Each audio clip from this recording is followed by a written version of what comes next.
I'm starting things up. That's okay. I'm sitting here. I'm just enjoying kind of sitting down, taking the load off, and kind of just hanging out, petting the dog. Decided to grace me with his presence.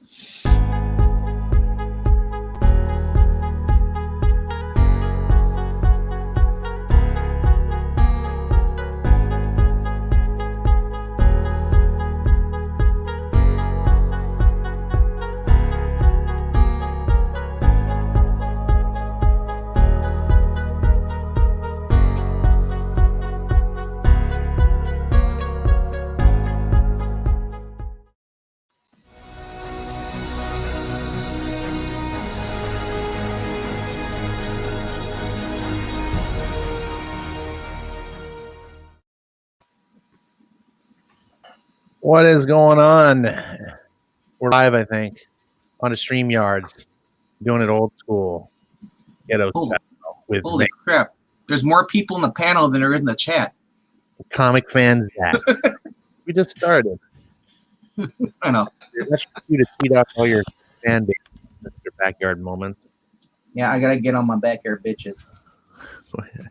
I need some birds on the stream, so go with your Backyard Moments. Yeah. I'll get you a bird going. Did you know where we can get one? I got the. I think he has two. I think he's got two birds. Or Ingleton. He can go get Ingleton's bird. Yeah, you can. Do you want to babysit? You can play with my dog. They would get along fine. And then you sue Ingleton because his bird killed your dog. Oh yeah, because it choked on a chicken bone. No, the bird chases the dog in the traffic. You know. What are you doing, dog? Why are you bothering me? Hold on. Here, You you guys keep the show up. My dog needs something. Feed me, human. My dog does that every time. Like, I can be sitting at my desk just drawing or hanging out, and then as soon as I start talking, he thinks that something's up, and he's like, I have to come steal the attention. Every time. He did that when I hopped on StreamYard. Like, he was chill. He was in the living room taking a nap. I get on StreamYard. I start talking with Ash, and all of a sudden he's like, oh, somebody stole my human's attention. I must steal it back. She's really good at telling me she needs things. The problem is she can't talk. So it's just like, I need this. And I'm like, well, what is it you need? So it's like having a baby, right? You're like, okay, are you hungry? Your diaper need change? What's going on? Why are you crying? You know? So you have to investigate the usual suspects. And first thing I did is checked her water bowl. And I go, oh, your water bowl's empty. I don't know if you can hear her drinking right now. Yeah. After you said that, I was like, yep, I can hear it. You're there. It's where it's Zach over there. No, it's not me. I'm sipping on coffee. Yeah, she must have been thirsty too, because I just gave her some French fries earlier. Which is not a good thing to do, by the way. I don't recommend. It's been one of my long traditions. All my dogs, I share not many, just a few, but I share some French fries. I don't feed them any other human food. That's the one cat, like the one exception that they get. So no steak for them at all? No steak. Although I have been meaning to get In-N-Out. You can order what's called a puppy patty. Oh, that's cool. And they'll make it since they make all their burgers to order and stuff. And there's no seasoning, because that's the thing that's really bad for dogs is the salt, the sodium, and the spices and stuff. So, but In-N-Out's meat is not seasoned at all until they put it on the grill, and then they season it. But if you order a puppy patty, then they'll just give you just straight meat cooked, and that's pretty cool. I always forget to do it when I'm in the drive-thru. Then I get home and I'm like, damn it, I forgot to get you one, dog. But I know once I open up that, it's gonna be like freaking heroin. It's gonna be like, where's my puppy patty? Because she does. She knows when I have French. She knows if I have French fries. She's just, oh, where are they? I'm like, damn it. Speaking of In-N-Outs, so I follow Bat in the Sun, Aaron over there. He does live streams from his car. He goes and gets In-N-Out He sits in there, and I'm like, people are asking, where you at? I'm like, Southern California. I'm like, I want to say, do you know Ash? Who is this? This is Aaron from Bat in the Sun. He played the Joker in the production, the Batman Dying is Easy. Oh. He's the director, and he does all this stuff, but he does on Bat in the Sun on their YouTube. He usually goes live, he does stuff. Y'all are making me want hamburgers now. But it's funny though, because he goes in and out, like every time he does this, I'm like, this would be Ash, but Ash wouldn't be on camera. You just see the burger and you'd see it go disappear. You don't want to see me. You'd rather see the burger. It'd be like your boy Zach, but you have a burger and you just see the burger just being eaten. Nice. Yeah, I had didn't have In-N-Out tonight. At a place, there's a food truck in my area that's called Badass Burgers, just with one S. Apparently, they don't want the second S. Maybe that offend people. So it's Badass Burgers, and they make just big badass burgers. And I'm stuffed. And they serve it like in a big. You go there, you get your burger. And it's in this like big takeout to go box. That's like the size of a shoebox, really. Well, maybe a kid's shoebox. And then the rest is just packed with French fries. It's just like, let's see. Let's see if I'll show you real quick here. I don't know how to use this thing, Jane. How do you start this crazy thing? Jane, you ignorant. Sorry, can't say that one. Jane, you ignorant slut. Okay, you get your channel. Oh yeah, I'm not monetized, so you guys can drop F-bombs on Ash on Comics. Multiple? What the frack? More than one. I will grant you two. No, I don't really do it just because I just don't want to be that person. Like I do drop F-bombs. I just don't want to be that person that's like just total potty mouth all the time. You don't have to do that. Let us do that for you. It makes, you know what I'm saying? Like you see someone who like people that just cuss nonstop. It makes them just stupid. You're like, can you have other vocabulary? Is there other words in your vocabulary?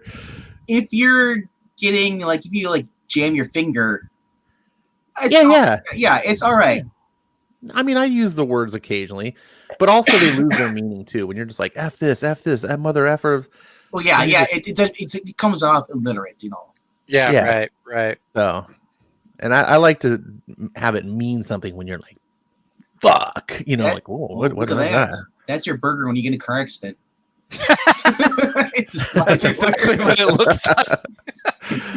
So yeah, it's a food truck. This is kind of what I don't know why they have a picture. This is their menu. I had here. We're gonna play. Guess what kind of burger Ash had tonight?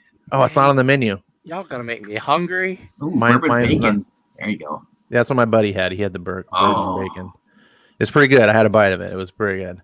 The one I had is not on here. I guess it's like it was like a special, because when you go there, they have like a chalkboard and they write the burgers that they have. Yeah, it's similar to what they sell at Denny's. Well, probably better than Denny's.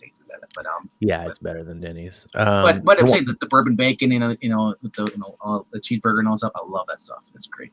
Yeah. What was the call I had? It was like the L. It was like some El Dorado. El Chigon or something like that. This is the night where we have cultural appropriation. No, that's Mexicans. they Oh, only Mexicans do that? Oh, okay. That's a Mexican. No, Mexicans run the food truck. It's owned by. So yeah, I thought it was Americans. Oh, they're on Instagram. Instagram? What? Who uses Instagram? I do. You know why? Because there's no drama. Because what's cool about it, you can follow your same creators on Instagram, and they don't do the politics. And you get all the art and none of the politics, and they haven't kicked me off there yet. What? Yep. But the politics is the fun part. Said nobody ever. Whatever, mister. I got kicked off of Twitter. I'm sure it wasn't because you were just posting artwork. No, it's not. I called somebody a pansy. That's really strange. I got kicked off of Twitter for something very similar. I didn't really directly call them one. I think I said like people like this are that sort of thing. And then I got kicked off, but they held me in ransom. They basically were like, you need to delete this tweet if you want to come back. See, I've had that happen before. Twitter's like, delete this and you can come back. They usually still give me like a week before I'm actually back. But they didn't even give me that this time. I say this time. This was like back in March. But yeah, they kept saying that I was suspended. Suspension, though, I hear suspension, and that, in my mind, I'm like, okay, that means it eventually comes to an end and I'm allowed back in. They haven't allowed me back in. They outright banned me. They just didn't use banned in their email. I use this so infrequently that I can't figure out how. You forgot your password? I can't even figure out how to log in. It's okay. Anyways, you don't use your email name. You just use your @ and then you use the password.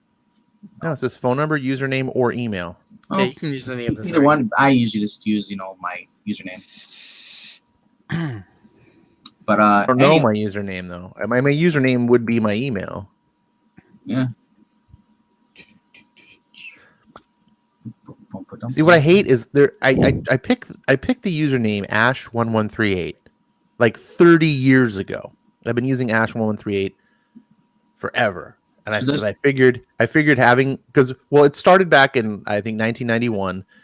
I started playing the original Diablo. I don't know if you guys know what that is, computer game Diablo. And this was like in the early days of the internet, basically Prodigy, AOL. And I was playing on BattleNet, which was Blizzard, the game company Blizzard. It's their like online service to play online. And so I was just going by the name Ash. And back in those days, like on BattleNet, you could have everyone, you could share names with other people. You didn't have to have a unique name. So sometimes I'd log in. In the beginning, it was fine. And then as it grew and grew and grew, I would log in on one day and it'd be like Ash7 because it would just append a number to your name. If there was like other people, and I'm like, damn it. Yeah. Obviously, I'm not going to be the only Ash. That's kind of stupid. So I was like, you know what? I'm just going to pick a number and there will always be me. And I've been using it ever since. And then every once in a while, I'll sign up for a service. For example, Apple. Someone has Ash1138. I can't get it. I've seen another YouTuber with your thing. Oh yeah, that guy. Yeah, he's got a picture of a dog. Yep. Yeah. I thought it was you. He even stole a picture of my dog. I always thought the 1138 was like a Star Wars thing. It is. It is? Oh, okay. From. Oh, okay. You may not know this, Zach, but Star Wars is my number one fandom. Like, I have been a Star Wars fan since 1977. It is the thing that I am most a fan of anything that I've ever been a fan of, ever. Which is very frustrating to live in today because I'm not very happy with what Disney is doing with Star Wars. And when I critique it, some people, of course, when I critique it, are like, yeah, fuck Disney. Like, you get those people. Mm-hmm. But then there's other people who are like, you're not a real fan, blah, blah, blah, blah. And I'm like, oh, you motherfucker. That's when I want to drop the F-bombs. I'm like, I've been a fan of Star Wars for fucking 40 years. Longer, 44 years now. To tell me, get these millennials that weren't even born, alive last century to tell me, like, well, you're just, Star Wars. I'm like, you don't even know. But yes, that's where the 1138 comes from. Actually, I thought it was actually the day you're born. January 1st, 1938. Oh, big with that. Yeah, I'm not quite that old. That's green level old. Yeah, I feel that old some days. Brian, my pointed years, I walk away. Oh, that's funny. Lord says, I don't believe it, Ash. You're being a fan of Star Wars. Yeah. If it were another time, if it were before 2015, I was so, you don't even understand how ecstatic I was before Force Awakens came out. Like, I was freaking out. Like, and all the enthusiasm. I still am a fan of Star Wars. I still try to give it all a chance. Although I haven't given Bad Batch a chance. Wasn't there like a 10-year gap? I'm yeah. enjoying Bad Batch actually. I don't know how you feel about like the animated shows, but I do like Bad Batch a lot. I wasn't real big on like Clone Wars. I haven't finished Rebel. I should. I want to try. I want to like Rebels, but I was never mad at Clone Wars. I was never like f this show. I was more like, okay, well, they did a TV show, mostly targeting younger audience. It's fine. It's not really for me. I don't necessarily have a problem with things targeting a different section of the audience. What I have a problem with is when they try to change the existing audience, or they try to omit, like I'm saying, like, if you say like, oh, look, here's a good example is well, I don't know if that's a good example. Like the wokeness in comics, right? That's been kind of a big thing for the past decade in the mainstream comics. I don't necessarily have a problem with some of the things you want to add and do, but when you change a character, when you say, no, that's not Wolverine, Laura Kinney is Wolverine. You're not trying to be inclusive, you're trying to be exclusive. You're trying to say, fuck you, old school Wolverine fans. Get with the program, like this new thing. That's when I have a problem. If you're trying to be additional, you say, hey, you got this thing, and it's all cool, and we're also going to do this thing over here for the kids too. I'll be like, yeah, right on. Like, I don't get mad when I go to the grocery store and I see a Star Wars coloring book, and I'm like, screw that. Who wants a coloring book? It's like, I don't get the deal with Marvel. I mean, DC's had like different Flashes and Green Lanterns and all kinds of heroes using the same name for years. Why does there only have to be one Wolverine or one Spider-Man? Like, you can have multiple. Like, there are multiple Spider-Men, but no. it's See, like, that's a new thing. That's a post-millennial change. That younger fans, and when I say younger fans, I don't necessarily mean like younger aged fans. I mean younger fans meaning they haven't been into comics as long. yeah, they just got into it. Yeah, their perception is like, oh yeah, there's all these different Spider-Man and all this. That's not that's not how things were. And when I look at Wolverine, I don't go, oh, that's just a title. That's like a mantle. And that's what they've been doing. And one of the things that really frustrates me, it's like, no. And I look at it as like, go get your own identity. Like, how stupid would it be if I called myself Englantine? Well, if you killed them for it. I'm Englantine. I'm Englantine too. Like, there can be only one.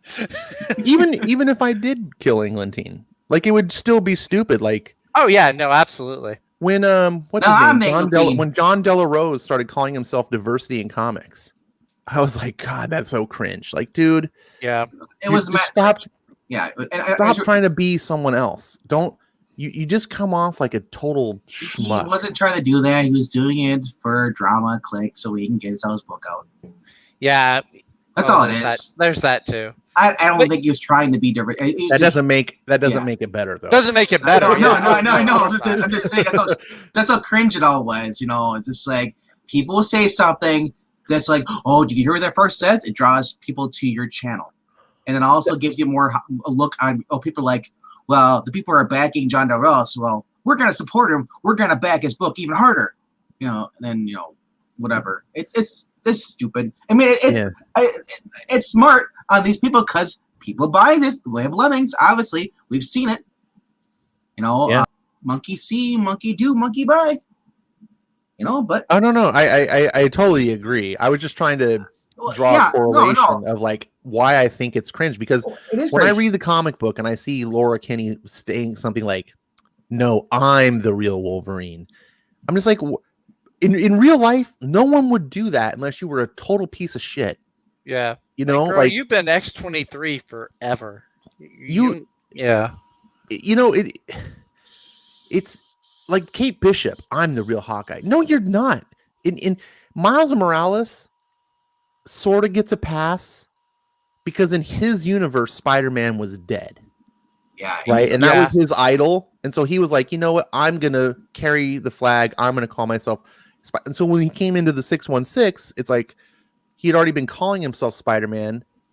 616 Spider-Man's still alive. However, it's only a sort of a pass, because if I were in Miles Morales' shoes, I'd be like, whoa, dude, I'm not you had it first. I'm going to go pick another name so I'm not stepping on your toes. Like, I think most normal people that aren't a-holes think like that, like, why would you want to have someone else's identity? I don't get it. Yeah, that's like, I agree with that, what you're saying. It just kind of reeks of unoriginality or no creativity. It's like, why would you? Yeah, it's taking the easy way out, which I'm very much against. If you're gonna, tell stories or sell a product, like, why mimic what somebody else has done when you can make your own thing, make something new? Right. Yeah, And here's the thing I'm too. completely on board with that. Here's the other thing. Like, now let's just say hypothetically that Kate Bishop was a bitch, and this was just her character. Like, the writer was going, you know what? I agree. I think it is stupid to try to take someone's name, but that's Kate Bishop's character. She's the kind of person that would do that. I wouldn't like it, but I think you could have an excuse for maybe an interesting story where the character was like, I'm going to be the new Hawkeye. And then, other people are like, what are you doing? But that's not what's happening, right? What's even worse is that the writers are doing it for completely other reasons that are completely obvious to anyone that's being honest with themselves, right? Like, they're just trying to subvert the old characters is what they're doing. They're not trying to make Kate Bishop cool or Laura Kinney cool or whatever. What they're trying to do is just squash Hawkeye, Wolverine, whatever characters are replacing, Thor, Captain America. And they can't do that if they made like the Purple Archer or something, with whatever they called Kate Bishop. If she came up with a new name, she would be a different identity, and people would separate the two in their mind, and they could coexist too. Because like with Kate, when her character was first created, like, her character was actually not written as obnoxious or pretentious as well. I guess she kind of was, but it worked within the story. But it's, the different writers that have gotten hold of her character over the years have just kind of taken a character and just kind of dragged her down through the mud, instead of, elevating her character and building up. She started out, I mean, I liked her character in the first run of Young Avengers, not like the weird one where everybody was coming out as bisexual. The very first one I thought was a really good run. But anyway, though. Yeah, I hate Kate Bishop. She's one of my most hated characters in comics. Never read Young Avengers though, but the first Young Avengers run, I really liked it. It's after I think it takes place after Avengers Disassembled. It's a cool story. I liked it. It worked pretty well as a story. Didn't they do something cringe where she actually was dating Hawkeye for a bit? I don't think so. I remember she was dating. I think she was dating Patriot, Eli Bradley. I think she was dating his character. I know that there's a running joke. He has Clint has he's dated Black Widow. He's dated I forgot who the other two were. Spider-Woman, Black Widow, Spider-Woman, and Mockingbird. Mockingbird. He was married to Mockingbird. Yeah. So that was one of the issues of the Fraction run, where all three of them show up in one issue. I don't think he dated Kate Bishop though. That'd be. I think he was hanging. That's where we got introduced to Lucky, right? Yeah, that's where you get Lucky. Oh, okay. And then there's the girl in the car who was kidnapped or something like that. He has to rescue. Okay. It's been a while since I read the Fraction run. Yeah, I only read it because I'm like, it's Hawkeye. Hawkeye. It's poor man Hawkeye. He basically can't afford his own apartment. He's no longer Avenger. Doesn't have the cushion to fall back on, and he's just depressing. It's just like, wow. It's just like watching Oliver Queen on Arrow without his money. Well, and the thing about Hawkeye is interesting. A couple of things are interesting. Number one, I find it interesting that he's partially deaf. And a lot of the writers, I never knew that, because a lot of the writers are bad and they don't even know it. Maybe they just write and they're like, oh, and so they don't put it in the book. And also that he has this really strange ability to just not miss. I mean, he's kind of like Bullseye, right? Mm-hmm. And like Bullseye, they never really explain why he's that inhumanly good. I've always like wondered, like, is he like mutant or something? Like, does he have his abilities? Just It's they don't explain. Well, but no, you know what it is? It's toxic masculinity. no, Oh, but he's kind of like a Bullseye character. Yeah. Because he's not just good with a bow. Like he can throw things, and he just doesn't miss. And I'm like, okay, that's interesting that he's I guess what it is, like his hearing, he's like the opposite of Daredevil. Like his sense of like sight is enhanced, perhaps. It's a goofy thing from the 60s or whatever, fine. But Kate Bishop, on the other hand, hey, look, I'm just touring the Avengers Mansion. All the Avengers are gone. Hey, what's this bow over here lying on the ground? I guess I'll take it for myself. Now I'm the best archer ever.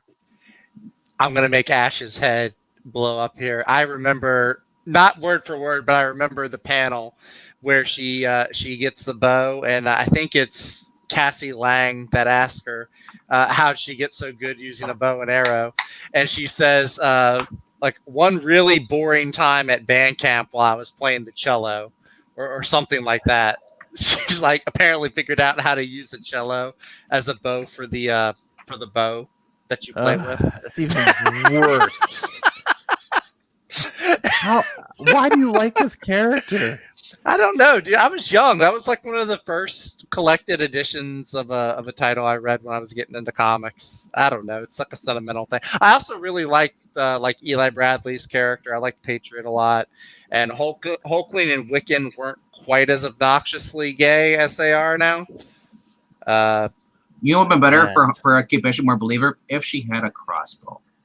I would actually, well, then like Huntress, make more sense. Well, then she would look almost like identical to Huntress. She has the purple and the eye things, and it's comics. There's a suspension of disbelief, or suspension of belief. Suspension of disbelief. Suspension of belief. Excuse me. No, suspension of disbelief. Is it suspension of disbelief? I thought it was because disbelief is what you have when you see something and go, that could never happen. Oh, you have to suspend that. But suspension of disbelief still requires some level of plausibility, right? Yeah. Because anything that's fantasy, like, come on, like you got bit by a radioactive spider, you got powers. That's you have to have suspension of disbelief. But the idea that you just picked up a bow and then you're just as good as Hawkeye because at band camp you played the cello, like what? That no, I can't. The idea of you need to give me something to help me suspend the disbelief. Like, right? If Peter Parker had been bit by a spider and he got spider powers, that would be much harder to swallow than it was a radioactive spider. Now, that's still hard to swallow, but back in the 60s when we didn't understand radiation and people were like, oh, radiation turns you into mutants, and, science was different, it was easier to have the suspension of disbelief. Nowadays, it's harder because we understand science better. We're like, that's really silly, but it is what it is. So back then, it was easier to swallow, and now it's just too hard to swallow. Yeah. And Taylor's talking about American Pie over there. Yeah, because I brought up Bandcamp at one time at Band. I heard that joke so many times when I was a youth pastor. It's like, why are all y'all watching American Pie? My buddy says, my buddy pisses off the girlfriend. He's like, yeah, this is one time at Bible camp. Speaking of, let's say hi to everyone in the chat. We kind of let's kind of didn't pay attention. Well, let's say hi to HR, who was first in the chat and left. And he left. I guess I don't know if he left. Hopefully he didn't leave, but I'm still say hi anyway. Lord is here. Marania, good to see you, Marania. Tehillim, good to see you as well. Ed Brewer, hello. What's up? Let's see who else. Skip and Tosh is feeling a little under the weather today. So I hope you're feeling better, Skip. We were supposed to do the Unnamed Indie Comic Show is now going to be on Wednesdays. And tonight was going to be it, but Skip was feeling a little under the weather, and we decided to push it back so we could do a better show. I could have filled in. Drink some electrolytes, my friend. The one time I'm caught up on Firepower. What? Vickman read Firepower? I'm all caught up. I only got there's other books that Skybound were X this week. That's the one I got. Skybound X #3, which Yep. I like. This has probably been my favorite issue so far of Skybound X. I'm only reading the Rick story or the Falcon. I haven't read the third one yet. The third But one let me- is pretty good. I want Rick Grimes 2000 to become its own ongoing. It might though. You never know. Like I said. I follow who's the Ryan Otley. Yeah. I was following him on Instagram and he posted an image from I think it's issue #2. And I was like, dude, please tell me y'all are planning to make this its own ongoing thing because I can't get by on just 16 pages or however many pages. Like I need a full book. Yeah, it's gonna be 12 issues, I guess. Yeah, and like a couple pages each. That'd be amazing. Ed Brewer is my hero because I love toxic masculinity. He says a teen girl would find it very hard to pull a real bow back, much less fire it straight. Right? Because they're all There gay. is no way. No, you want to talk about suspension? There's no way Kate Bishop could have even drew Hawkeye's bow. I mean, Hunger Games exists, so maybe that's not. Yeah, I don't know. I know there are some I'm not girls. saying women can't fire bows.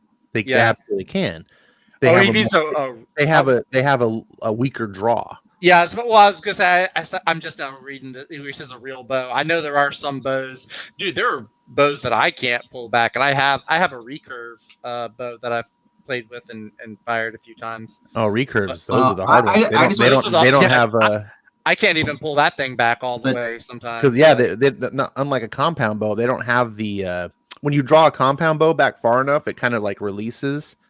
Yeah, But a recurve just gets harder and harder as you pull it back. Like Yeah, so it's to pull got a lot pull of- back, lot is- of power in it. right? But so I mean, Hawkeye's bow. What do you think? 100-pound draw, 125-pound draw. Maybe. I mean, because you got to figure he's a pro. He did it in the circus, right? So yeah, he's been doing it a while. I gotta think at least probably 80, 100-pound draw. Yeah, and all his time as an Avenger, I'm sure he's just been working out, getting stronger and stronger. Just Kate Bishop maybe can pull a 25-pound draw, 40-pound, maybe. 25, 40, maybe depending on how long she's been with the team at that point. Which is still, I mean, you know, I guess maybe depending on the arrows you're using too. I don't know. It's tough, and I'm telling you, Put it a under 40-pound draw. If you're not used to pulling a bow, because you're using muscles that you normally don't, you know, like I can lift 40 pounds, no problem. Yeah. But pulling back a 40-pound draw, I haven't fired a bow in 20 years, so I'm sure I have no muscle strength in that range of movement. That would be tough. So, anyways, I know it's comics. That's one of the things you just go, okay, whatever. But I hate her, so I just want to pick on her. but don't worry. You and Hawkeye are the same way. He hasn't fired anything in 20 years either. Oh, That's okay. We're about to see him fire some in his own TV show. Well, guess what though? But he's also, I get on a good authority, he's not going to be firing straight anymore soon. Wait, what? He won't be able to fire straight anymore. He's going to get the Bendis. What, they're going to turn Hawkeye gay? Clint Barton gay? Might as well. They're not going to do that. He's got a family. Or are you Not talking about in the comics? Not in the comics, yeah. Well, that wouldn't make any sense at all. That'd be like Iceman all over again. You want to talk about unoriginality. Whoa, this is Bendis. This is Bendis we're talking about. Well, that is true. Bendis, but he would be copying his own stuff. He does that all the time. He'd take the Iceman. Let us remember that Naomi is Riri 3.0. That is true. That is true. She's again. You have Riri, you have Teen Lantern, and then you have Naomi. Bendis created Teen Lantern. Yes, I missed that. Naomi's committing identity fraud. Yeah, he basically writes his little black daughter into every comic. See, and okay, props to Bendis on some level for doing that for his daughter. Like, hey, babe, I made No. But you go do an indie comic and you want to write it and make your that's fine. Marvel Comics, DC Comics is not the place for you to put your children in. Oh, absolutely, 100% agree on that. And if you were to do that, put them in as like a cameo thing, like they're not a main character. Like, oh look, there they are getting saved by Superman. That's whatever, fine. But be like, I'm creating a new Green Lantern, and it's gonna be you, my daughter. Like, no.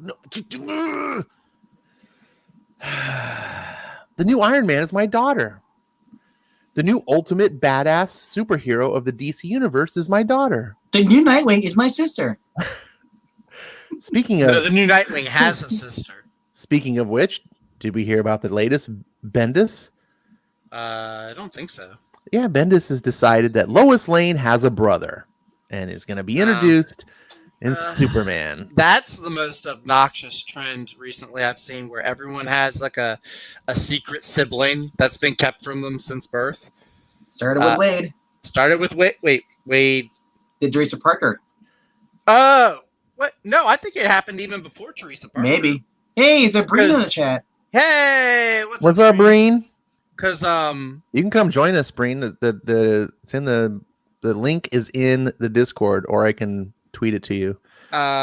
Who is Hawkeye? Hawkeye's got a brother, Barney Barton. Matt Murdock had a brother. I don't mind characters having brothers and sisters or whatever, but Lois Lane has been around for over 80 years. Well, that's what I'm talking about. Without any brother. These characters. Well, that's what I'm saying. These characters that have been in continuity for decades are all of a sudden, within the past decade, surprise siblings and half siblings and whatever are popping up. Like, nobody knew about Hawkeye or Spider-Man or Daredevil's, hidden brothers or sisters until, like I said, the past 5 years or so. And by the way, I want to clear something up here. Tehillim says this a lot. And talks whenever I mention this, he corrects me. That this is Teen Lantern is not Gleason's creation. Gleason created a Teen Lantern. She was a blonde-haired girl. That's different. This character, whatever her name is, I don't even remember the kid's name. That is actually called Teen Lantern in DC is a Bendis creation. Yeah, Joe something, right? No, that's different. That's J.K. Nemeson's character. Oh no, Teen Lantern from the Young Justice book, the one who hacked the Green Lantern. Yes. He has a gauntlet. I was thinking of Joe something. Okay. Yeah, Joe is the black Green Lantern that doesn't even want to be a Green Lantern. And she was just given a ring. and yet she's badass.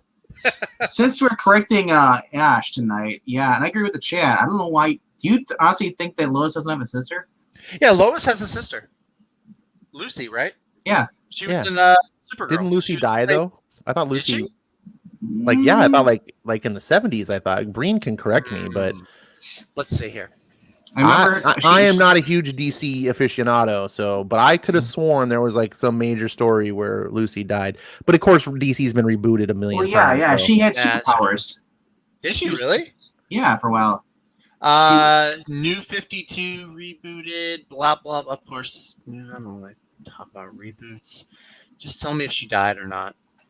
But again, I'm not against characters having siblings. It's more of, if you had 80 years without a sibling, they don't just pop out of nowhere. Right. And it seems to be this cliche of characters having family members that have been just hidden. Like, oh, look, Wolverine's got a long lost son. You're like, what? No, stop. Oh, look, Batman has a son. Oh. Well, Batman does have a son. Yes, I know. I'm well, he also has adopted sons too. I'm remembering all the times that this has been done before. Like I said, you do this once and you're like, okay, this hasn't really been done before. Fine.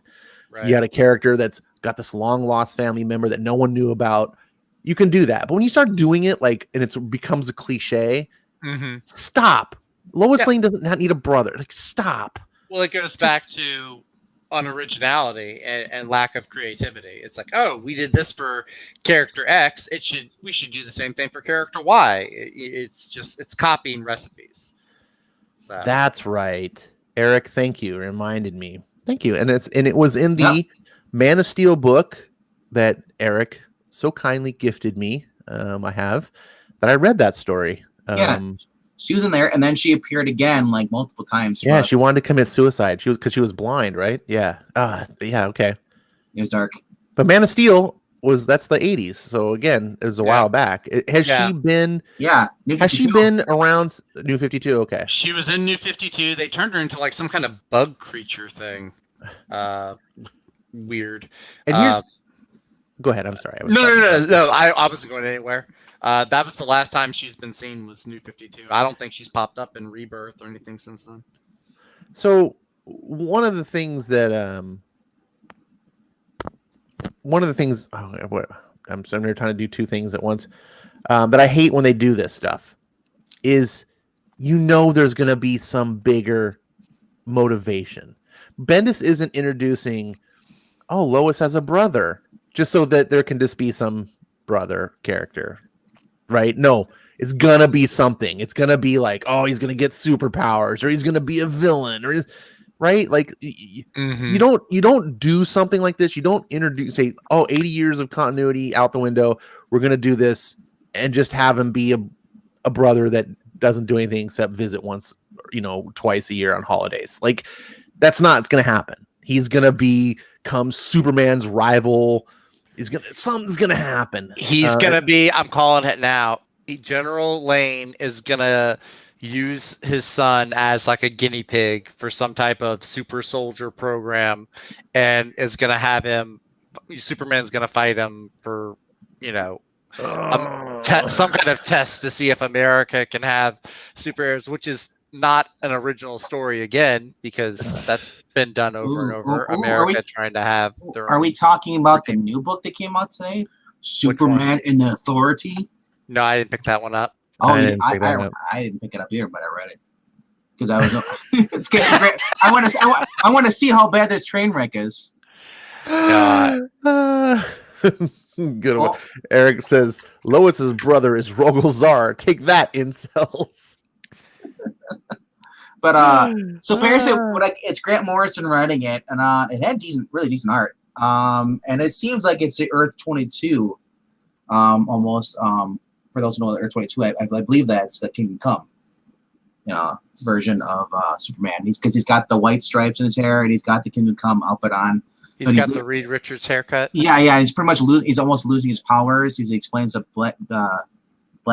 Manchester Black. He says that I need your help to stop these prisoners from trying. There's droids in there that were originally sent to explore the Phantom Zone.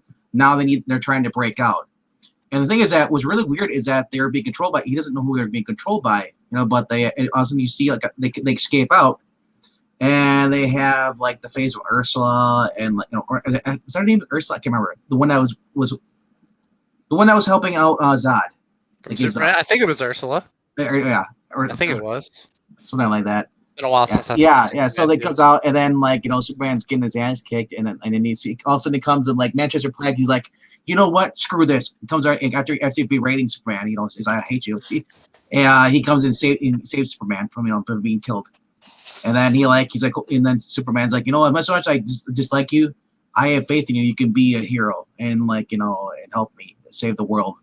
And he's like, sure. Let me call all my anti-hero buddies. I'm my little phone. We'll get a team to go in together. And the thing that's not really bothering me. The speech before Manchester Black left the Fortress of Solitude, walked out. He said nobody likes you. Even your son despises you. The whole world hates you for what you did. So because it started off in the Golden Age, you see, we're not really. I don't know if it's Golden Age, 60s. Is that Golden Age? Or is that no? It's Golden Age is 30s and 40s. Okay, so let's be Silver. So it starts off with him Silver, him talking to JFK. And JFK says, you know what, Fran? Your inspiration, we're gonna get to the moon, but without your help, but we're actually gonna get without your help, we're gonna get to Mars. That's our goal. As long as man is looking forward to aspiring, that's my goal. And then you see a JFK driving, he gets shot, and then it skips to the future, with Manchester Black waking up, and in an interview, he said that the writer Grant Morrison, he said this book was challenging, but he enjoyed it because it's going to tie into the events what's happening with Jonathan in the main book with Philip Kennedy, whatever his name is. Philip Kennedy Johnson. Yeah, so it's tying into the events because people are saying oh, is this part of the future state? They're no, it's gonna like I said, that's the whole goal is to make Jonathan hate his dad and have Clark do something so out of character because he said the Justice League failed. Here he's putting basically a whole new Justice League together, but it's going to be full of all heroes and villains.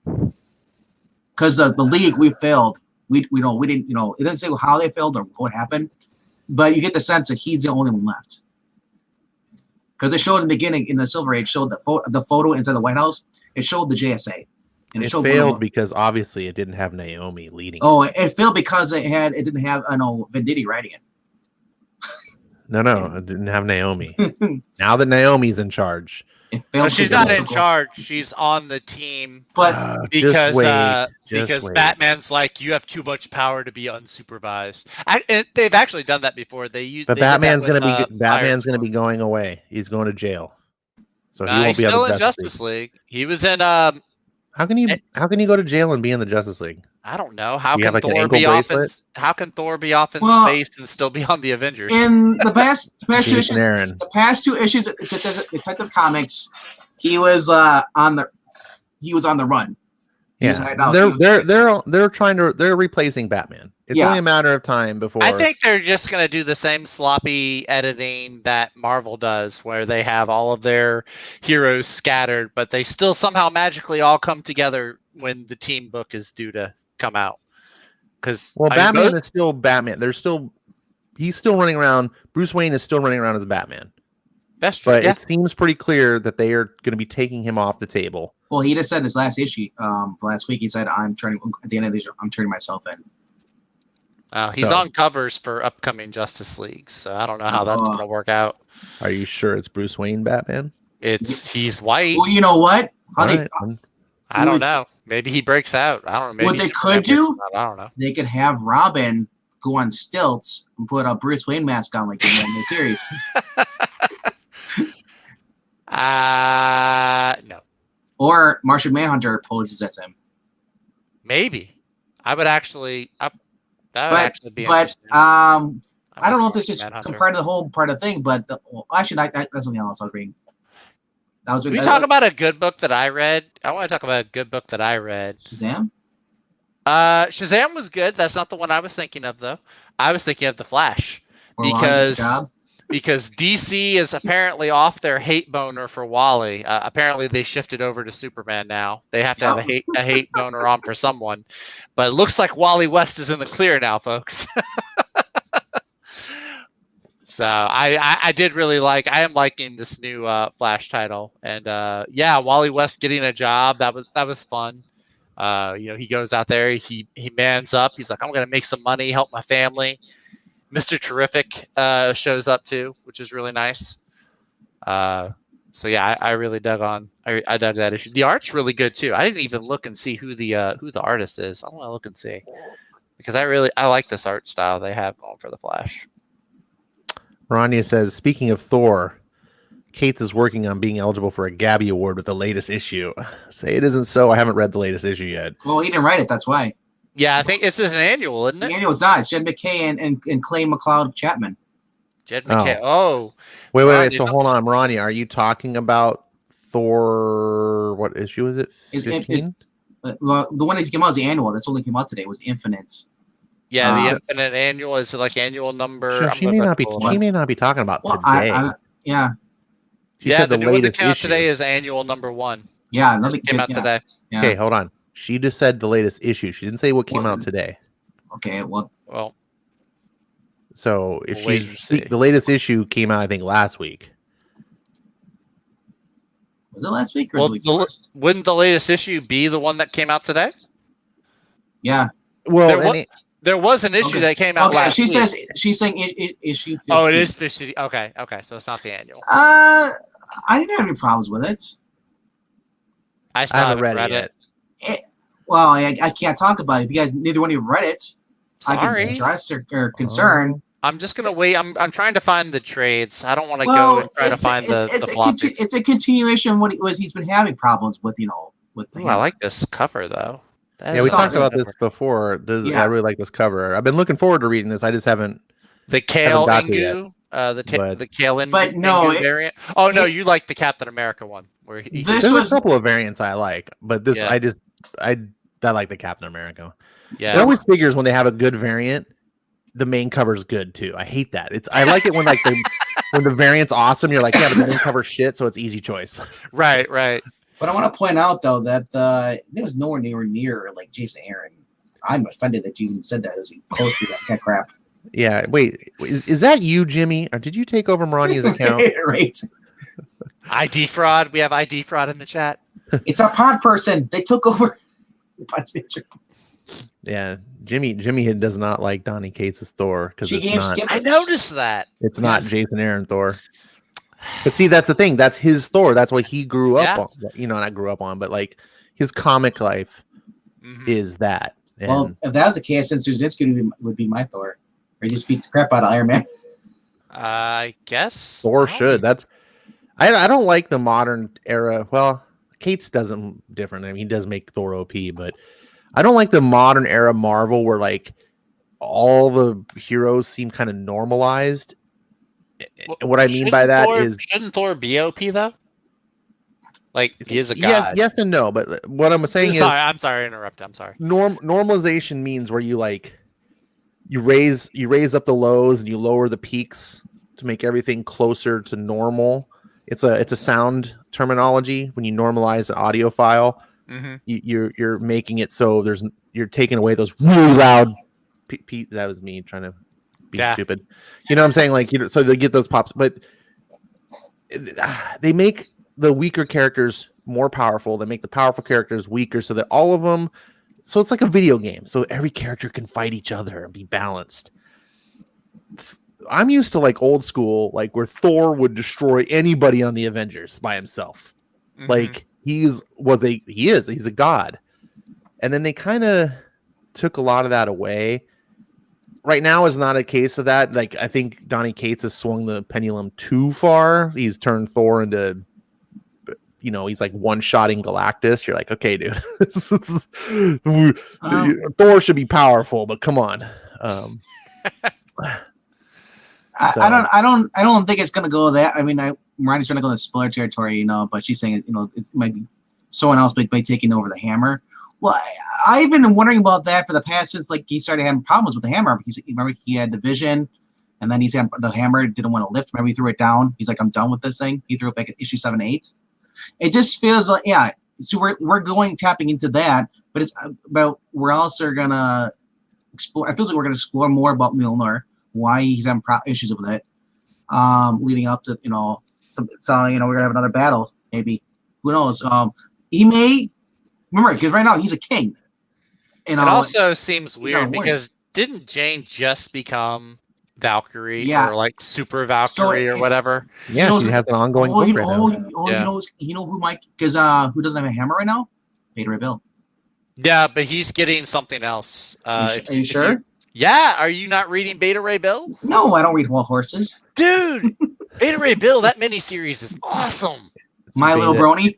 It's Beta Male Bill. No, my little Beta Brony. I'll be the one Beta Ray Bill fan on this panel. That miniseries. If you're excuse me. I'm sorry. A Beta Ray Bill fan. I'm sorry. The Beta Ray Bill miniseries fan. Do you have a copy of Thor 337? No, I do not. Because I have a copy of Thor 337. I would not mind a copy of Thor. Is yours physical or digital? Physical. Okay. Yeah, they ask because comics. That's a good question. Next story time with Ash. Thor 337. No, Beta Ray Bill is one of my favorite Marvel characters. Oh wow. Okay. I love Beta Ray Bill. When I got into Thor was because of Thor 337. That Walt Simonson run is my definitive Thor. I love that character so much, and I'm gonna go back because I do like Daniel Warren Johnson.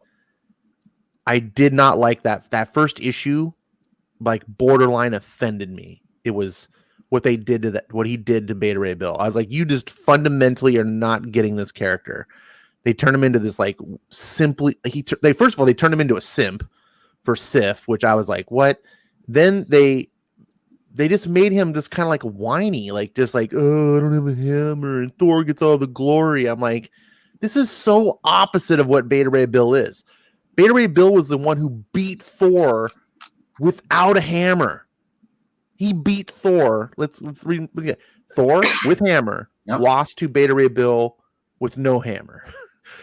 Like Beta Ray Bill is the guy who he doesn't give up, and he's what inspired Thor to become worthy again because of who he was. And then what Daniel Warren Johnson's take, again, this is only the first issue. People have told me that later issues get better, so I'm going to try and give it a chance because I do want to like it. And I like Daniel Warren Johnson's art. But His army man, is watching really him cool. complain and then watching Thor show up at the end and be like, "Oh, I'll save the day," and then Beta Ray You Bill know go, what? "No, I'm gonna go pout and leave." I wonder. This is a theory of mine. It's probably you should be doing. Say I'm stupid or whatever. I don't care. But I'm wondering if the theory why he's a problem with the hammer is because he's got the Thor first, which he got from Odin, and that's interfering with the hammer. So maybe he has to give the force back to Odin, and let Odin be king again. That way he can become in control of the hammer. Maybe. Here's the thing. Donny Cates is not a master writer. No. He's a good writer. And when considering the talent pool that's at Marvel, he is absolutely one of the best at Marvel. The thing is, we don't know what he's doing, though. It's just, we only have one issue. So Donny Cates is an idea guy. He comes up with crazy ideas. He swings for the fences. The thing about swinging for the fences is a baseball terminology. Eric, you can be proud of me. When you swing for the fences, you tend to strike out a lot to go for these home runs. Now, does Donny Cates hit a home run every time? No, he doesn't. But how many other people do you see writing Thanos wins? How many other people do you see turning Venom into an actual character? I mean, beyond people liking him for being edgelord, like he reinvented Venom. He's now the definitive Venom writer. Does he do miss stuff sometimes? Sure, but my point though is, I'm going to understand that he's not a grandmaster writer, but he is good enough to give the benefit of the doubt, and I'm going to let him tell his story, and then at the end, see what. I'm not going to read like one issue and be like, oh my god, this is what the hell. Like sometimes you just have to put trust in your writer that they're going to take you somewhere, and maybe it seems weird at first, and that's why I'm going to give Beta Ray Bill a second chance, because I think Daniel Warren Johnson has earned a level of trust, at least give the whole story. Maybe that first issue, I don't know, it's tough, but anyways, Venkman, you sounded like you had some points. I don't want to write him up because this is only one issue. We don't know where he's going with this. We could, this is a part. This is Revelations. This is a new arc, so we don't know what's going on. He focused all his stuff away. If there was anybody else writing it, they'd be bringing back Heimdall and making Heimdall the new Thor. About a black guy story. Why does everybody forget about Balder? Well, Balder's in this comic book. He's in this issue. Is he? Oh, okay. Yeah. They actually, it starts. I mean, I don't want to spoil it, but there's a giant feast in the beginning, so you see a lot of people. Okay. So. Dude, I just read. Ash, you might even know about this because this crosses over, I believe, with one of your favorite comics. I got a what if the X-Men stayed in Asgard at my LCS the other day or last week, and because it's what if it's when the X-Men and the New Mutants go to Asgard.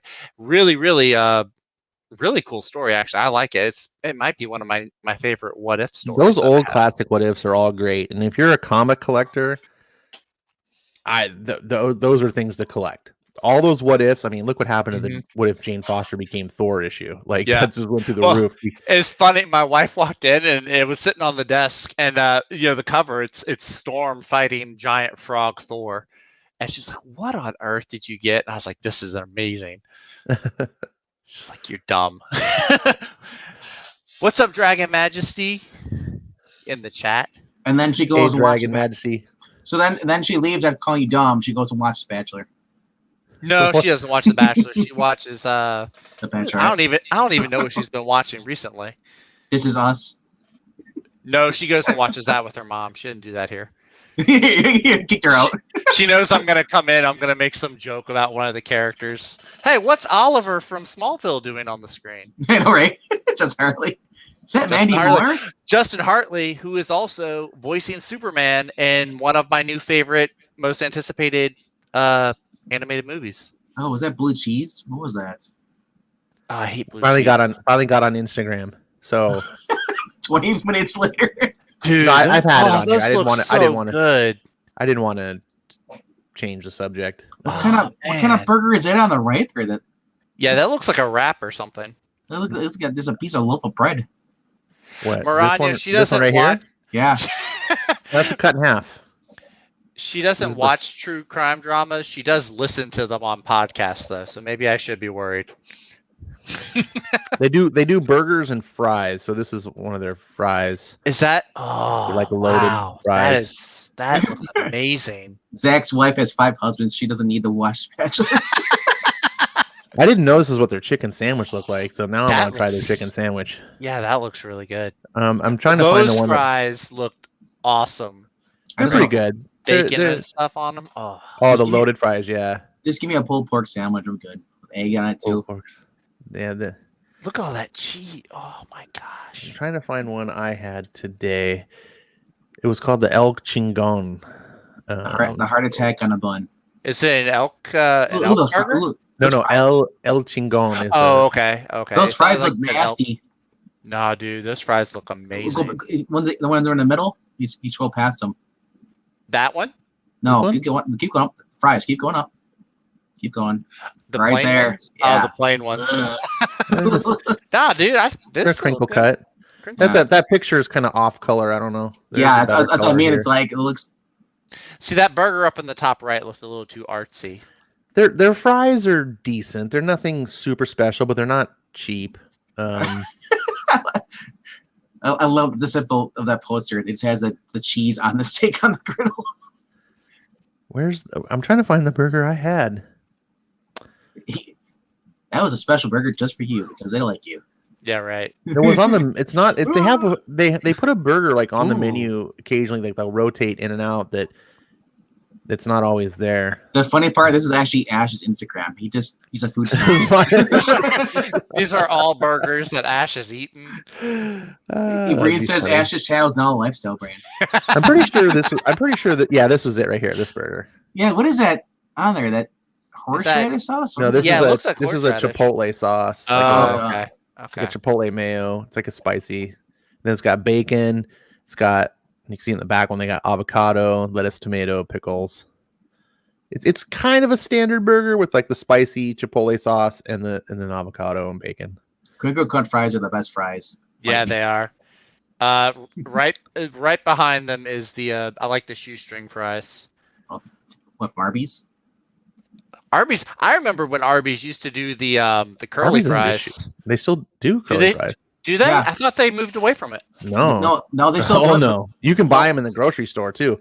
And I'll tell you what, I know like frozen French fries are not really a thing because Those are the only fries I get.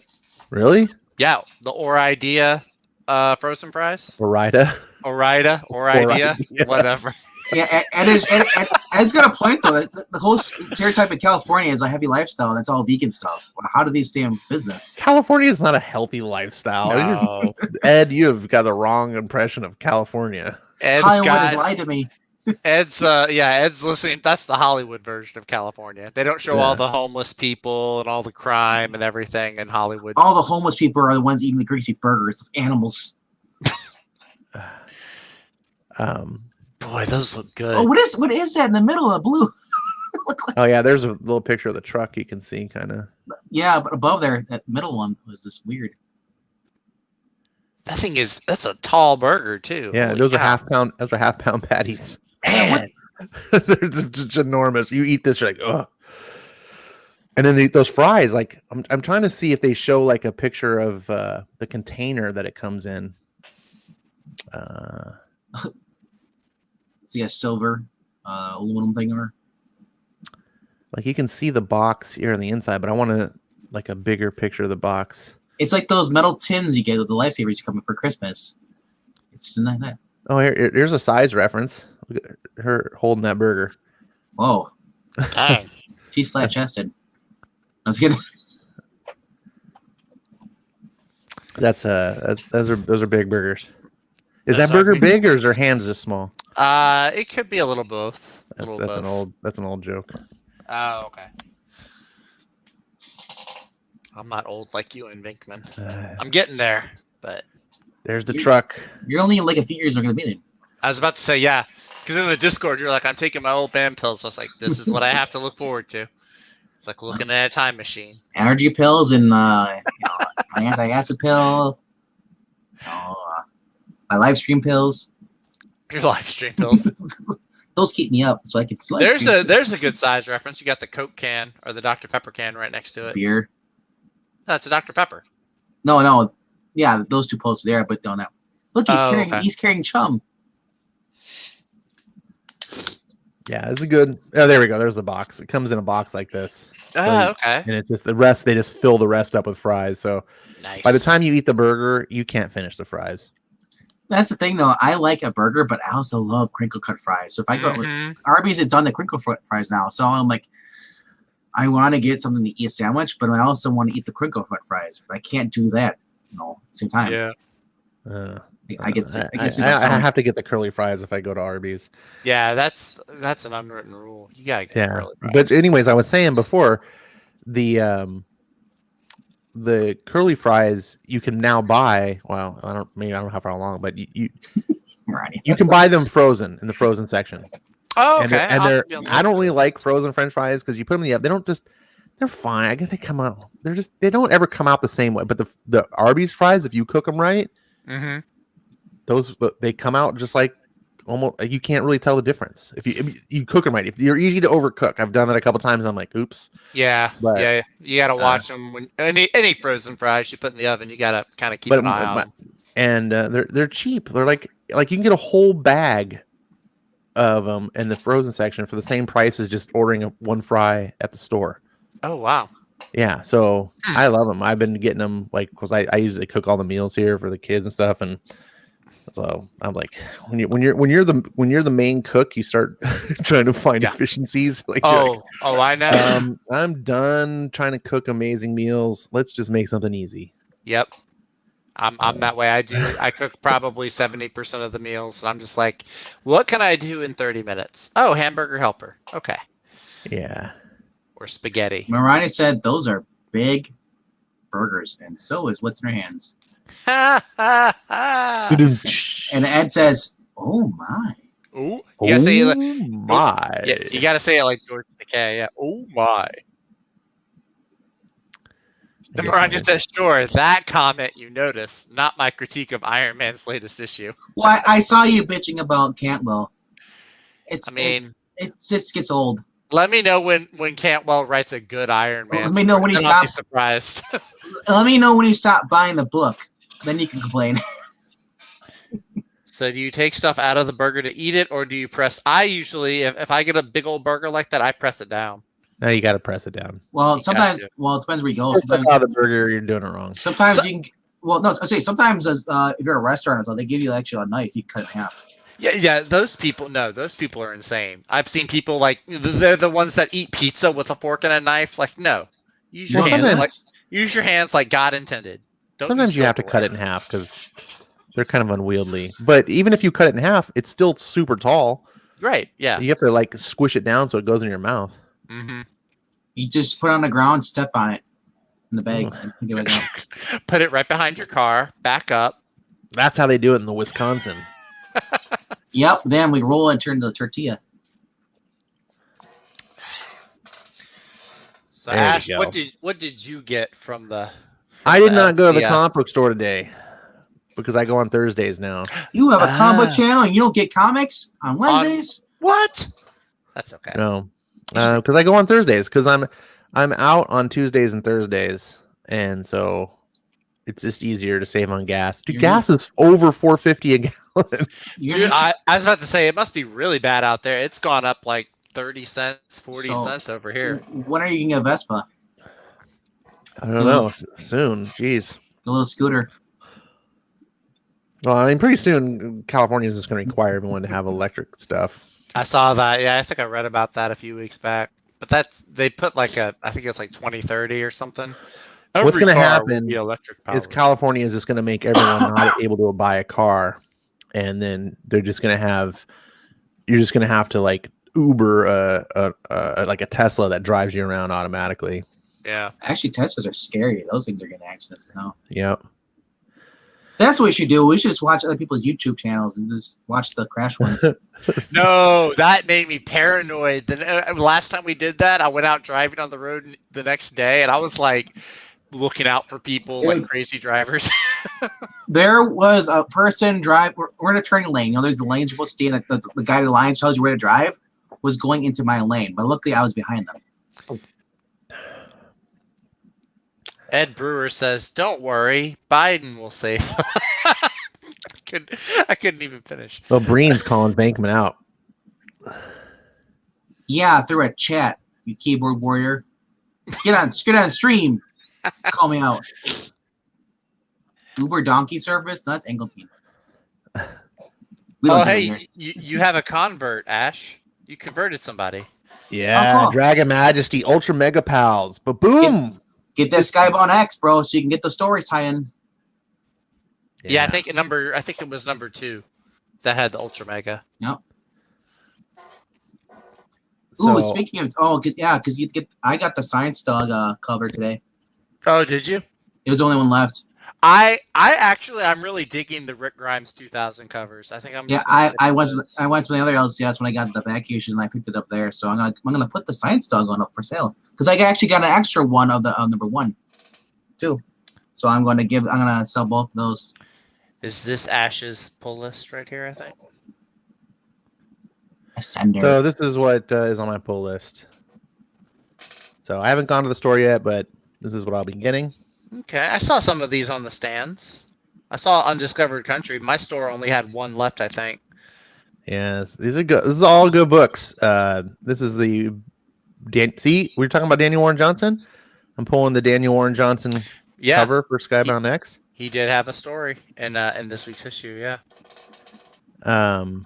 And this is saying something because Art Adams, my favorite artist, did the main cover. So this was a very tough challenge because, of course, like lack of the rule, like there's always a cover you want, and it's like, Art Adams does some really. I do like Art Adams covers. He's not as good as he used to be, but he's still Art Adams. I'm looking at it right now. I do like. This is probably my favorite cover actually so far. What? You're crazy. Of the 3 issues, this is probably my favorite one so far. Crazy. Just for Skybound X, not like crazy favorite cover. It's not even. I wouldn't say it's my favorite cover of the week though. Oh man! Well, look at this! Look at this beautiful Birthright cover. Is that issue 3?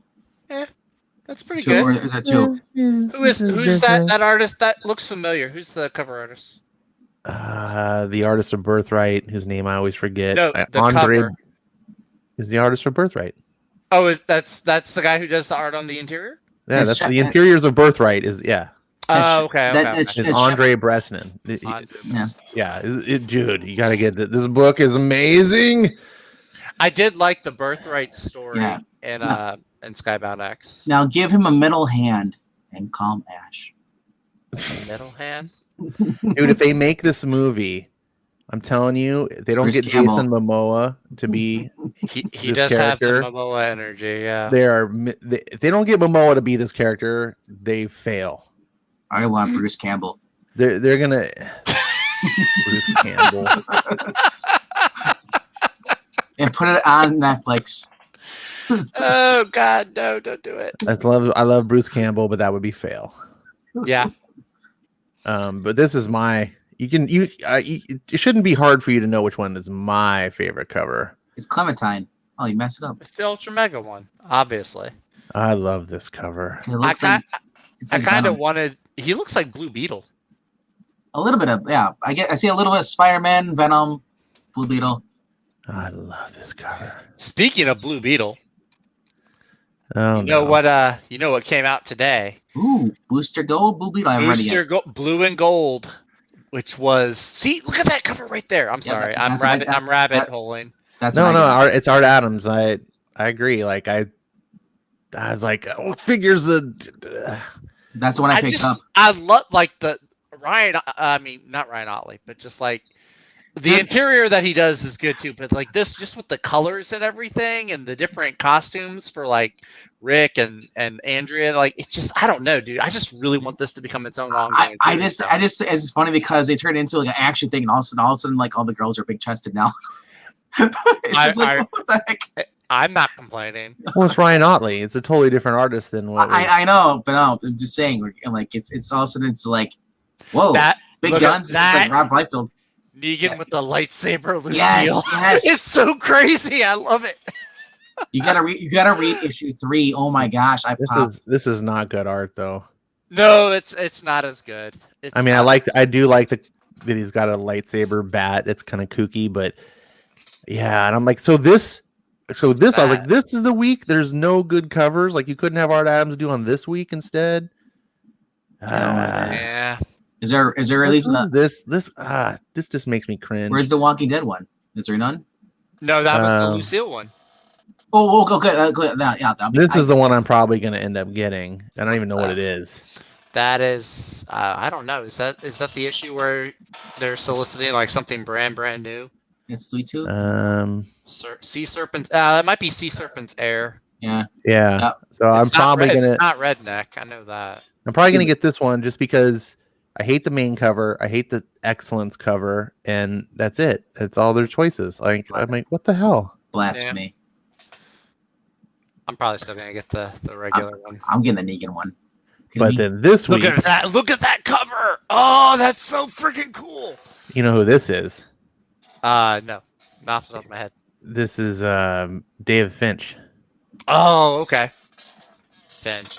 I love. All right, there's kind of a spoiler on there. Well, yeah, there's a spoiler on the Finch. cover now. Thanks, big bro. Thanks, David. No, look, that zombie monster though. It's just like all the zombies massed together. That's just so. It's gonna be tough because I kind of want this cover too. What's this one? This is the new Robert Kirkman book. So he's launching a new series out of Skybound X called what's it called? It doesn't Good night, have it Eric. here. Is that the old man? Oh, good night, Eric. Yeah. Is it the old man from Firepower, the one that's in the jail cell? No, that's not that guy. This is a whole new series. I've heard it's described as a crossover between Power Rangers and something else. I forget, but it's basically like 7 people and they get some extraordinary powers and do stuff. So it's going to be semi superhero book. I could do that. I could work with that. It's Robert Kirkman, so I'm like, all right, like Yeah. it's That's one of my bigger gripes with like when you get into indie comics. It's like superhero books are the minority when you look in indie comics, and I just really love the superhero genre. So anything I can find that's even remotely similar to cape stories or superhero stories, it gets my attention. So I'll give that a try. I am still kind of peeved. I think I told you this in the Discord that none of the Skybound X issues have a firepower story. I get it's a newer story. I think you had mentioned that, but still, it's just like it. As good as it is, you would think it'd be involved. I want an Invincible tie-in. Yeah, that's the other one. There's no Invincible. I don't care about science talk. Give me Mark. Being as big as it is right now, blowing up on Amazon, you would think that that there'd be an Invincible story. Well, hold on. Let's remember something that might answer some questions for some people. This was supposed to come out last year, but because of COVID, it didn't. So the 10th anniversary, we're actually in the 11th year of Skybound X. Oh, you know what? Oh, okay. This was supposed to be 2020, so it got pushed back a year because it was supposed to be like a big con season event. They wanted to launch this like with the conventions and celebrate, like do this whole thing, and it all blew up. And so they couldn't wait another year after it. So they just like, well, fuck it, we're gonna launch it. There's no, You know what? It's funny. At the very last issue 12 or whatever, it's gonna have a tie-in, and it's gonna have Invincible at the end. No, there's only 5 issues. Oh, there's only 5? Yeah. That's dumb. There should be 12. Only 5, and they're not should be going 10. to be collected in a trade or anything. So Should be 10. Skybound. I'm gonna staple them all together. There'll be a trade. why would you say that? Oh my gosh, that made me cringe. Holy cow! I'm looking at Art Adams pictures now. I'm on an Art Adams art. It will be the RDV. This might be the best cover. Even more than the Art Adams. David Finch just out. David Finch, yeah, he does do really good work. Like doing the detail on the zombie monster here is crazy. That's one of those things that just drives me crazy because I know how long it takes to sit there and pencil and ink and everything. Okay, that ties in with what's happening in 3. HR says the new Kirkman book, the one that you were looking at, is called Code. It's like an acronym like SHIELD or something. CODE. Okay. Yeah, thanks, HR. I'm looking forward to it because Robert Kirkman has never failed to impress. I missed out on Invincible. I missed out on Walking Dead.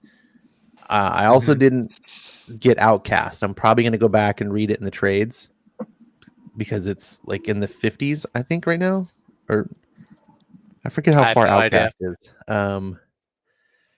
But it's currently in. It's weird. So it's the Robert Kirkman book that no one talks about. But I jumped on Oblivion Song. I've been getting that since issue 1. I was a fan of Die Die Die. I'm not sure if that's over or in hiatus. I don't know what happened to that book. Firepower, of course, is one of my favorite books on the shelf. And what else is he doing? I think he's doing something. Kirkman? I don't know what else. No, I guess that's it. So, anyways, I started reading Invincible, and it's awesome. I have the first 2 compendiums for Walking Dead. I just have never sat down to dig into it. Because, those are a chore to go through. Well, I don't expect it to be a chore. It's just I have so many other books that I'm like, I don't want to dig into something else, and then I now have another more food on the plate. Let me finish what I have. You can just send them to me, and I'll read them to you live. Oh, there we go. I say chore not to mean like it's something difficult, but just like it's a task. It's like it takes a long time to go. Really, it took me like a month, less than a month. Well, dude, so it took me a month to get through 1 compendium. Really? And I read the whole entire series in less than a month. Nah, dude. I had Bankman speed reads through comics, though. I don't speed read the comics. How you did. How much of it did you remember after reading it? That's the question. I still remember a lot of it. Dude, there was some time where we were talking about a comic book, and I was just talking about it. Bankman literally read the book in the time I was just talking about it. He's like, I just finished. You're talking for like 20 No, I was talking minutes? for like 2 minutes. I opened it up. I looked at it. I was like, you finished the whole... Yeah, I just finished it. Nocterra doesn't have that much dialogue in it, though. You gotta realize that. Are you effing kidding me? Nocterra doesn't have so much dialogue. It's just... You should look at the book. You should look at the book I was reading. There was a whole conversation in the Discord how Skip doesn't like Scott Snyder because it's all dialogue heavy. Wasn't that like a conversation Scott we were Snyder having? is very expositional. He has there's a lot of reading in his books. Yeah, Bankman reads fast. Well, you read slow. I do read slow. I can respect that. But that's why I'm saying he can finish 50 issues in a night. Well, I was doing like 20 issues a night. I did 50 issues for Bankman. Let's say you only spent. Let me say instead of 2 minutes, you spent 5 minutes. That would be you could get 12 issues an hour, so you could get through 50 issues in what 3 hours? If I really enjoy the story, I'm liking it one after another. Yeah. But if it's something I'm not into, I'm like you. It takes me forever to read it. I like how you make it sound like I have this deficiency. Well, you're in California. I haven't moved yet.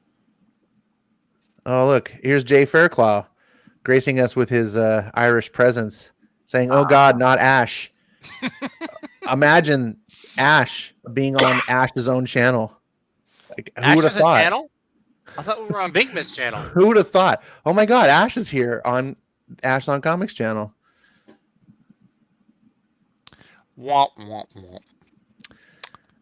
They make them tough in Ireland. They just don't make them very bright. Ooh. Wow. That's sorry. There. I gave him a compliment. I said they make them tough. I don't know. Who'd win a fight, Conor McGregor or Jay? I don't know. I don't. They're both Irish, so it wouldn't really prove anything.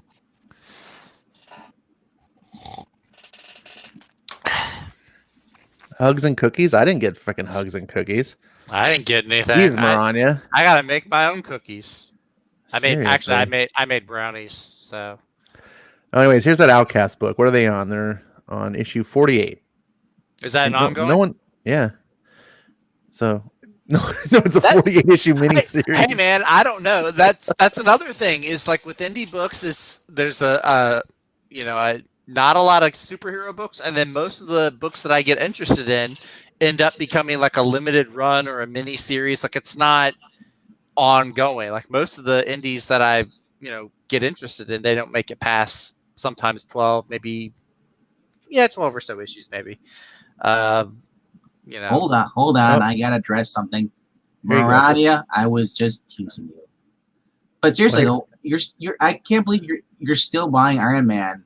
Well, After how much you've been through, it's just like I would just I'll wait. Wait a second. Whoa. Time she's out a here for a second. collector. Time out. Wait, how did Zach and I get dragged into this? yeah, I didn't. I'm standing over here in my own corner, the coffee corner. The Yeah. coffee corner. Zach's drinking coffee. I'm geeking out over comic books, and somehow Bankman has says some something. sort of slight, and we're now dragged down into the mud. It's like when all the siblings are making noise or something, but there's one that's getting into trouble, and the mom yells at all the kids, Yeah. and there's two like, we didn't do anything. That's what we're doing. You're You crying. can criticize Cantwell all you want. Yeah. I think You know- Cantwell's trash. You know why? Yeah. Do you know why you guys get in trouble? Communism. Miranda, I do sympathize though, because I kept getting Guardians of the Galaxy books through Gary Dugan's run and into Al Ewing's. There was that little glimmer of hope when Donny Cates was on it for 12 issues. I dropped Spider-Man so hard after One More Day, just like Peter Parker dropped Gwen Stacy. Oof. Wow. I just couldn't take it anymore. I was like, why give any money? And I as soon as I got rid of the marriage, I knew there's no coming back for that book. And I tried to, what was it, last year? Just trying to get through some of the Spencer stuff, and it was just too hard. That's what she said. Well, that'd be a good thing if she said that, I'm talking negative things. After a number of hours, the medication's supposed to wear out, so I don't know if it'd be a good thing after 6 to 8 hours. After 4 hours, consult your doctor. I'm waiting. I'm going to see how long it goes. Hour 36, still going strong. After 4 hours, I'm contacting Guinness World Records, Actually, that's dangerous. I did pick up Sinister War last week. That wasn't too bad. I actually liked Sinister War #1. I'm obviously behind on a few things because I don't read Spider-Man regularly, but I liked it. It's a nice mashup of all the different Spidey villains. Do you know how I got through it? Comic Vine. They literally write out the paragraph of what happens in each arc for you, so you can just read it. Well, they do that on what is it, Fandom? Marvel Fandom? Yeah, exactly. So I'm saying that's how I got through Spider-Man. Oh, One More Day. And I tuned in for just to look at an episode or not episode, but it's issue. Mm-hmm. And at the comic store, I was just like, no, not getting me.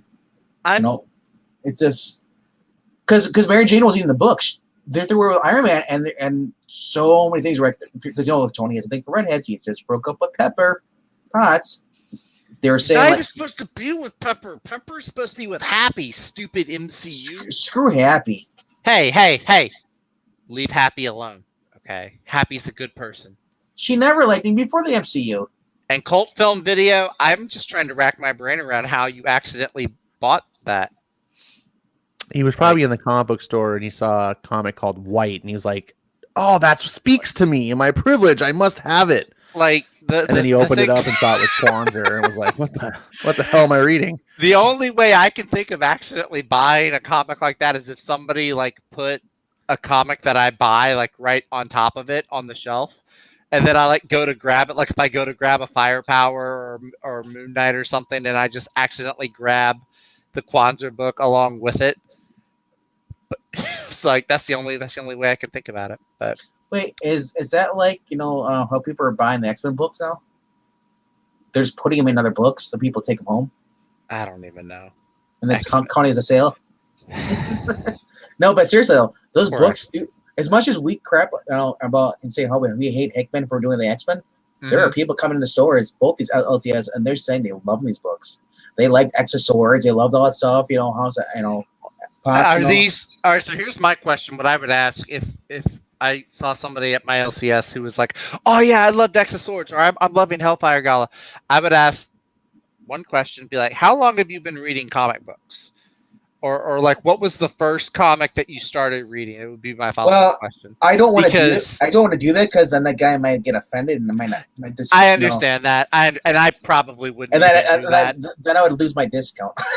No, I understand. I'm very non-confrontational in person. Oh, I mean, so I wouldn't be rude, but I would be curious though, because like if you're just getting into X-Men today, and you're like, I could see probably if you like it, if you don't have a baseline. Well, yeah. Like with other X-Men stories, like if you didn't read Claremont or if you didn't read, I don't know what else is good X-Men. The Messiah Complex stuff I kind of liked, but look at the Wolverine stuff. People love Wolverine. They don't care what the dialogue says. They just see him cutting people up, and they're cheering. Right. That's right. Pretty much, and that's how they look at it too. Magneto, look, he created a plan. That's so awesome. See, Maranya nails it in that last comment. These people are saying the new books are great. They don't know any better and haven't read better. So they're just coming into it and they're reading the Hickman stuff or whatever. They haven't read any of the better work. There are also people who don't like the Claremont stuff. They didn't like the John Byrne stuff. They didn't like the Brood Saga. They like the 90s X-Men stuff, the cartoon. But they don't like the original stuff, but they love the new stuff, just because it's new and it's coming out, and it's just the way it is. Yeah. But I do. Well, the one thing, get away from if you don't be confrontational in a comic book store, I tend to see what else they're picking up. If I see them grabbing X-Men, I want to know. I see pay attention what else they're reaching up for in a book, and it's not Captain America. No one's really picking up Captain America. I haven't seen anybody. Everything around it is Taskmaster and MODOK.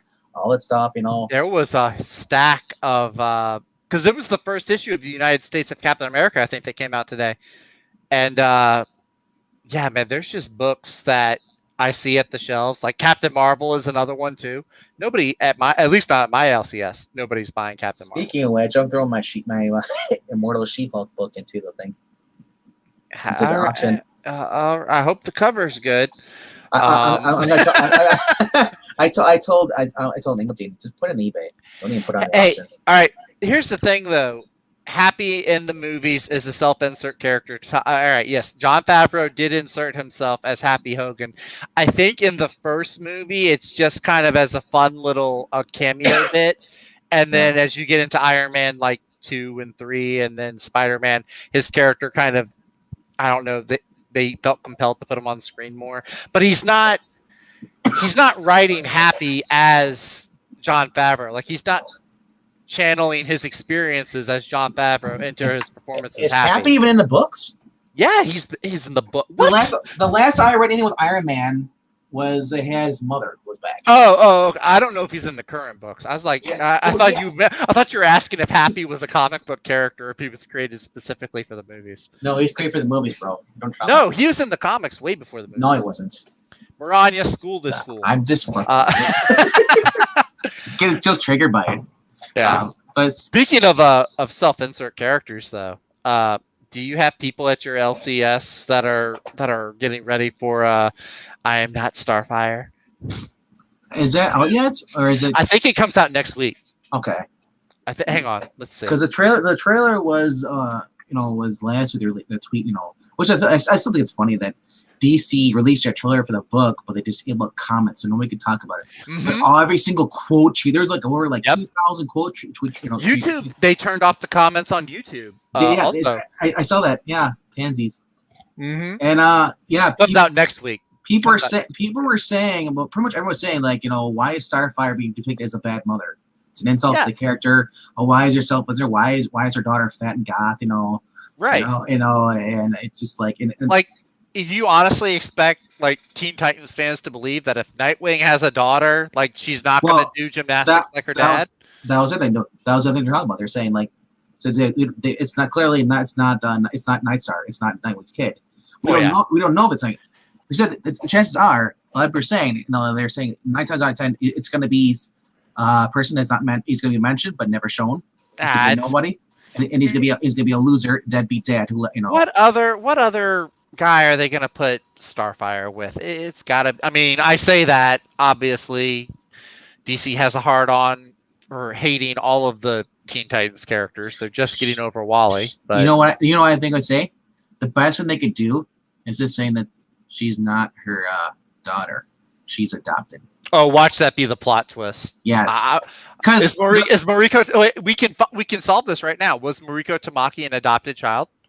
Because if she was in real life, I guarantee you the daughter will be turn out to be adopted. And she has a sister, or she'll be Blackfire's who's daughter. Like she has a sister who's like half her size if she hasn't eaten her yet.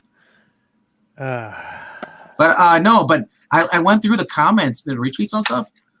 There was 2 people that said, one person said they're gonna get it looks cool, interesting, they're gonna buy it. Another person said, I said it seems like an interesting book, but I don't want to spend money on it. Yeah, well, exactly. Why would you spend money on something that you could find just scrolling through Tumblr?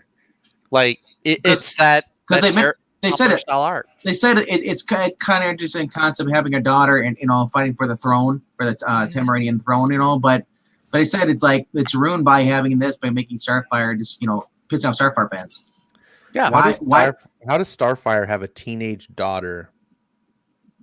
Well, Starfire's grown up. None of the Teen Titans are really, or none of the quote. She's got a daughter that's looking to go to college.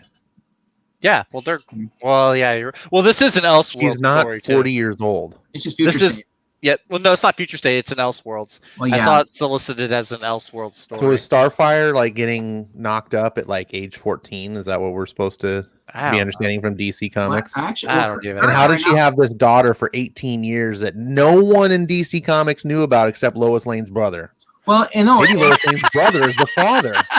And current right now, they're like in their 20s. Yeah, they're in like their late 20s, maybe early 30s. I can see. Subtract 18 years from however old she is. So she's 12 years old. That's but illegal. this book, she's older than what she's currently now. That's true. I see what you're saying. Yeah, it's like, it's an Elseworlds story. So this is like in the future of an alternate It's only timeline. Elseworlds until they find a way. We're gonna see this girl in DC continuity. It always happens. Quit raining my parade, sir. Remember, Harley Quinn eventually made it over. We try not to think about that. I'd still try to see the positive side of things. I know. Blue and gold, people. Jimmy used to feel the same way until he watched my channel long enough. You will join the dark side. Never. I'll never join you. You can cut off my arm and everything. But don't worry, we have free Jake Garrett action figures you can give to you if you join us. I might take that up, dude. He's gonna be in season 2 of Stargirl. I'm kind of psyched. Did you watch the season finale of Flash? He was in there. I stopped watching Flash like 4 seasons ago. I was watching because for the review for I Love Puppets, which actually gets a lot of watch time and replays on it. It's because it's the frog and a felt puppet talking about superheroes. Wait, you call him a felt puppet? He's not even a real puppet. It's a frog and a felt puppet. It's like felt. I said felt. Did I not enunciate it clearly? I'm sorry. Felt puppet. We got to give credit where credit's due. Venkman is a genius. He understands that only people that like Batwoman and the Flash CW shows would tune in to watch a frog and a puppet England team debate each other.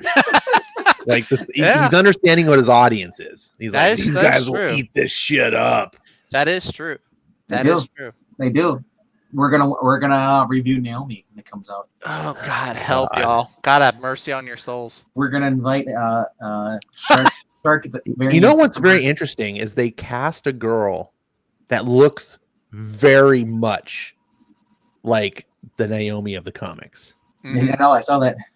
Which is surprising because they didn't cast a Hawkman that looks at all like Hawkman for the I know or the Black Adam movie. They seem to constantly get white people looking wrong. Did you hear about they casted Batgirl today? They finalized the actress for the yet to be announced whenever it comes out Batgirl. Is she black? Yes, she is, sir. How did I know that? It's almost because Batgirl's a ginger.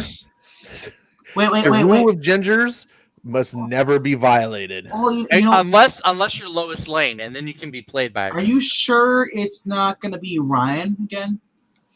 No, it's I saw the article. She was in, if I'm not mistaken, I think she was in that In the Heights musical that just came out. Actually, there was 2 girls in the running. There was There were 4. There were 4. No. I read this early this morning. There was 2 they narrowed it down to. Oh, was it? This is Leslie Grace. Yeah, then there was another one. Isabella Merced and Zoe Dutch. So there were 3 girls, not 4. Excuse me. There were 3 girls. I think that they were considering. I think DC is in the process of swapping every single character that they have to be black. Mm-hmm. Well, Leslie Grace, yeah, she's not black. She's mixed. Well, she's okay. But she's not a ginger. She looks more Hispanic. It's still not ginger. Let's think about, is there a major DC character that's untouched that's not been swapped to black? But there was another girl that was a black girl that was untouched. Not untouched. No, but there is there an untouched major DC character that has Power Girl? I don't know if she's major or not. I would count her as major. But... You mean in live action? You mean? Oh, just in general, have they that has not been swapped to have a black version? Barry's mom. Who? Barry's mom's dead. No, the CW though. They didn't make her black. She's not a major character. I'm talking about a character that would have their own book. Don't say that, Maranya. Why you gotta undo my statement like this? She says Power Girl was race swapped in the book. Mr. Terrific is still the same. Yeah, but Mr. Terrific. So here's my thing with Mr. Terrific, no, because there was a white Mr. Terrific back in the original 1940s of the DC, like the original. So then hold on. Then Mr. Terrific counts. He has been swapped to be black. He's just one of the earliest ones to be swapped to be black. He's a different person though. The original Mr. Terrific is Terry Sloan. The new one is Michael. But the character Mr. Terrific, you see what I'm saying? Is there's now black. Like Mr. Miracle is now black. Batman is now black. Aquaman is now black. We're casting black Batgirl in the movies. Jim Gordon has now been cast black in the movie. See, they're trying to do a black Superman movie. Did you know that Black Canary? They did Black Canary too. I mean, look at White Panther. He's he's black. and the Harley Quinn movie. Green Arrow is the only one I'm thinking of that maybe hasn't been swapped. In Arrow, didn't they do like a Future episode where he was black? Yeah, but Future, it doesn't. I don't know if I count that. Okay, Juggernaut's still white. No, DC. We're talking about DC. Oh, DC. Okay. Hourman's still white.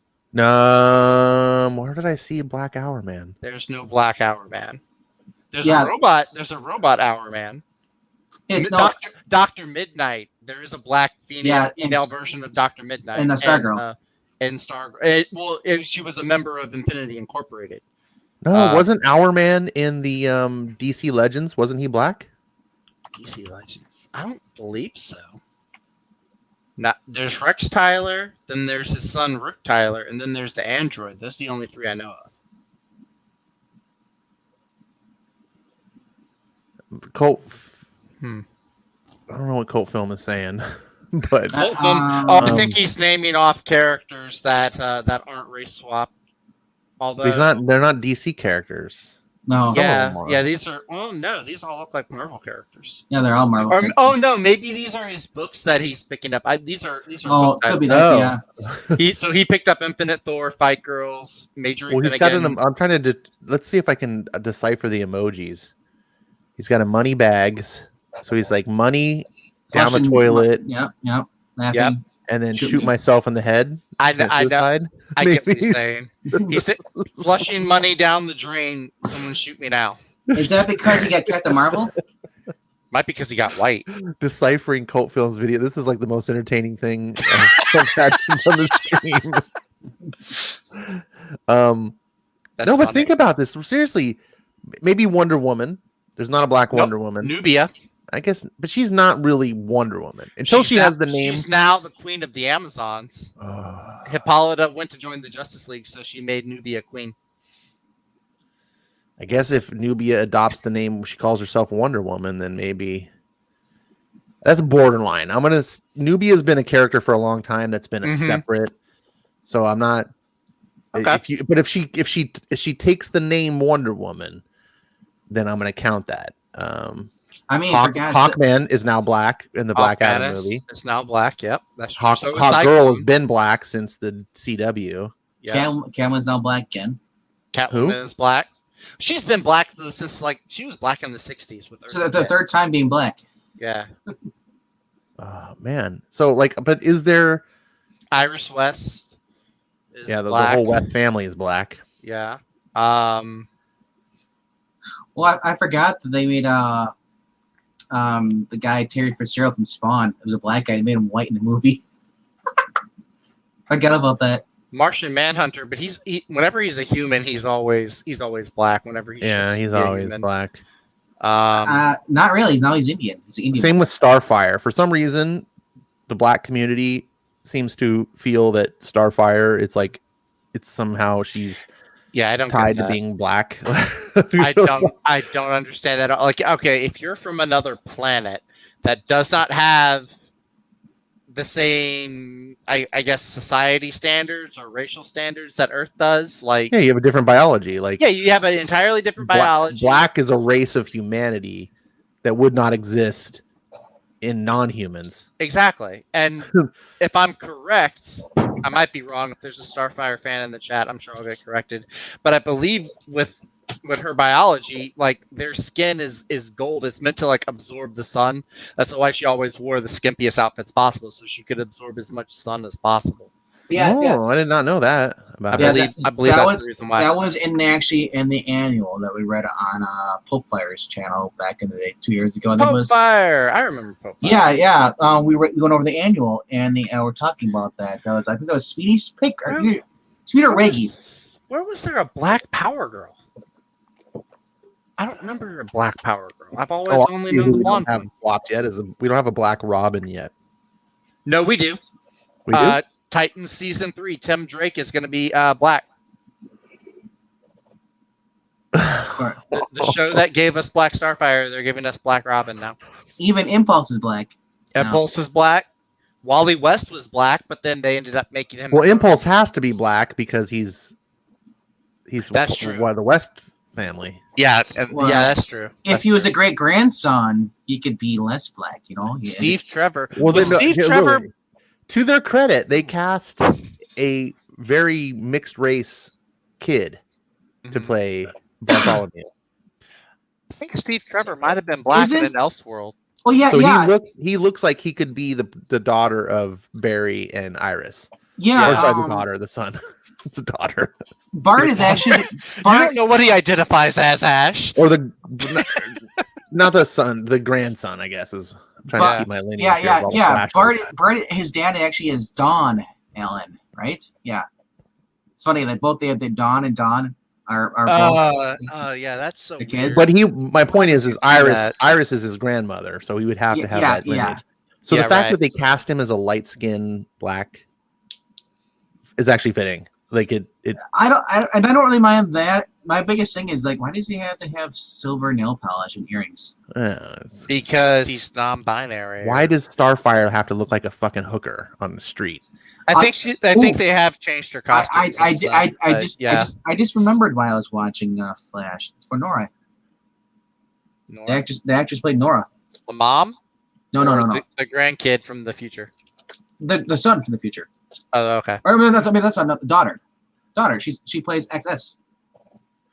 Hey, we got a Marvel Sucks troll in the audience. Hey, Marvel Sucks troll. Hey, Stan Lee is not a rip-off artist. Well, maybe Jack Kirby would say otherwise, but did you know? Well, there's an old saying in among artists. What is it? Is good artists borrow, great artists steal. Yes, I think I've heard that. DC before. Copied off of Marvel too. They both copied each other. It was very much. We did a whole Jeopardy question series about that. It's very much a cutthroat business back in those days, and it was all about being first to press and trying to get your characters. And DC and Marvel were the two big dogs, and they had to. Each if we got a underwater character, then the other one have to make one. I would say DC bought out faucet because Captain Marvel was too much like Superman. I'll say this about the movies. Each of Marvel and DC both have their bad movies. That's true. Yeah. Halle Berry's Catwoman will forever, I think, be the worst, or at least one of the worst DC movies. Probably the worst. Worse than Birds of Prey? I have not seen Birds of Prey. I haven't seen either. I have seen Catwoman. I just know if there was a drag out fight to see who would be the worst, those two would be in the ring. Just at least the characters in Birds of Prey call themselves the names of their characters in the books. Catwoman and Catwoman isn't even Selena Kyle. She's completely different. The one I'll put a flag for this. I don't like Suicide Squad.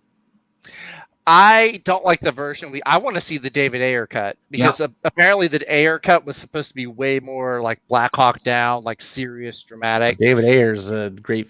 Well, he's not a great filmmaker. He's a good filmmaker. Well, he's got a really good voice, and you know what? You could see some of that come through Suicide Squad. Oh yeah. Suicide Squad was a broken movie for many different reasons. You know, part of it is because they re-edited his film. The other part of it is they only gave him 6 weeks to write the film. They were like, "Here you go, make a film in 6 weeks." He's like, okay. You know, they should have gave the guy Ritchie. But the thing is, it doesn't matter if you can give a film to a great filmmaker, and if you don't give them the time or the tools, you're going to get a rush turn out to be shit. Yeah. I mean, David Ayer had his film. Warner Brothers wasn't confident in it. Which I can understand. They only gave him 6 weeks to write the damn thing. Well, then they saw a trailer. Was it? I don't know if it was Deadpool 2 came out, and they were like, "Hey, Marvel's doing an R-rated, raunchy, funny superhero movie. Let's do that." Again, going back to they hired that was probably part of it. I don't know that part of the story, but I think that was the main reason they wanted the other part of the story, though, is the company that did the trailer, because filmmakers don't make their own trailers. You go out to an advertising company, they cut the trailer, and the trailer got really good response. And so Warner Brothers was kind of not confident in the film, and so what they did is they hired the company that did the trailer to recut the entire film to be like the trailer. Oh God.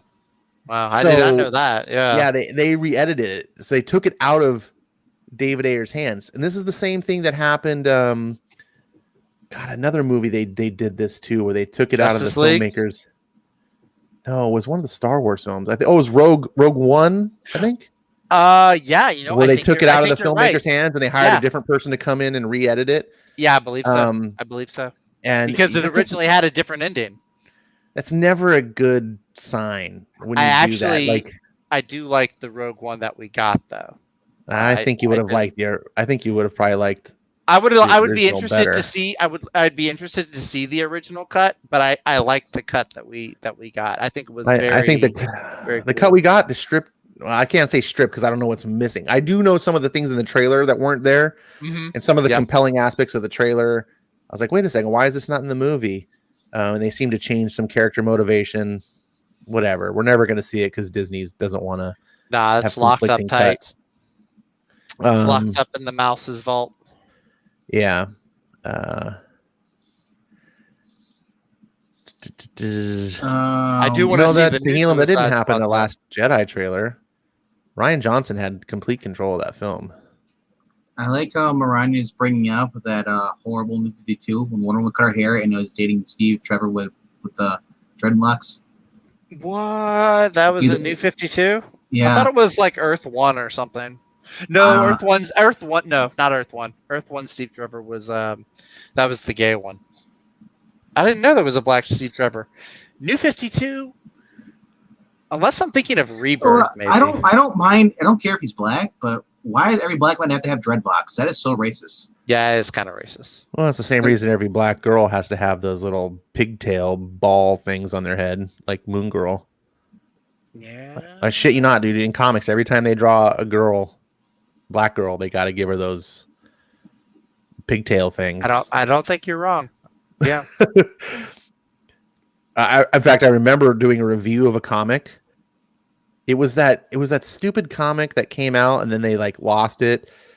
Like they just didn't continue it. It was remember that like that special came out like the beginning of 2020, and it was Marvel Comics and they were gonna have this whole thing where like they made kid heroes illegal. Yeah, it was like outlawed or outlawed. Yeah. So I did a video. I got the first one and I did a video on it. And I remember like mistaking there was a girl in there, and I was like, I thought that was Moon Girl. So I was calling her. And then it became apparent that it wasn't Moon Girl, and I was like, holy, they draw her exactly the same.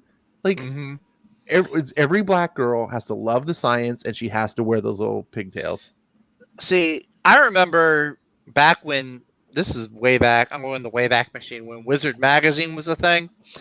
There was an article I remember reading this one time. They had some artist, I think he was drawing Teen Titans at the time, and he just did this whole article on how he drew all the faces differently, and they were drawn so differently that you could tell who was who without colors or any kind of identification.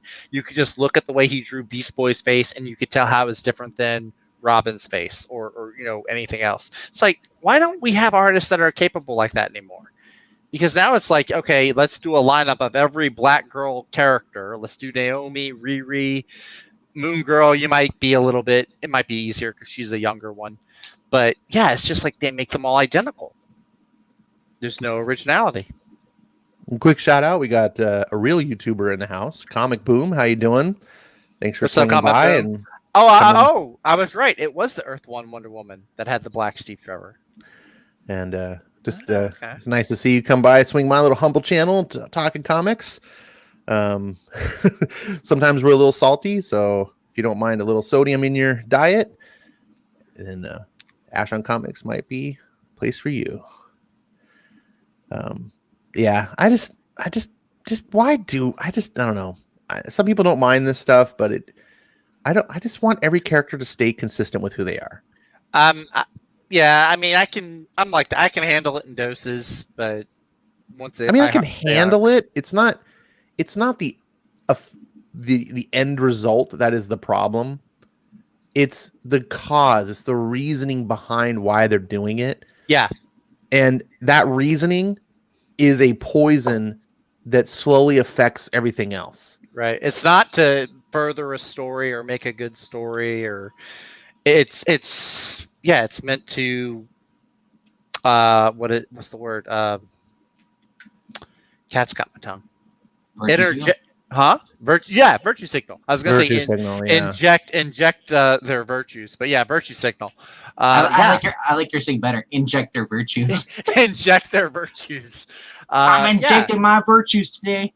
It's elevating their ideals and beliefs at the sacrifice of the story, when it should be the other way around. I don't think it's really elevating their beliefs, because elevating, but no, because hear me out. Like, instead of doing a black Superman movie, maybe you do you just do an icon movie. Like, yeah, maybe use any of all the black characters out there that get no representation or nothing outside of a mini series. Maybe I guarantee you do a good icon movie, and all of a sudden that character becomes a DC staple forever.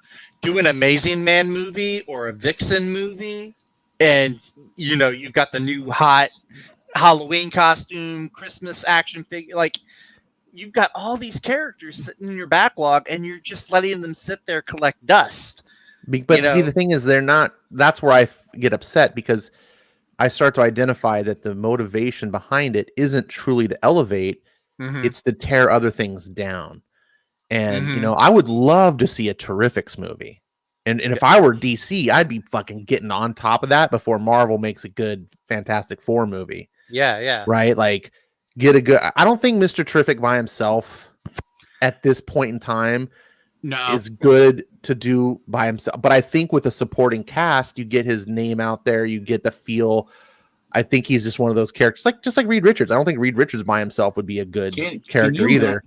Can you imagine if they release a Superman movie and it's actually like Robert Venditti quality? It is no SJW stuff in it whatsoever, and it just sells out the biggest movie there is, and they did it, and then they tried to shit on it.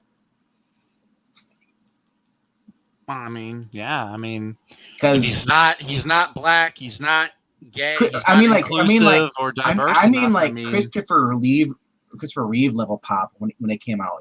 Just like because how amazing it was.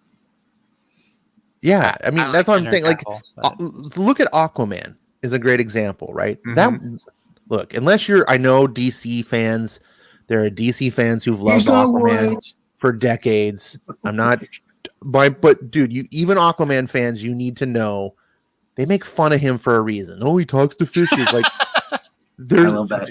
That's so great. Yeah. Look, Aquaman is kind of a silly joke character because he looks weird. He's got a stupid name. On the surface, Aquaman seems silly, and I'm one of those people that have been like that all this time. I'm like, dude, Aquaman's lame. Then they made a really kick-ass movie with him, and I was like, oh, and it changed my perception of the character, and then it opened me. It was a gateway, like it was my gateway to be like, I'm gonna read more of the comics, and then I read the Dan Abnett Aquaman, and I was like, this is fucking cool. Like, he's not stupid. And sometimes you just need to get past that barrier. And it kills me that DC has not like used that as a launch pad, to like really push Aquaman into the stratosphere. Right.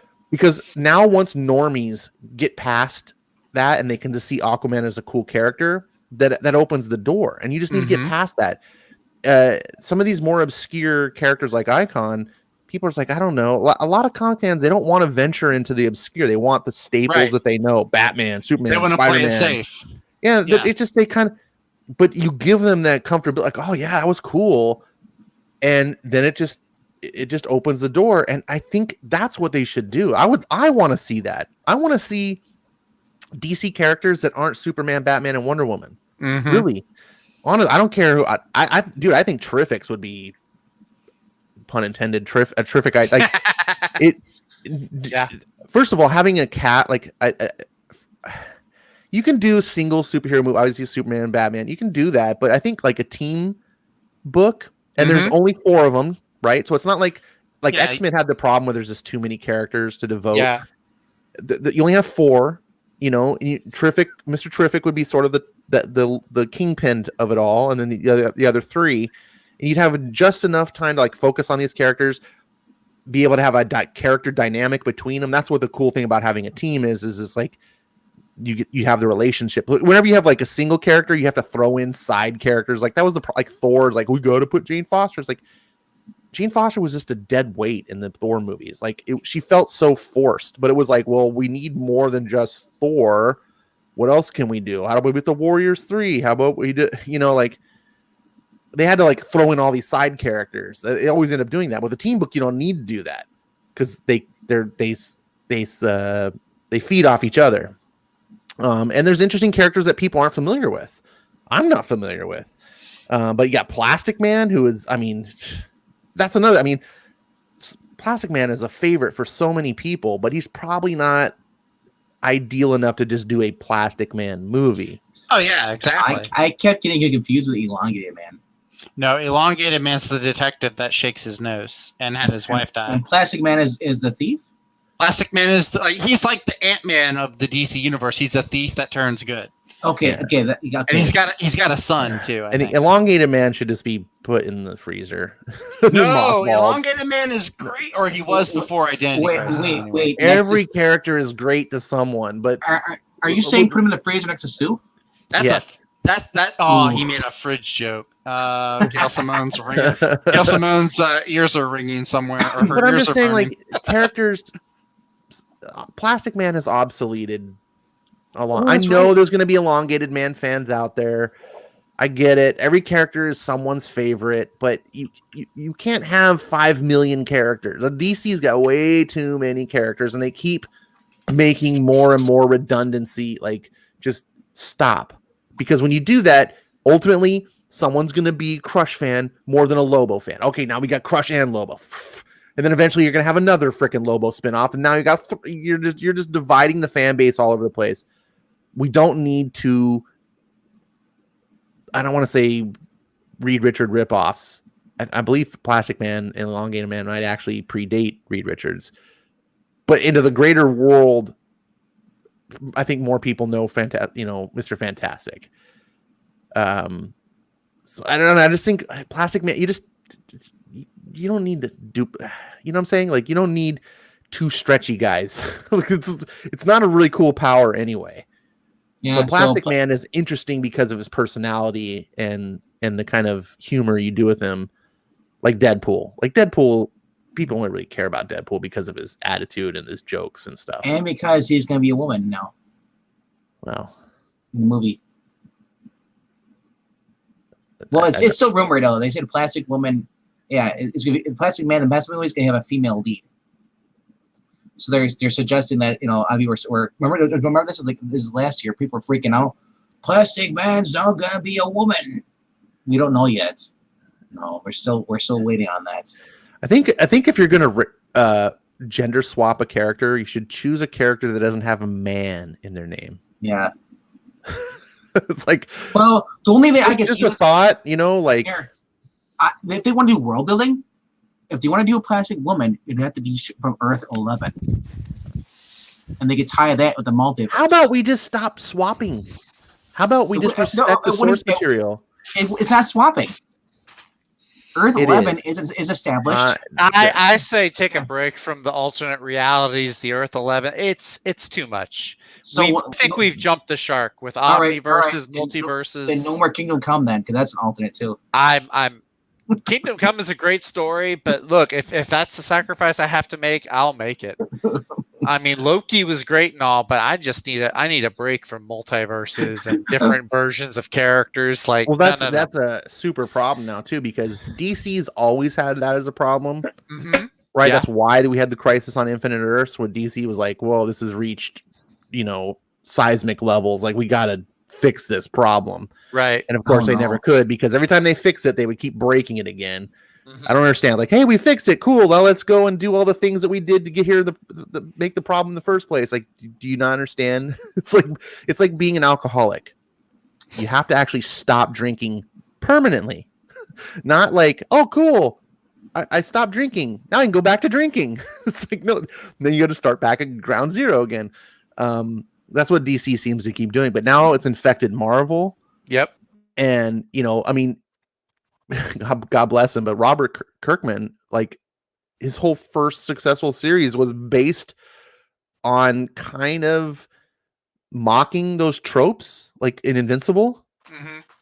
Like Invincible just pulled all the silly things out of comics and said, we'll just do that. And so indies are kind of doing this too. It's like, this, do we really I'm just over it. It's like a fad that should have died out several years ago. It's become a cliche now.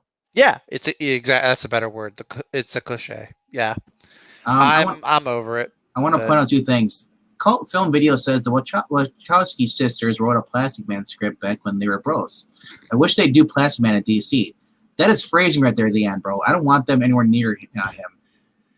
I don't know, dude. Did you see Speed Racer?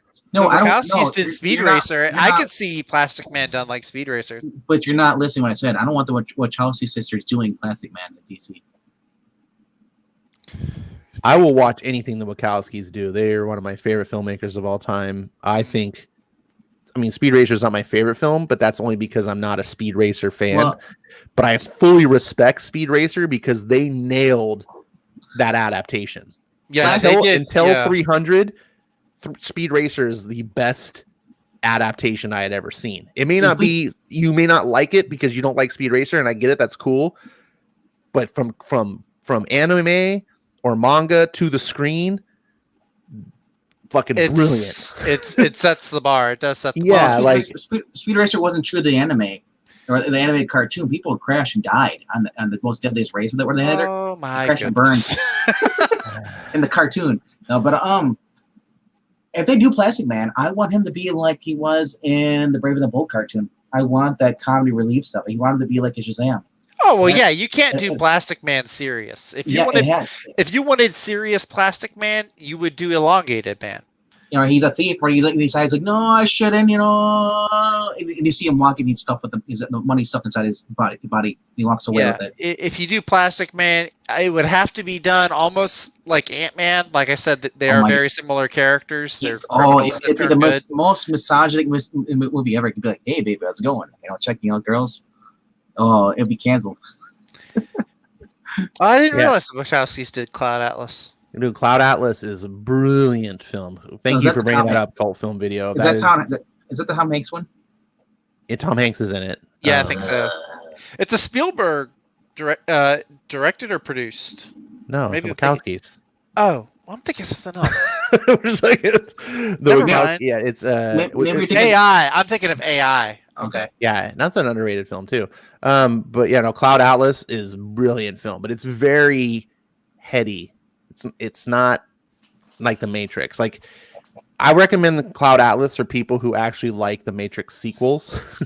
If you hated the Matrix sequels, probably avoid Cloud Atlas, because it's very philosophical, thinky, kind of the way the sequels went.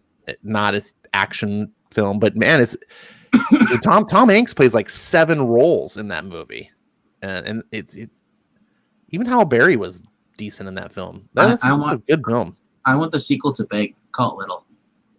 Oh my gosh. No, don't. We don't need to ruin good things. Yeah, leave Big alone. Big Tom Hanks, the grown man, becomes a child.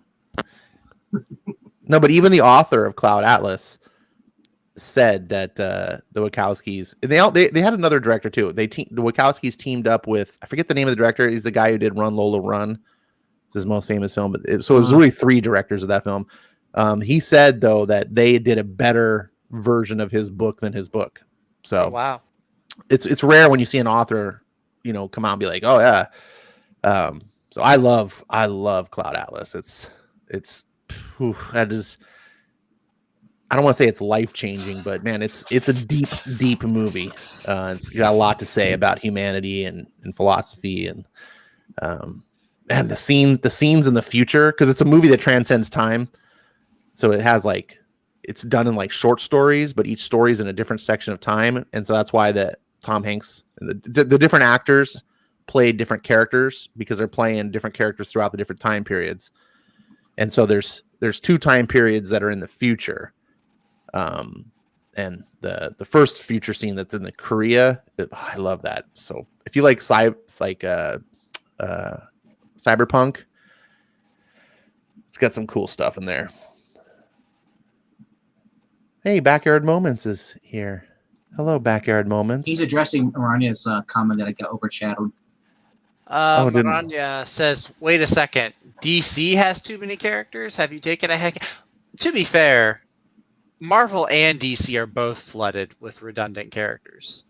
There's way too many Spider-Men, too many Green Lanterns, Flashes. Not enough Black Cats. Not enough Black... No, you know what, Maranya? Is fair as it is to point out that Marvel has way too many characters. That's true, because they are copying DC and making multiple versions of all their characters. I think DC still vastly outclasses them, and they have less books. Like Marvel, does DC more severely. DC. Yeah, DC severely cut back on their book production. I mean, you think about this. DC, a lot of their main characters are now referred to as families. Mm-hmm. You have the Batman family, the Flash family, the Superman family. They're not just, hey, like a Superman. We've got Superman and his son, and we got Supergirl. We got Power. I don't know if Power Girl counts, but I'd count Power Girl. She's it's now there's two Superboys. Mm-hmm. There's Connor and then John. You have Steel. You have Steel doesn't really count. Steel. You don't think Steel counts? No, because he's like a spin-off character. I'm talking about, I mean in Superman's orbit, maybe he's not related to Superman, but he's definitely in the orbit of Superman. That's a tough one. I have to think about. What you guys understand is that Power Girl is actually Earth 2 Supergirl. No, I know.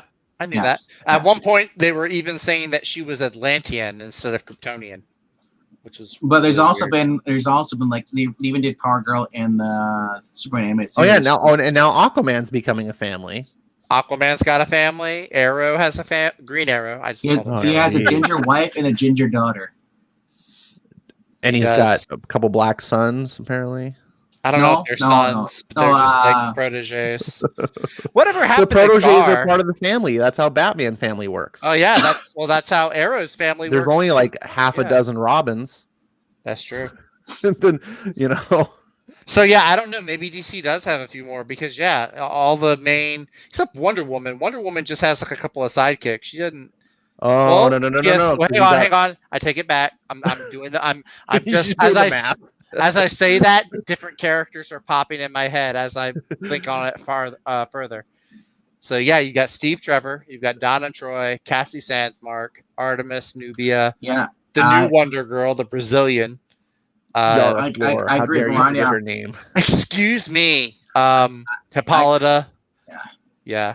I agree with Marnia. I too call shenanigans on DC cutting back their book production. They cut it back for Future State and introduce a whole bunch more books now.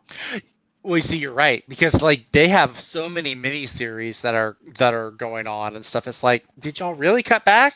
I mean, maybe they cut back.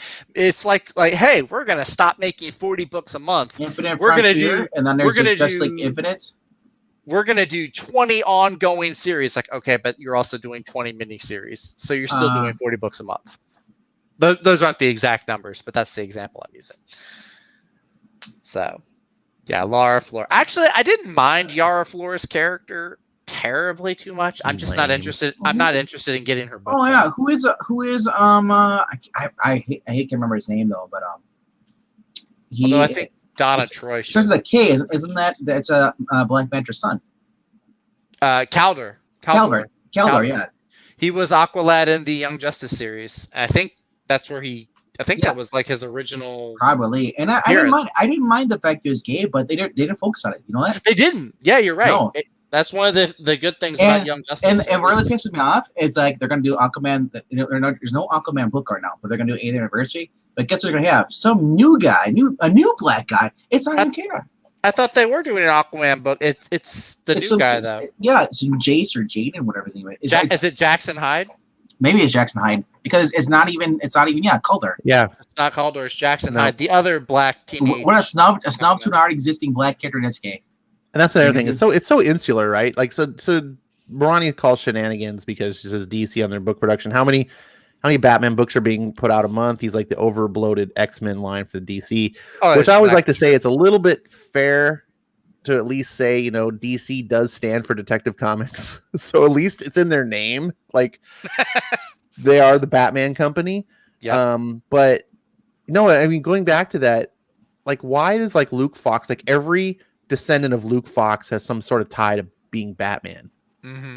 Like, and that's the same thing. It's like, so now every descendant of Black Manta is going to now be a tie to Aquaman. Like, do you mean Lucius Fox? What did I say? Luke is the son. Luke is the son, I think. I thought I said Lucius. I'm sorry. Yeah, but it's okay. His name is Morgan Freeman. Yeah, it's like I said. It's Morgan Freeman.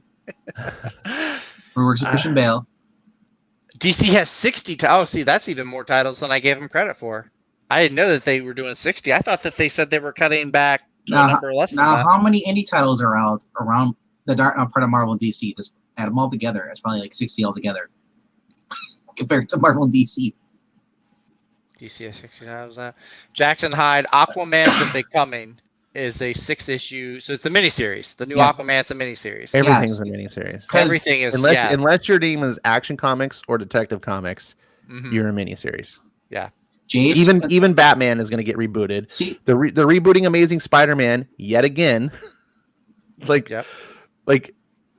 Or maybe they already did. Actually, I can't even keep track of how many times they just boot Spider-Man. X-Men just got rebooted. When Spencer, the Sinister War is over with, Spencer's gone from the book, and then the Amazing Spider-Man is gonna be either canceled and started over again. No, it's gonna It's being started over. Yeah, that's what I mean. It's still canceling it. Yes, they are technically they're canceling it and starting. Yeah. Yeah. There's Tim, Jace Fox, and there's also Luke Fox. Yeah. So there's Tim. Oh no, I thought Tim and Jace were separate. So Jace is his middle name? I can't keep track. Isn't there also? Isn't one of them the Signal? Yeah. No, that's Luke Fox, isn't it? No. Luke No, Fox is no. the Signal? No, Luke Fox was Batwing. Who was maybe the it's Signal? Duke Thomas is the Duke. Signal. Duke Thomas. Okay. Yes. Sorry about that. He was black. I assumed he was a Fox. I apologize. Don't cancel me, He please. probably There we stole go. some Comic spots. Boom is giving us some education here. Lucius Fox has 2 sons, Luke and Jace, and a daughter named Tamara. So there's no Tim. I thought there was a Tim. I thought there was a Tim too. I saw Yeah. somewhere a Tim. No, So Future State, Luke that's what I Fox saw. is Batwing, right? Okay. Luke is Batwing. Yeah, he was Batwing. Jace is and is Jace the better Batman. And Duke Thomas is so Duke Thomas is the Signal, and Luke is Batwing. Duke and Luke. The thing Yeah, is, but Duke is not a Duke not a is not Fox. related though. Yeah, he's not. you know what though? I do give credit for, at least Luke Fox was written that he actually yelled at his father, "You're an idiot. This is your money. Give it back to Bruce." Oh, really? That was in Future State, or towards the end of Future State. Yeah. Kind of surprised about that. Actually, that was in the next Batman. Actually, that's what it was. It was either the Batman with Tinian leading up to it, or one of the Future State books. But I remember Luke Fox coming in front of his head because he's still suffering. Lucius Fox is still suffering from the effects of the Joker venom in him. Maranya, Okay. I think any self-respecting comic reader would agree with you. She says, I would rather see 2 good books per superhero or teen title than 10 plus books that are super low quality. So Tim changed his name to Jace. That's not confusing at all, by the way. No, right? It Is that like his middle name? Because I know sometimes people go by their middle names. But that's when you're writing a commercial character that's supposed to be adopted by mainstream normie kids easily, you should avoid stupid, confusing things like this. This is like Stanley 101. This is why he always used alliteration in his characters, like Peter Parker, Reed Richards, because there was a system to it. It was easy to remember the character's name.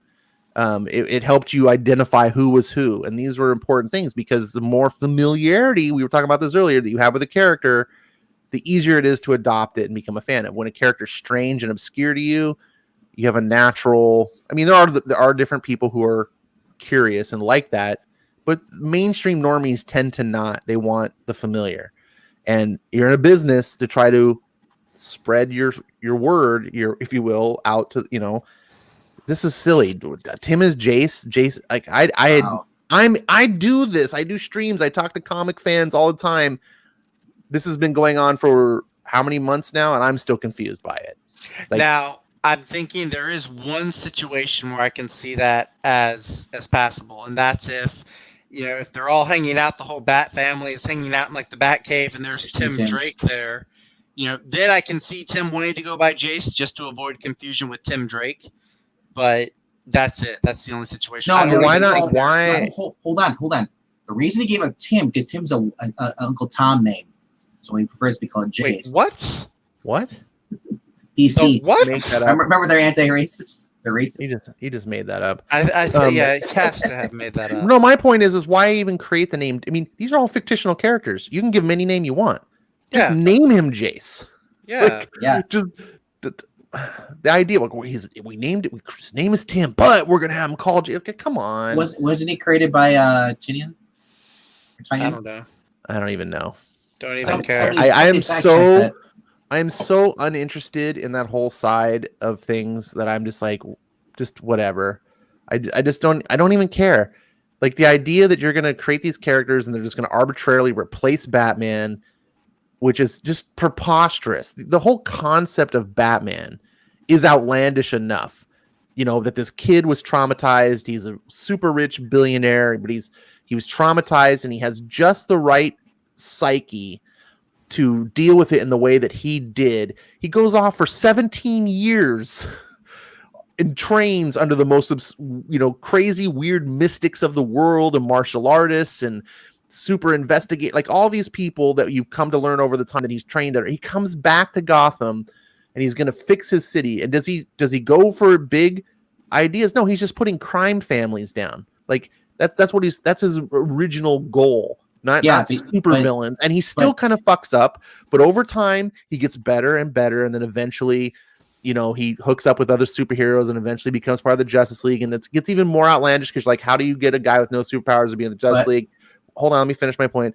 And he gets, you know, okay, but he's rich, okay, and he can finance and do all these things. He's got the gadgets, and he's super smart, and the Justice League needs brains as much as it needs brawn. Okay, fine. You do all, and to say, oh, but Luke Fox has got a son, and he can just put on his bat suit and do the same thing.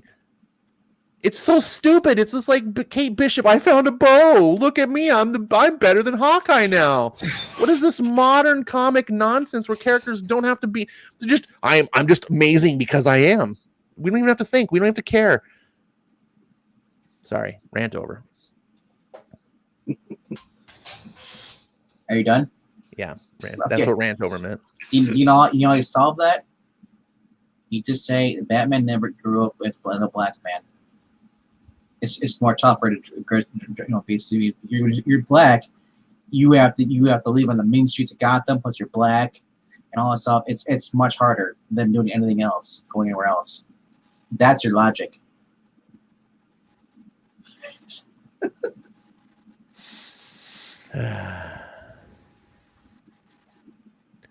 No, of course Luke Fox wasn't the first Batwing. The Batwing used to be a vehicle. Oh my god! I didn't even think about that. They literally took the name from his car, or his plane rather. Yep. It's like, okay, we can just call you this. Like, how long until there's a Batmobile? The Batboat. The Batboat. It's like an Aquaman Batman hybrid.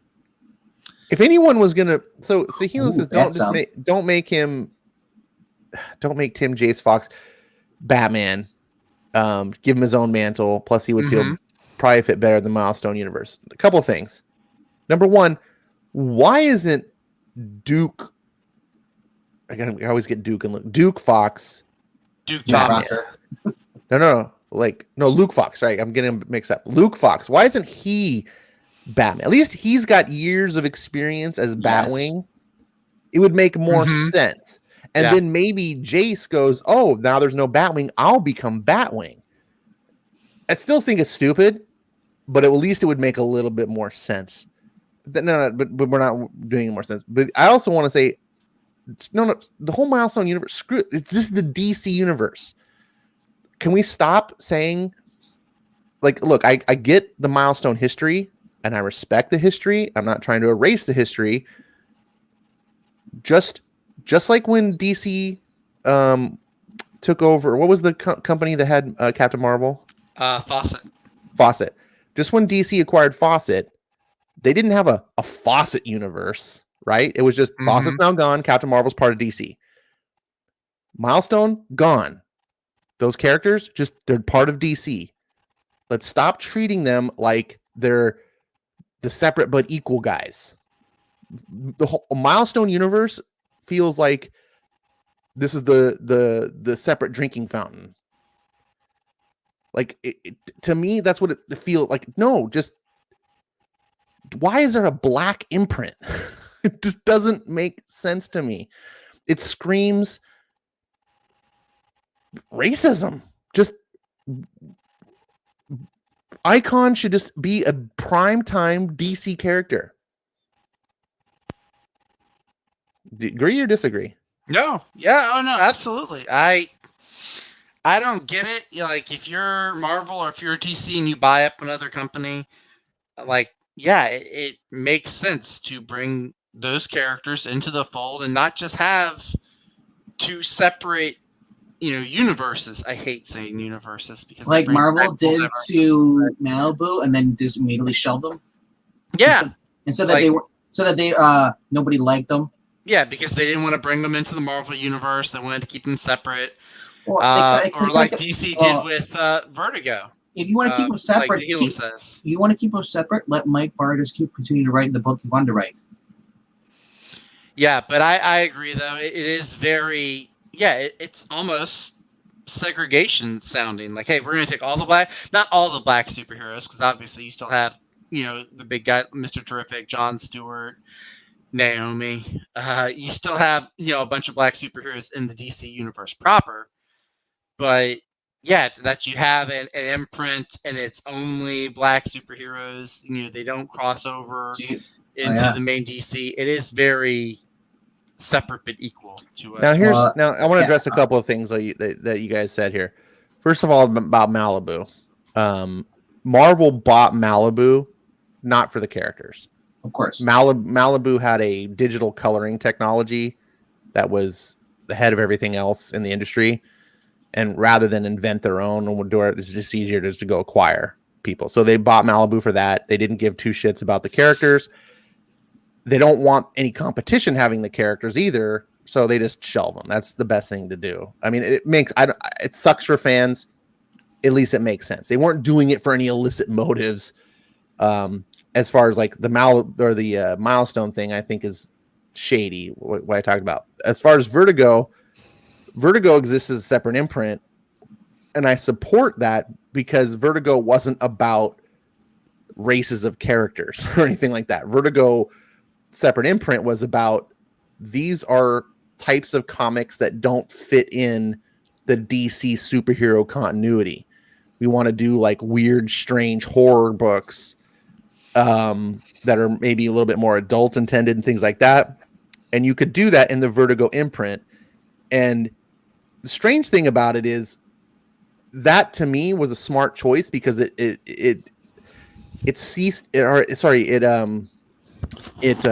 countered or mitigated confusion in the brand, right? Like when you saw a Vertigo book like Sandman back in the day, you knew like, oh, this is different than like DC. Like it's the superheroes and the Vertigo, like it was clear. Everyone kind of understood it. You saw the Vertigo books, you got it. A couple years back, DC canceled Vertigo and they gave us the bullshit lie of we're canceling it because it's brand confusion and we think our fans are too confused about all these different imprints. And so we're going to simplify it and we're going to have just DC Kids, DC main, like regular, and then DC Black Label. And that's going to cease. And it's like, you effing liars. You're so full of shit because now we have Young Animal. We have Wonder Comics. Now we've got Milestone is back. We've got the DC horror line. We've got Joe Hill Comics. We've got, which is weird because Joe Hill Comics and DC horror line aren't the same thing, which is, I don't get. We have now Sandman has their own imprint. So you don't forget the Sean Gordon Murphy verse. But that's not an imprint. That's not an imprint? It's his own line of... No, it's Black Label. His own line. Oh, okay, it's Black Label. Okay. It is on the down low, like you understand, like it's his thing, but it's all under the Black Label imprint. Gotcha. So we have the World of Sandman or whatever they call it imprint. So like DC's got more imprints than ever, and it's like I still don't know what the hell Young Animal is. No one's been able to explain to me. Maybe Comic Boom, his knowledge, can explain to me what Young Animal is supposed to be. I thought it was like when I first heard of it, I was like, oh, that's probably for like their young adult line because it sounds like, and it's not. It can't. Have you tried looking up on Comics Explained? No. That's what I got you for. Young Animal, he's called a Muppet Baby. Oh my god! That just makes me migraine. Woman. That's what Minkman thinks every time he sees a Xenoscope book. You think Joe Hill would have plenty of Stephen King money just to finance his own thing? That's me at the comic book shop when a girl walks in. Woman. You know, Joe Hill's wrote several of his own novels. He's an accomplished novelist on his own. He's not Stephen King. I mean, no, how many people are Stephen King besides J.K. Rowling? But yeah, Joe Hill is an accomplished novelist.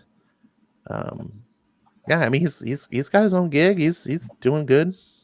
It's just funny how you worded that. He wrote several of his own novels. I'm like, I hope they're his novels. He write them. Hopefully, he didn't plagiarize it. He had a ghostwriter. Yeah, it is a weird way to word it, I guess. I was trying to basically say that he's written other things besides comics. Yeah, he's also written novels. Gotcha. Too. I gotcha. So And I guess also I'm trying to say like he doesn't just get his dad's money. Like he writes his own books. It's not like, Dad, you made money from a book. Can I have an allowance? For those of you that don't know, Joe Hill is Stephen King's son. Okay.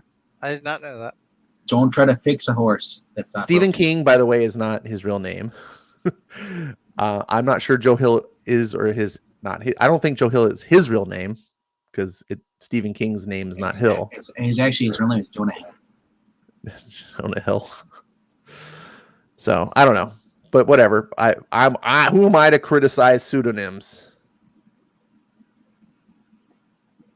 Only Zach can criticize pseudonyms because. Yeah, freaking. Yeah, don't get me going on that. I'm gonna start calling myself your boy Dick because Richard. So tell me, nickname- do you anyway. have a problem? Do you have a problem with other people having the same? No, not identity? at all. Not at all. It's just funny because you look up if you're on YouTube and you look for a guy named Zach who talks about comics, you find your boy Zach, and then you find out his name's not even Zach. It's just like, son of a bitch. Well, if you want to go It's just hilarious. if you I want to just go find by it to your be boys, hilarious. your boy Dick, I think we can make that a thing. What do you say, Bankman? Then I have to change my avatar to like Nightwing or something. I don't want to do that. People are just getting used to the Jay Garrick, so I just think it's hilarious. As far as hey, you can use Jay Garrick because I hear he's all about the dick too.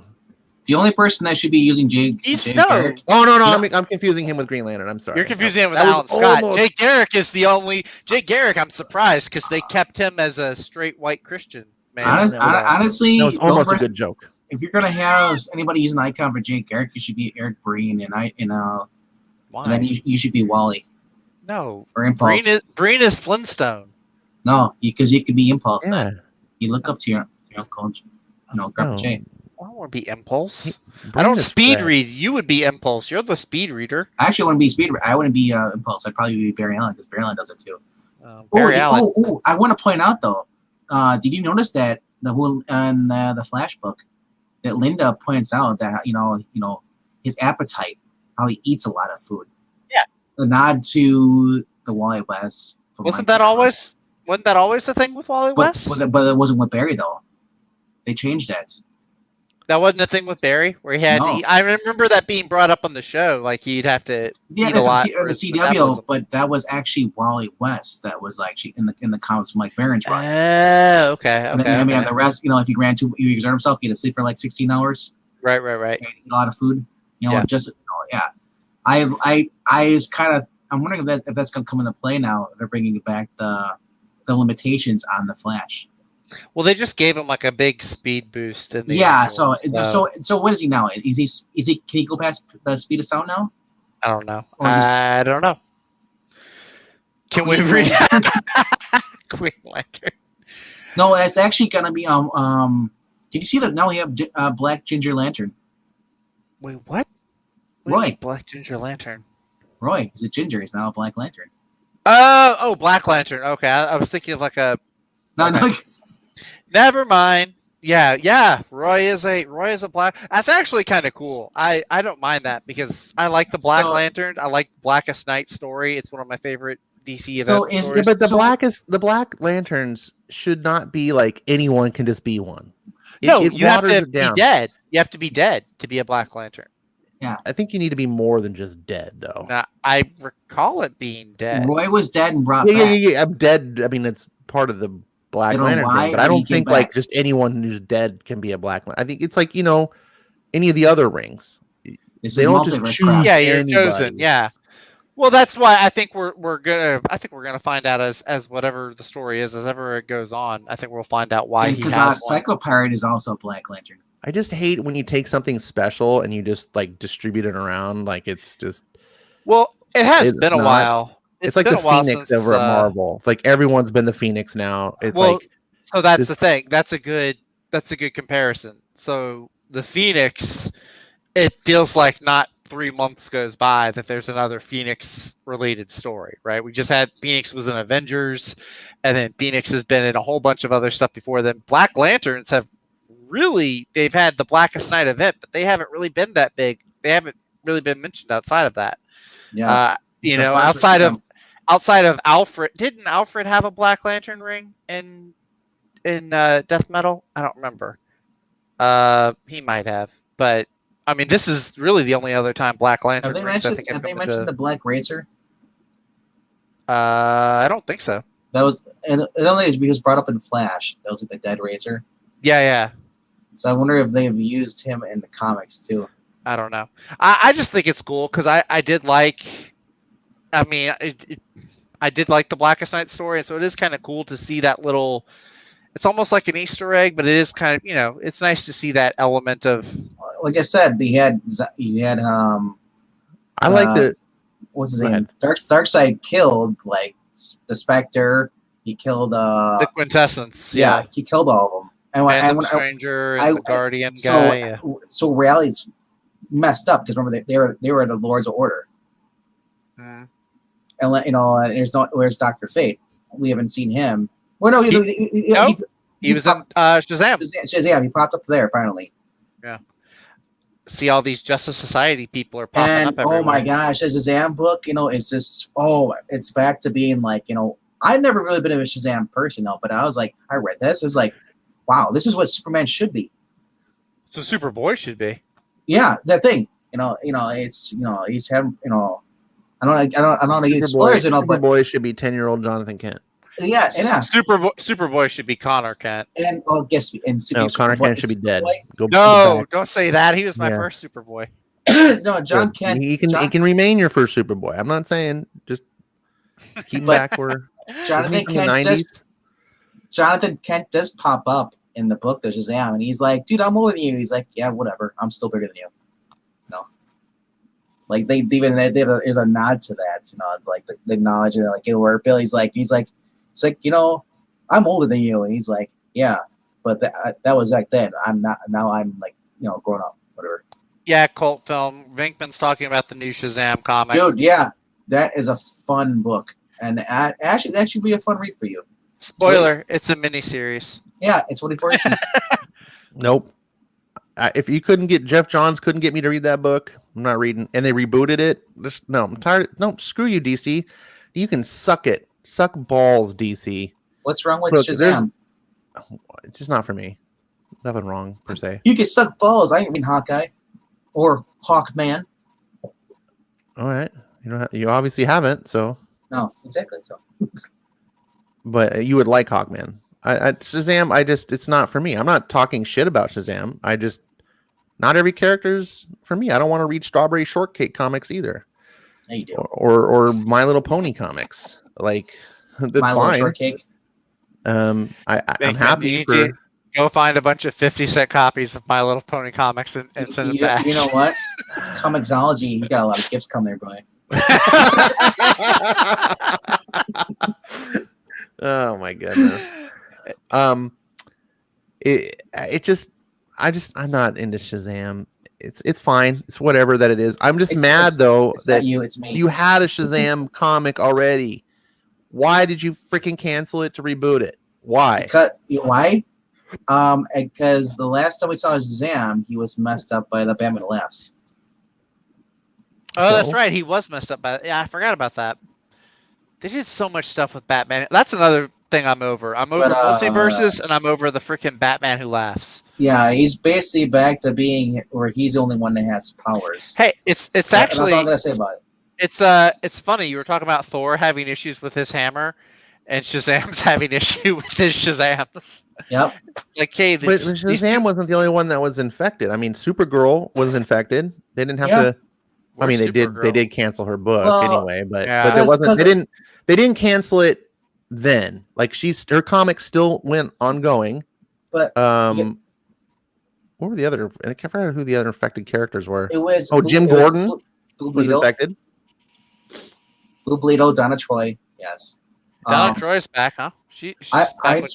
Well, the reason the Shazam is at power is tying into what's going on with Darkseid, the whole Justice League Infinity and stuff. That's the Elseworld stuff. It's all and that's where it's not tied into Justice League. Justice League Infinity is Infinity is the cartoon Elseworlds. That's the one that it's like season 3 of the cartoon. Yeah, not that one. The other one, Infinite Frontier. Yeah, okay. Infinite Frontier. Yeah, that one's tied into this, and like I said, he's having problems with the Rock because it's Rock Attorney is not where he can't find the wizard. The Rock Attorney's been misplaced, because some cosmic level something's going on. So there's a whole new threat coming after this whole death metal. All realities are messed up. There's aftermaths. What is Never Never? I haven't heard of that one. Is that a comic that came out today or this week? I don't know. Never heard it. Is that this book cult film? Always Never? Maybe. Oh, it's Always Never. I was looking for Never Never. Well, yeah, whatever came out today. Always Be My Never. Just look up new comics today. Today's date. Never Where? He didn't say it came out today. Oh, okay. Last week. Oh, Peter Pan. It's a Peter Pan comic. Oh, okay.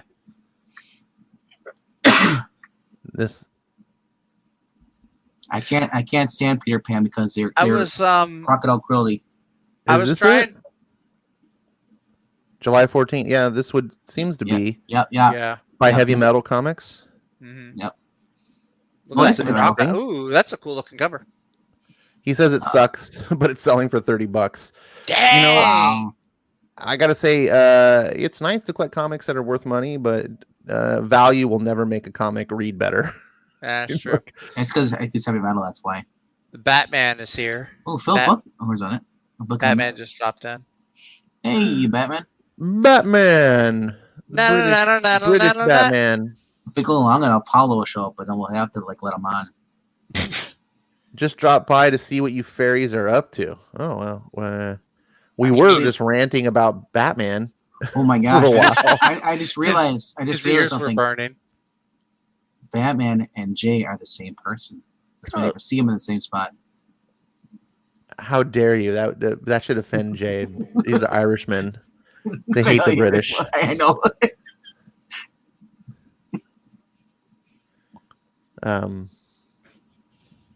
Actually, I don't know. I shouldn't speak for Irish people. I have no idea.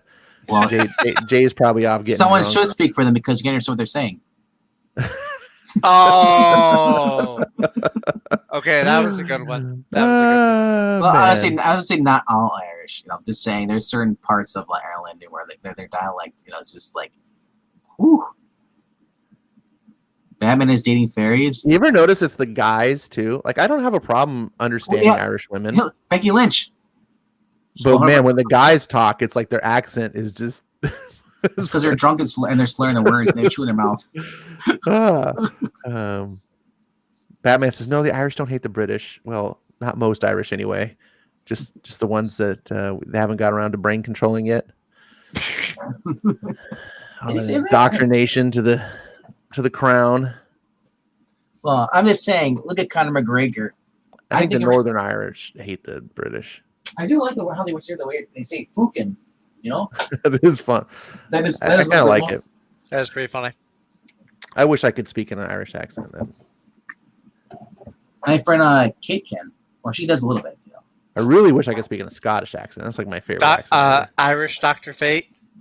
Yes. My friend Kate. I don't know if you watched it all last Friday. She was on Thursday and Friday. She was speaking for Dr. Fate, and then she started going into an Irish accent. Because he was saying me, certain ways me thinks, it's like, and she was trying to go for Shakespeare, because that's kind of like Dr. Fate's kind of he's like a Shakespearean, words was written dialect, and it started going into an Irish thing. They were like, well, it's fuck it, let's just do Irish.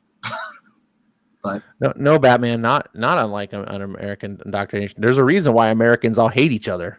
It's because of the indoctrination. Well, and there's a third of Americans that are indoctrinated by K-pop. We what's all up with that? Hate each other. Have you not seen us burning our own cities down all year? They did a poll. I think it's 1 in 3 Republican and independent people in the southern area of the United States, and then I think half of the Democrats on the West Coast want to secede from the country. It's like these growing portions of different districts or different areas of the country are like wanting to secede. I was like, y'all are idiots.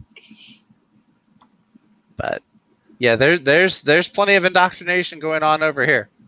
Batman, how can the Northern Irish leave the UK? They're part of Ireland. Ireland can't leave the UK, and Scotland's been trying to leave the UK forever, and they can't either. No one. Didn't Brexit happen and everyone Britain was can't like, even leave Europe. Yeah, they Well, tried to leave, and no. all the other countries made fun of them for it. Or Look, like, I'm ridiculed not them one for of it. these people looking down my nose. Like America's politics are as corrupt as all get out, and we have our own shit to clean for sure. But British politics right now are just on the same level of corruption and messed up. Like British people are. You guys need a revolution. That's what I'm saying. Yeah. Sorry. See, Well, I'm not monetized. I can say stuff like this. Americans worship Oprah. Do we? I haven't even heard Oprah's name recently. Some What is she Americans even worship doing? Oprah. I'm sure some Americans worship it. You know, every American is worshiping somebody. Yeah, anime, manga. That's all I hear. BTS or K-pop, and it's funny how K-pop before K-pop. Remember J-pop was the big thing. I remember J-pop. Yep, I remember J-pop. And now it's like like we love Korean stuff. Now it's like, Well, see, first was J, then it was K. What's L-pop going to be? So, like, is there going to be like a Lebanese boy band? It's going to be I-pop. Is going to be the next one. I-pop? No, it's going backwards. You got to go forward in the progression. JKL. We're going to I-pop. It's going to be Irish pop. Does RDV worship coffee? I worship coffee. I was a barista for like coffee is a 9 or 10 years. No, coffee is a gateway to the Speed Force. I thought, Batman. I thought that the Brexit had still been delayed. Like they hadn't. Are you guys officially separated from the EU? I thought they separated. I thought it was still. I'm no expert on British politics, so if I'm wrong, I'll stand to be corrected. Do you guys still wear the wigs over there? Yeah, the Tories. Is it the Tories? No, it's the judge. The magistrates. Magistrates. That's the word. The Tories? What? No, yeah. That's something else. That's something else. Tories? That's like a freaking dog. Well, congratulations, Batman. Hey, I'm glad you guys are out of that nonsense. Yeah. Just when we thought we were out, they pull us back in. Hopefully not. Europe is. Oh my God, Europe is getting scary again. It's if you study old, early 19th century Europe and how the history and how things went, it's like following the same pattern. You're like, almost like history repeats itself. And here's your almost And here's your 5-second news report with sports.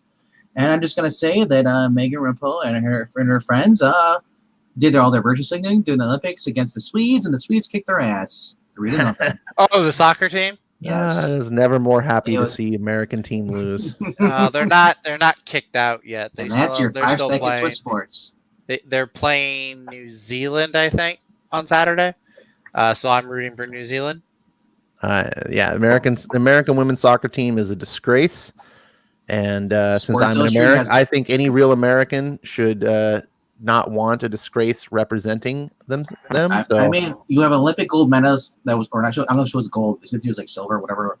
She's the one that said, "No, I hate America, screw America." She's the one that was the bronze. The bronze, and then she wasn't even silver. She was bronze. The gold and yeah. silver for the hammer throwing, right? Yeah, whatever it was. Yeah, one of those throwing competitions. And then you have the American Olympic soccer team. How are you Are you the best America has for soccer? Obviously not. Probably not. They spent more time protesting. They probably got practicing. They probably got in there because they're politics. It's like Marvel and DC.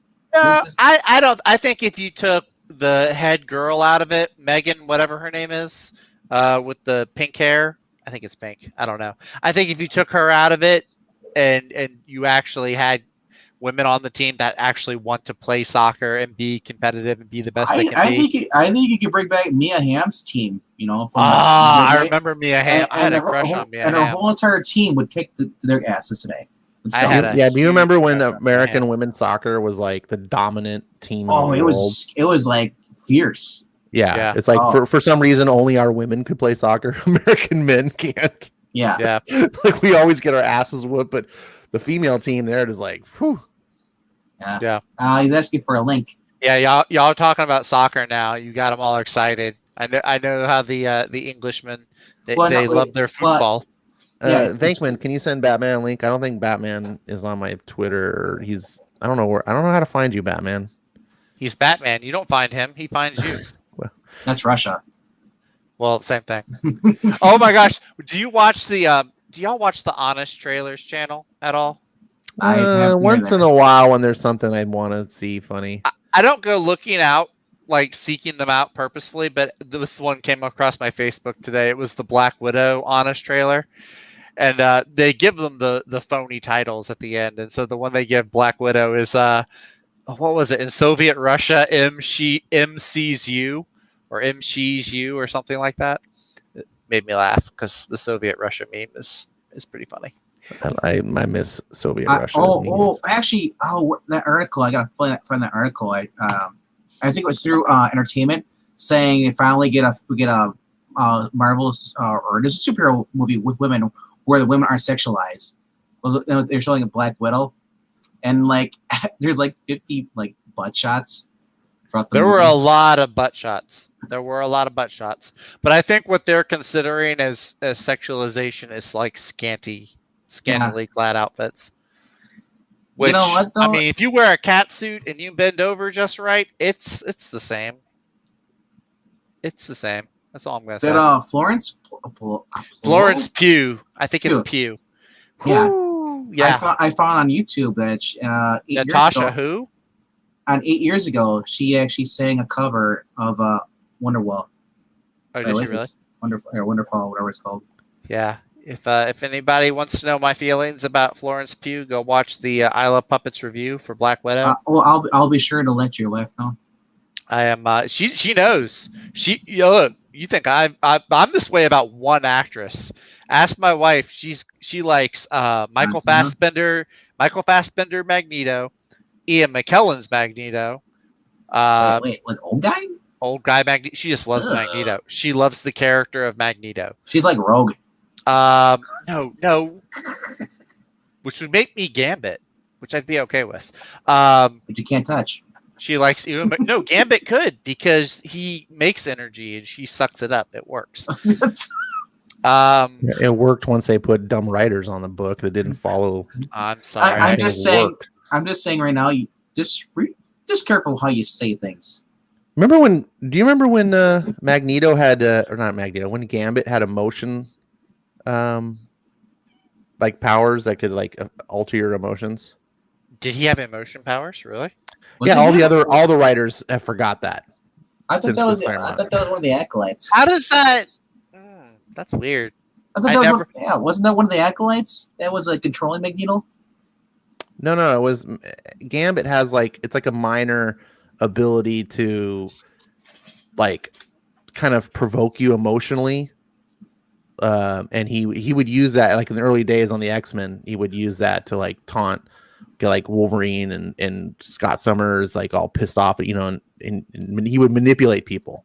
It's one of the things he does. It's part of his things. And so you were wondering in the early days, was he doing this with like Rogue? Was he? And it was one of these things that just sort of faded away, and they just got dropped down the memory hole. And it was never like clearly defined in the comics either. So if you try to go back. You kind of have to read the books clearly to see it, but it was just one of those things that I remember like reading, and I was like, oh, it's so cool. Like they had a fight in the Danger Room at one time, and I think Gambit ends up beating Wolverine because of this. And there's another thing the writers always forget. Magneto.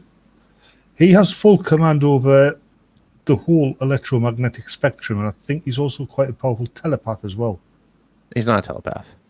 I thought he was. No. I could be mistaken, but I'm right on the entire electromagnetic spectrum. Yeah, depending on who's writing him and how powerful they want to be. Like, yeah, he either controls metal, and then or it's the entire electromagnetic spectrum, and he can like destroy the planet. And different writers scale him up and scale him down depending. Officially,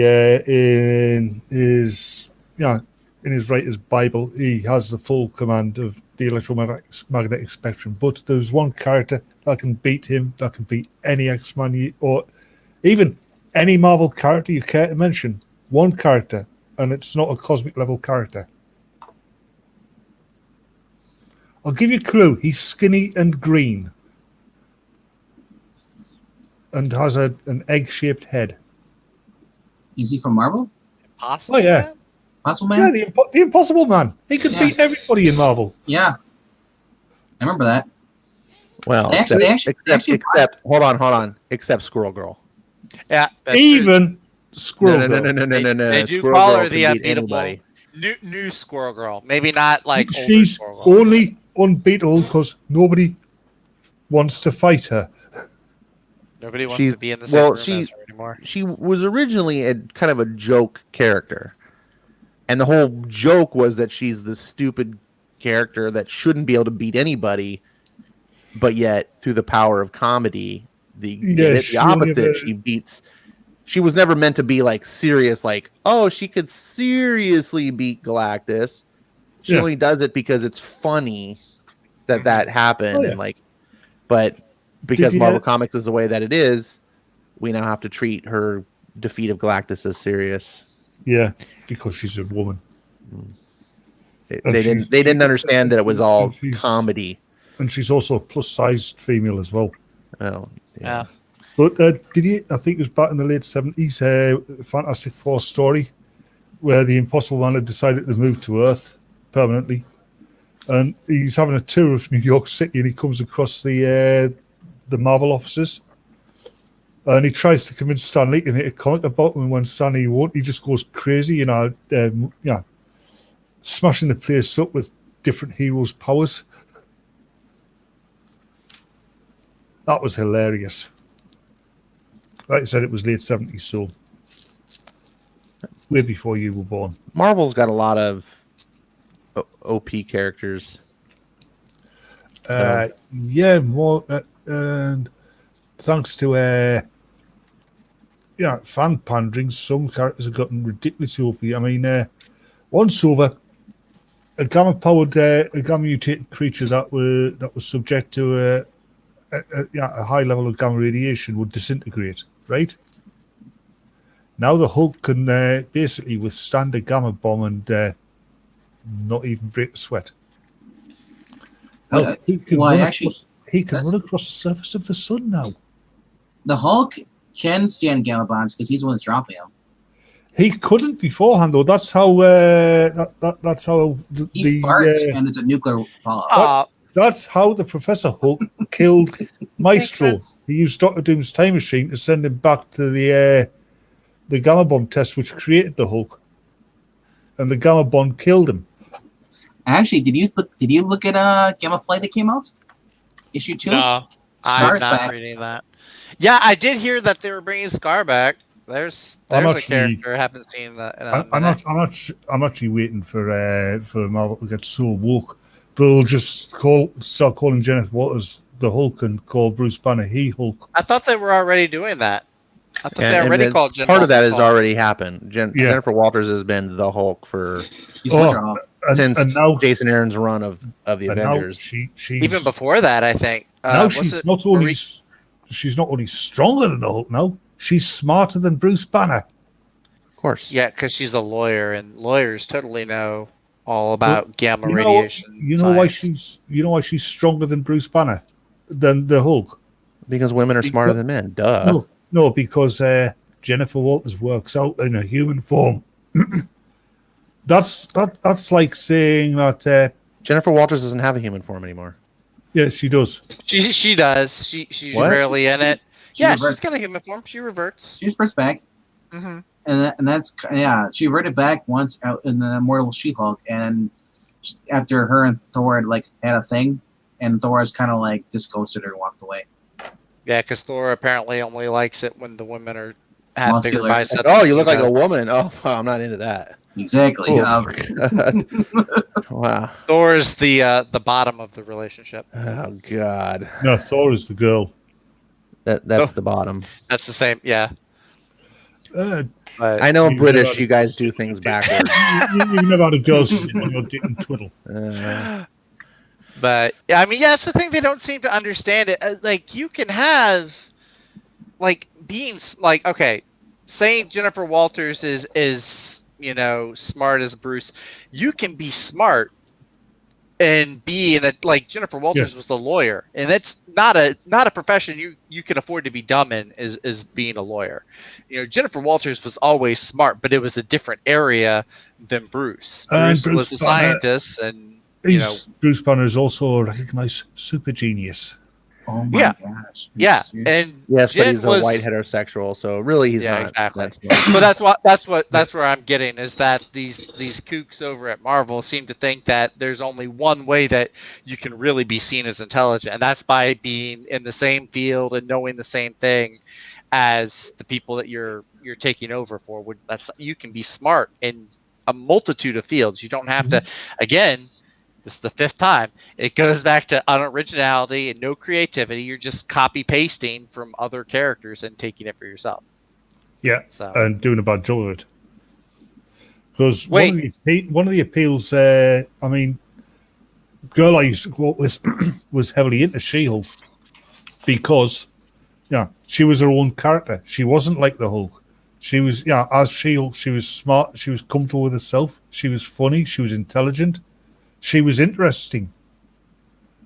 That was ages ago now. I don't know what you'd think of this new She-Hulk. I doubt you'd like it. Maranya, She-Hulk is in the new Thor issue? Because if she is, I'll go down and I'll pick that up. Oh, hey, that's that blue and gold. Dan Jurgens. Yep. That was a fun read. If you like Booster Gold and Blue Beetle, this is a really fun read. I really enjoyed this. This was a laugh.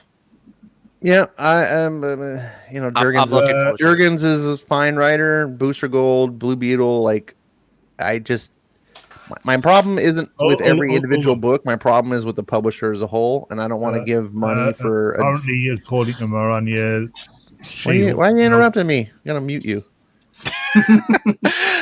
Yeah, Batman from Britain thinks. Yeah, I thought Bailey's not supposed to talk whatsoever. Apparently, according to Maranya, Look at that. I just unmuted him, and he's just still going. Good Lord.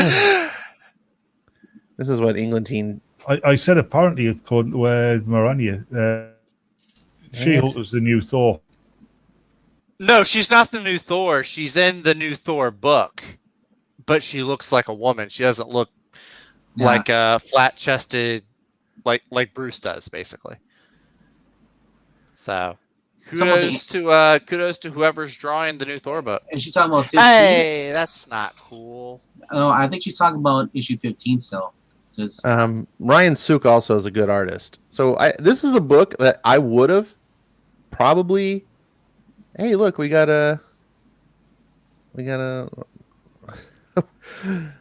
I don't understand people that are like that. They're just like. I know. I saw that, and I was like, if you're gonna troll, like at least say something interesting.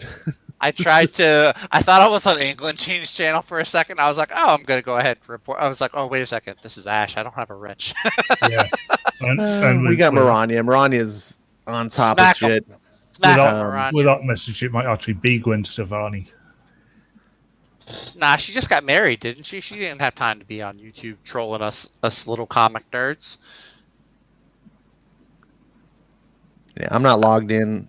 I'm not logged into the right channel to promote you to a wrench. Yeah. But we got. That's okay. Don't worry about it. Maranya can do it.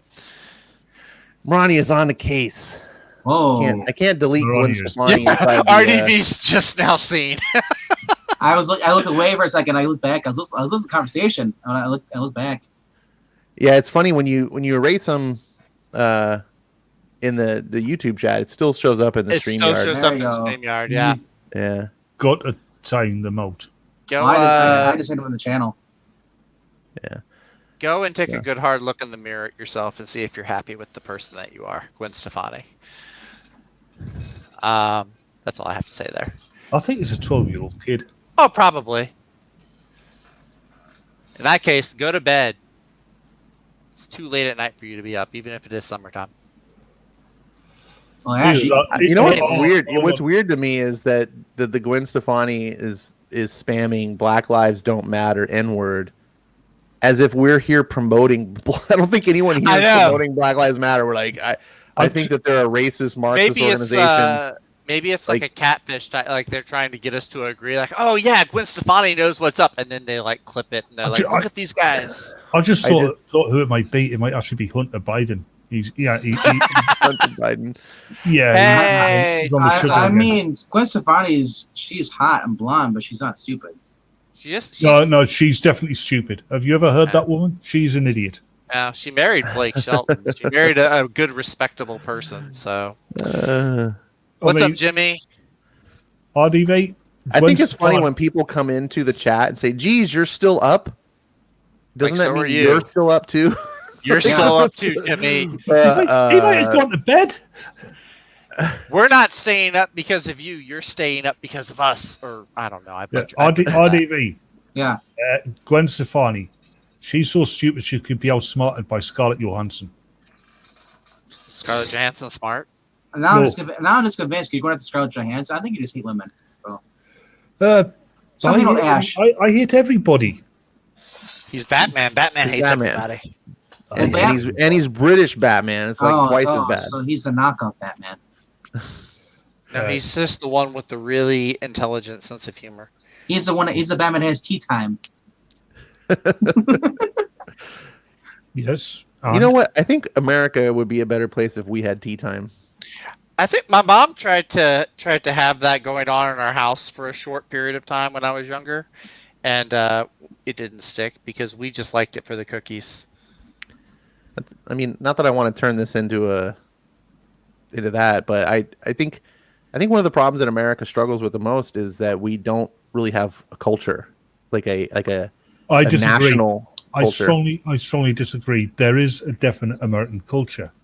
Yes, you have regional culture as well. Every country has that, but you do have your own culture. I like how the non-American is telling. Hey, no, seriously, dude, that's the way the world is right now. All the people in other countries love America more than Americans do. Or at least if you go by the media. The thing is, Zach, DC. Sometimes you can see things better when you're looking from the outside in.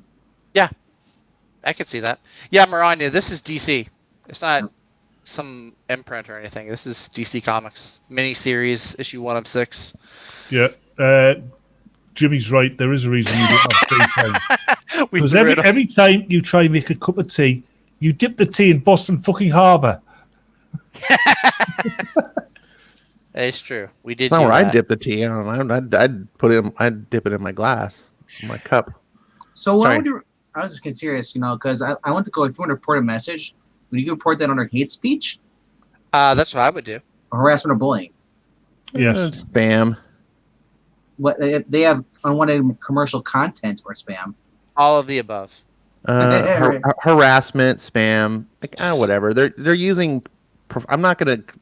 I hate the whole hate speech nonsense because people use profanity or slurs. Like it just. I don't know. I think.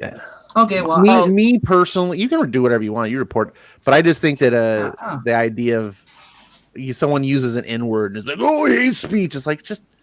Well, no. I know you aren't that person. I'm not speaking for you. Saying, I'm not alleging anything to you. I'm just saying, me personally, I think we as a society get uptight too much about someone. Like, you know what I'm saying? You can't say the N-word. I can't say the N-word because, I mean, I could in privacy in my own home, but I go out in public, I say it. Like, there better not be the wrong person around. I'll get my ass kicked. I don't think any words should be taboo. Right, I agree. I'm the same way. I choose when to say them because words reflect thoughts. Right, you're communicating thoughts with words. So I'm not using the word thoughts. You sexist. Maranya, hold on. You communicate with thoughts. What do you write them a note and tell them to pass it on? Maranya, under the DC Comics circle, what it is it's a mini series indicator. It's a little thing that says mini series issue 1 of 6. It's not another imprint. She was asking about what's underneath the DC logo on the cover. Thing about under the DC logo, there's this little circle, and some other of the books will have like a family. Like if it's Batman, it'll have like the Bat family like symbol. Let me see if I can find an example for They're you. not my family. Justice League has that. I think they have a little I Justice League. try to get away from them, but they keep following me. They want your money. That's why. I'm worried Yeah. about what Batgirl wants. She's half my age. I kind There of we go. like that they have that little circle that says limited series, so I'm not like let down when it ends after 6 issues. Well, they just Well- need the numbers. Like here's Supergirl, right? It says 2 of 8. You know it's a limited series, but see it has a Superman symbol. Yeah. The Supergirl's part of the Superman family. That's what like we were talking about earlier. Like DC has put all their books into families. So like, Yeah. look, if you're now you can get Nightwing as part of the Bat. Or actually, it's a Nightwing symbol. But Ulcom is a Nightwing comic, but the main character on the cover is not Nightwing. he's on the cover. He's on the cover. He's not But the he's big not one. the main character. Yeah. Oh, look at the puppy! That puppy is actually kind of cool. He's got the little 3-legged puppy. Three-legged puppy. Yeah, I hear he's blind in one eye. He's been recently castrated, and his tail's broken, and he's called Lucky. Who's this girl? Is she going to be the new Nightwing? And then okay, Or Venkman, take it away. can we talk about the dog now? Oh, boo. Which one? Wait, let me Or- guess. This is the jealous black woman that Nope. Rick.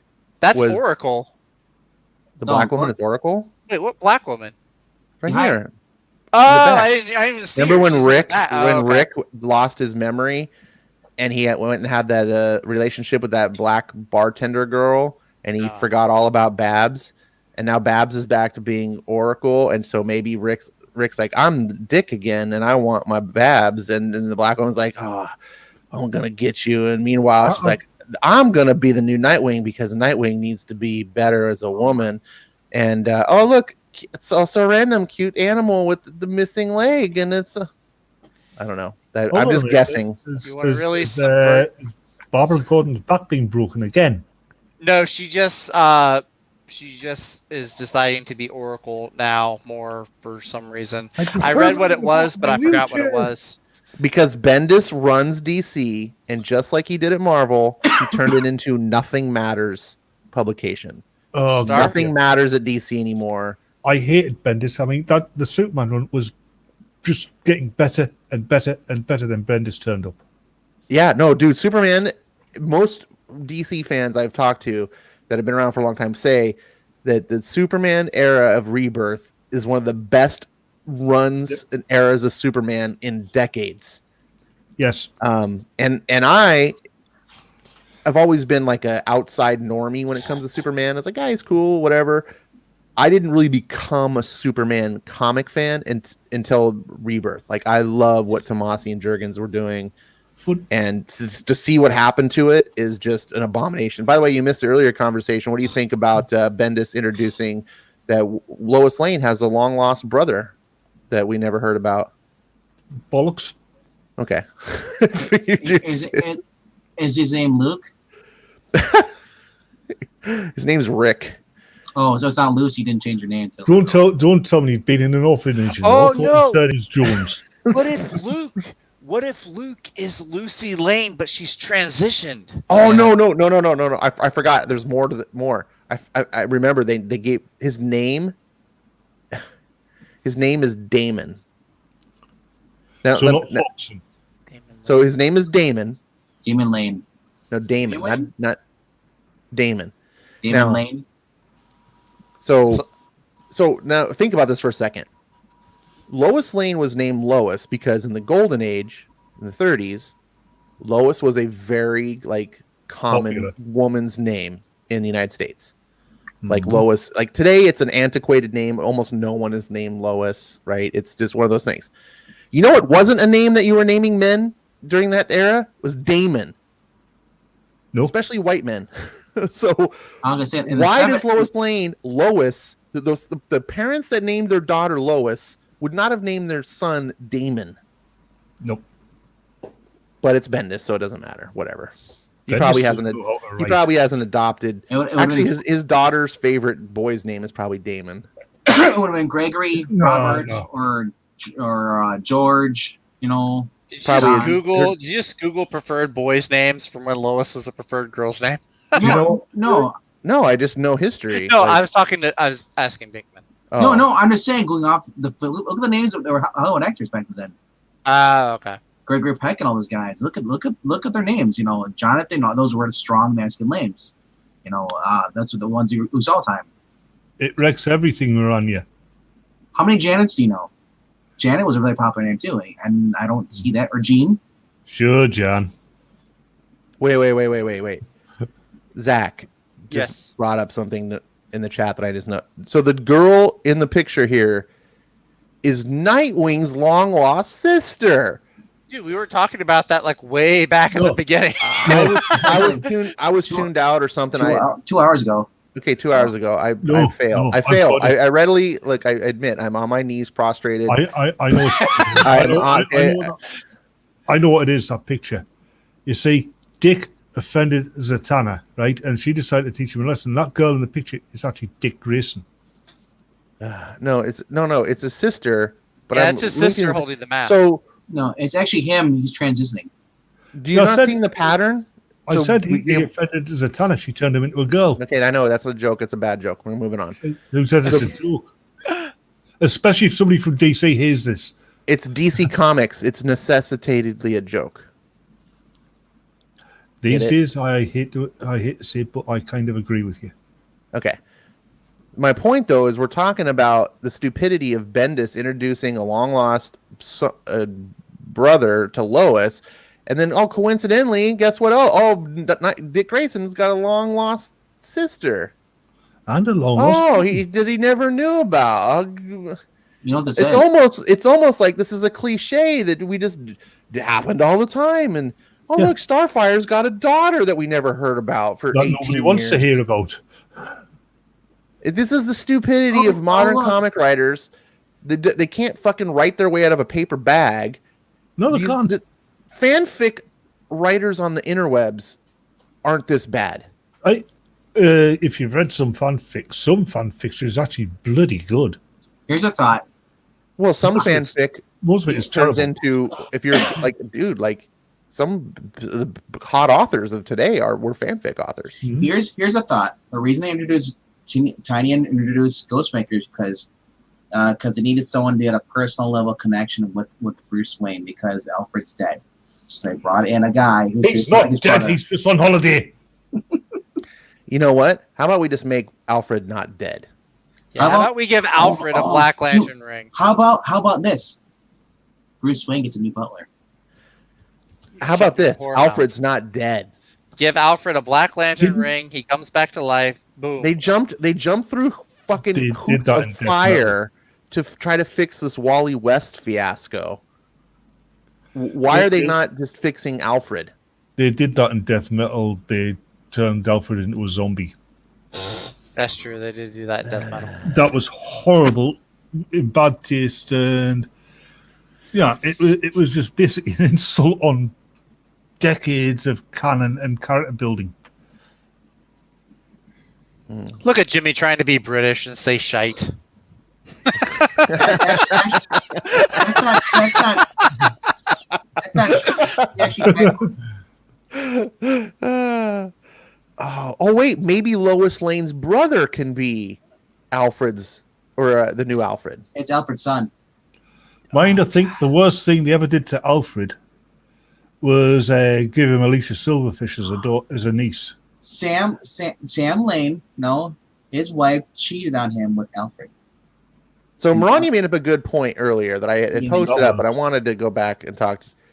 She says, as I said earlier, this wrecks Sam Lane relationship with his daughters because he wanted a son, so he treated them like son. True. He would have given a son the world. That's a really good point. So not only this is not something that you can simply say, I guess we just never heard of this son before. Okay, whatever, move on. The whole reason Lois is who she is precisely because she did not have a brother. Yeah, She is the way she's strong, forceful woman because she had a dad that tried to turn her into a son. that So- was originally also before the the leftists got hold of it. So is the brother like is he like an illegitimate bastard son? Like we don't know yet. It's Bendis, so it's going to take at least 12 to 18 issues before we learn anything about this character. It's probably going to be really complicated and make no sense. Oh no! Watch what it be. Okay, so I think I might have it nailed. I might, forget what I said about this being Lucy transitioning. What this is, Sam Lane is like really gung ho, defend the USA type of guy, right? America first, probably, and all that. What if his son votes differently than him, and so Sam kicks him out the house? Oh, no, I've got a better one. He's probably gay too, which Sam disapproves of because Sam wants him to be, because Bendis wants to tap into this whole thing, like the generational differences and everything. So Sam is a different voting gay son that Sam Lane kicks out of the house, and so he just pretends that he never had a son to begin with. Or I like what you're thinking on this. Or what if Damon is actually the third sister, and because the father was treating the kids like she always wanted a son, it like messed with her head, and then she ended up becoming trans.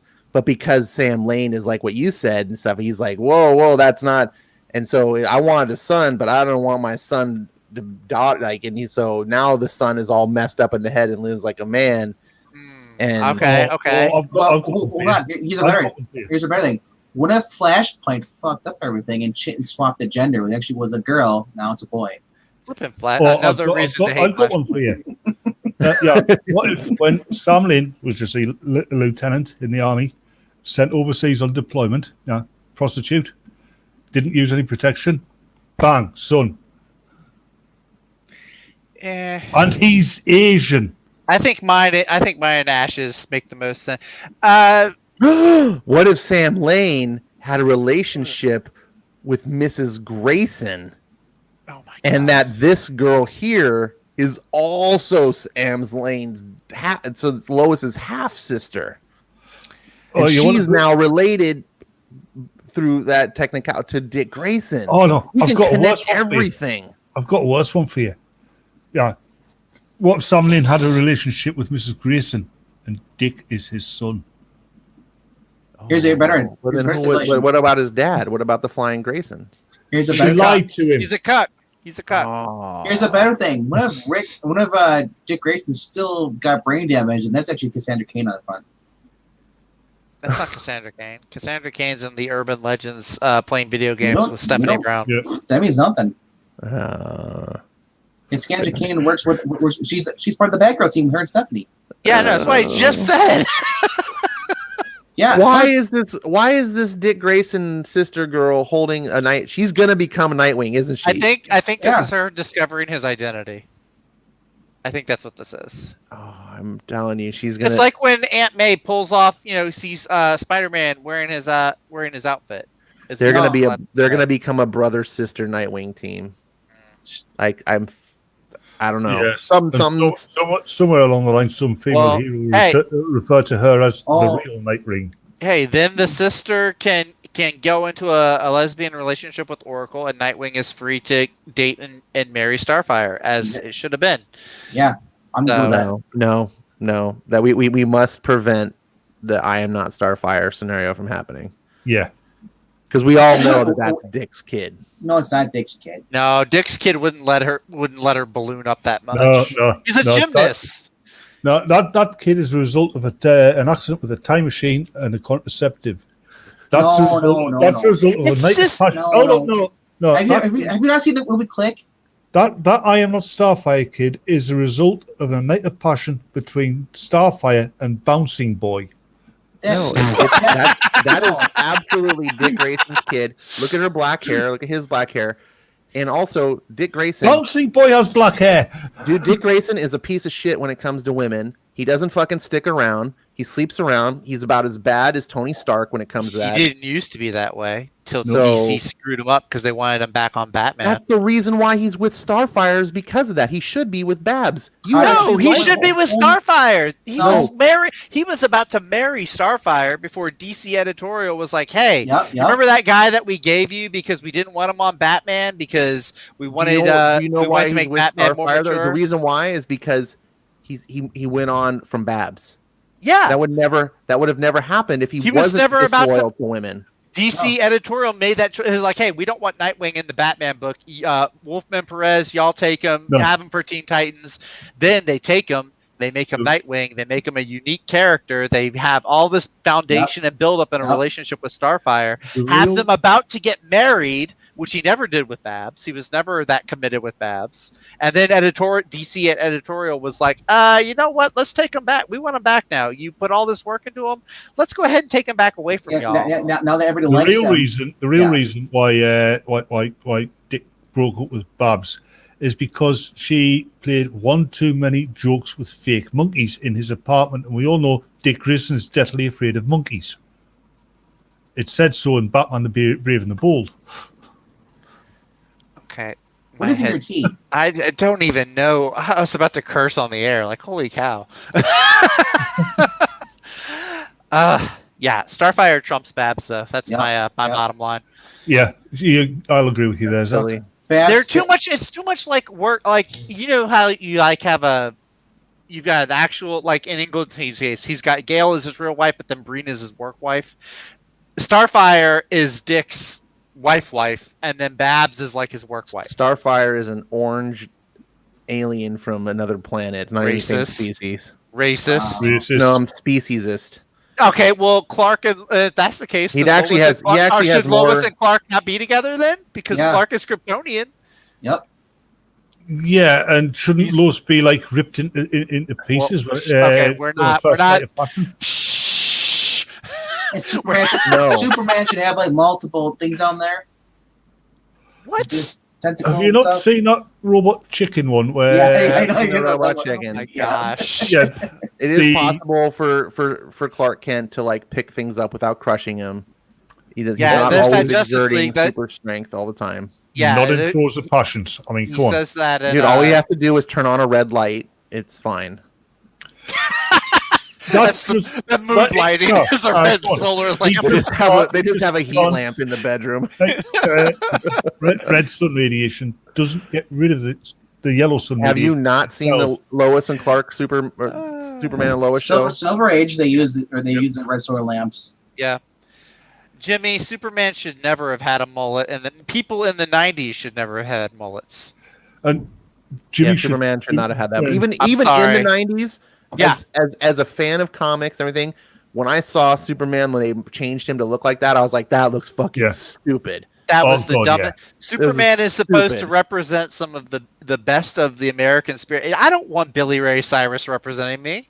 Like, they tried to make give him the clean cut. Give him the clean cut haircut with the little spit take or the spit whatever and the cowlick in the front, spit curl. Yeah, no, I don't. Longer hair, Superman. No. Go give that to somebody else. Christopher Reeve was like the iconic look of Superman. There's one thing that annoys me about the TV incarnations of Superman and Stupid Girl. It was shown in Stupid Girl first, right? Where they've got set up this training room so she can train unarmed combat, and the way they weaken at human levels is the walls are emitting kryptonite radiation. That doesn't actually get rid of a Kryptonian's powers. It weakens them in the same way that if I injected you with something that causes you massive amounts of pain. Jimmy, how does a mullet emit hope? A mullet emits hope. I was like, no. How does a mullet emit hope? And the other thing is Clark Kent, by the way, is he's a Metropolis, but Metropolis is basically an analog for New York. He's a New York reporter for the top newspaper in the world, which essentially was an analog for the New York Times. He doesn't walk around with a mullet, doesn't walk around with long hair, like he's razor fist. He would walk around with a shortcut hair that he has in a suit, clean cut, with glasses, like nerdy. The whole point, he's not supposed to look like fucking a pro wrestler. Right. He's supposed to be clean cut, professional. When Superman with the mullet was Clark Kent, he had a ponytail. Oh, that's even worse. You don't like him with the J curls? My brother used to have a ponytail. That was the most like unprofessional looking thing you could. That's one of the worst hairstyles a guy can have. Especially in New York. Sorry which is, if any guy has super a ponytail. conservative like business. Like in California, where you can like, CEOs walk around in flip flops. It's like different, but Yeah. it wouldn't have made any sense. Right. Spielberg with his ponytail and the goatee, the hat. That's weird. It's just wrong. Yeah, a little bit. A man with a Plus, ponytail is not a man. Clark Kent was supposed to be a doofus. Like that was part of his hidden identity. I want to point out on the surface, people looked at him and said, "Oh, that doofus Clark Kent." If he's walking around with he looks like fucking, I don't know, the Ultimate Warrior from, WWF or something. He's just no one's they're not gonna. It's just it never worked. Yeah, it's more like Jeff Goldblum's haircut in The Fly, as Dave says. It wasn't a mullet. Jimmy would have worked better on Kyle Rayner than Clark Kent. But I want to point out that then he was like dead or in suspended animation, so his hair grew out. Yeah, that's fine for like 1 or 2 issues, but after a while, you got to go get a haircut, son. I'm cool with it in a storyline. Yeah. Like when Magneto woke up in the Savage Lands and he looks like fucking Tarzan. Okay, that's a result of the enviirment. Right. But if it's going on, you're doing like 20, 30, 40, 50 issues, and you still have the same hairstyle. Pass. All I'm saying. Do you know what annoys me? It's one of those silly pet peeves of mine. When people go on about Superman and they call his wife, girlfriend, Lois Lane. Does that happen? It happens a lot. And even though you point out it's spelled Lois, that spells Lois. No, it's Lewis. People on the show calling her Lois, but they can't say it right. I'm going to shove your head into this industrial strength sander and watch it turn to mush. Yeah. I'm sorry, I had to say that. A mullet. Lois Lane did not fall in love with Superman because of the mullet. Jimmy, you just now he's just going to the insane lengths. Yeah, Jimmy's right though. In fact, hi, Dave. In fact, the mullet probably delayed their marriage quite a bit. I bet. I bet the mullet is the reason that John Kent hates him now. He found some old picture of his dad wearing a mullet. It's like, Dad, I can't believe you you didn't have enough dignity to get rid of this. I hate you for having this haircut. It's also because he's thinking, oh, God, I got his powers. Maybe I'm going to get his mullet at some point. Here's the thing. Superman at no time should look like Lobo. Fact. No. Yeah, he should be white. Case closed. Oh, God, that would be an interesting one, wouldn't it? Yeah, an Elseworld one where Lobo's the civilized one? Like Lobo kills Superman somehow. Yeah, oh, my God.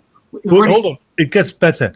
Lobo decides in a rare moment of contrition, he's going to replace Superman. So he designs a Loboized version of Superman's costume and tries to be Superman. But with the bike and the gun and everything. When they revealed that Lobo wasn't the real Lobo, we thought it couldn't get worse. Oh yeah, when it was like the Twilight hot boy Lobo. Yeah, it's like I remember that. He killed the real Lobo. He's like, I'm the real Lobo. I'm like, no, you're not. You just killed the real Lobo. I think Jimmy just has a hardcore mullet fetish. Jimmy just likes characters that aren't actually like their traditional. And I've realised why Jimmy told me to stick to Batman. It's because his real surname is Olsen. I bet he's even got the signal watch and everything. I would actually kind of be surprised. You know what? I was boarding old books, and I came across the Christian Bale for Batman Begins, and it had the Verizon thing. It's like Batman now uses Verizon because signal doesn't work anymore. Oh my goodness! I like going through old comics and seeing some ads. Like I got where is it? There's also the Christian Bale with the milk mustache. One of the worst mullet era Superman stories was It was a crossover one where he nearly got beaten by Venom. Oh, in the DC crossover thing. Yeah. Was that Marvel versus DC? No, Yeah, it was a crossover. Oh, okay. But that was actually an actual universe. Yeah, it was called the crossover universe. Okay. Because there was also Superman meets the Fantastic Four, where he discovered that Krypton was destroyed because Galactus ate it. Is this the one that had? Yeah, I picked up a back issue of New Warriors today from back like right after Civil War ended. It's like the Initiative, and there was an ad in here. Yep, Spider-Man 3 on DVD, the Sam Raimi Spider-Man movie. I still can't believe I picked up Brubaker first issue for 50 cents. I saw that. That one there. Who's got the girliest looking hair? Superman or Lois? It's the Sorry, same Wonder Woman. hairstyle. It's Wonder Woman and Superman. Lois. I mean, why is he looking? He's got a Muppet face too, or is he Native American? He does. He has a Puppeteer face. Oh, actually, no. That actually looks like Frank Castle from the 80s. no. If that guy had really short hair and was going bald, that would be Eric Breen. Wonder Woman's face is like it's like she's in the office and she's looking at a camera and she's like, I can't believe he copied my hair. I'm so bored. I can't wait till I'm emancipated. I can't wait until. Dude, that would have been awesome. Nah, I'm glad we didn't get that. And they wanted to do it. They should have just like done back in the 80s. That would have been awesome. I'm sorry, but the CGI lip was bad enough. We had Wonder Woman 84. I wanted Justice League weird. 84. You know, one of my favorite Superman stories is it's actually an Elseworld one. It's set in 1939 when Clark Kent is first joining the Daily Star, as it was. Oh yeah, and Daily Star, the Martians invade. And it's 1939 Superman versus the Martians. Yeah, the Superman that could only jump and was super strong and just kind of tough to damage. Yeah. Good story though. Yeah, I'm sorry, man. Superman with a mullet. It's not even necessarily the mullet because it wasn't always a mullet. Sometimes it was just long hair. And it just doesn't look right. It's long, flowing, feminine. You know what it reminds me of? Remember in Ultimate Spider-Man where Uncle Ben had the ponytail? It's that same level. No, I can't remember that. Uncle Ben in the Ultimate Universe had a ponytail. I didn't read the Ultimate Universe. That's the mustache one. Milk mustache. Ah, the got milk ads. Yes. That's awesome. I love finding. The I forgot they did a milk.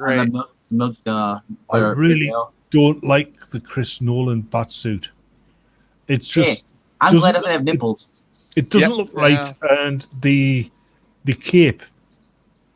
It just looks like a curtain made of cheap velour. Dude, I was watching Batman and Robin again. The clip with Jeep. What's his name? Swenson, the guy who plays Bane in that. And like Bane is just like crazy. I love it. Now you imagine you put that version of Bane with Tom Hardy's like speeching stuff, and then you get Bane. The Bane from what was it Dark Knight Rises or something? Where it was that was Tom Hardy talking about Bane. Yeah. It wasn't really Bane. It was a frustrated Shakespearean actor. It was Bane without the muscles. It was Bane as if he'd gone to Oxford and tried to get into acting. Bane was an educated person, though. Right? Yeah, but he hadn't gone to Oxford.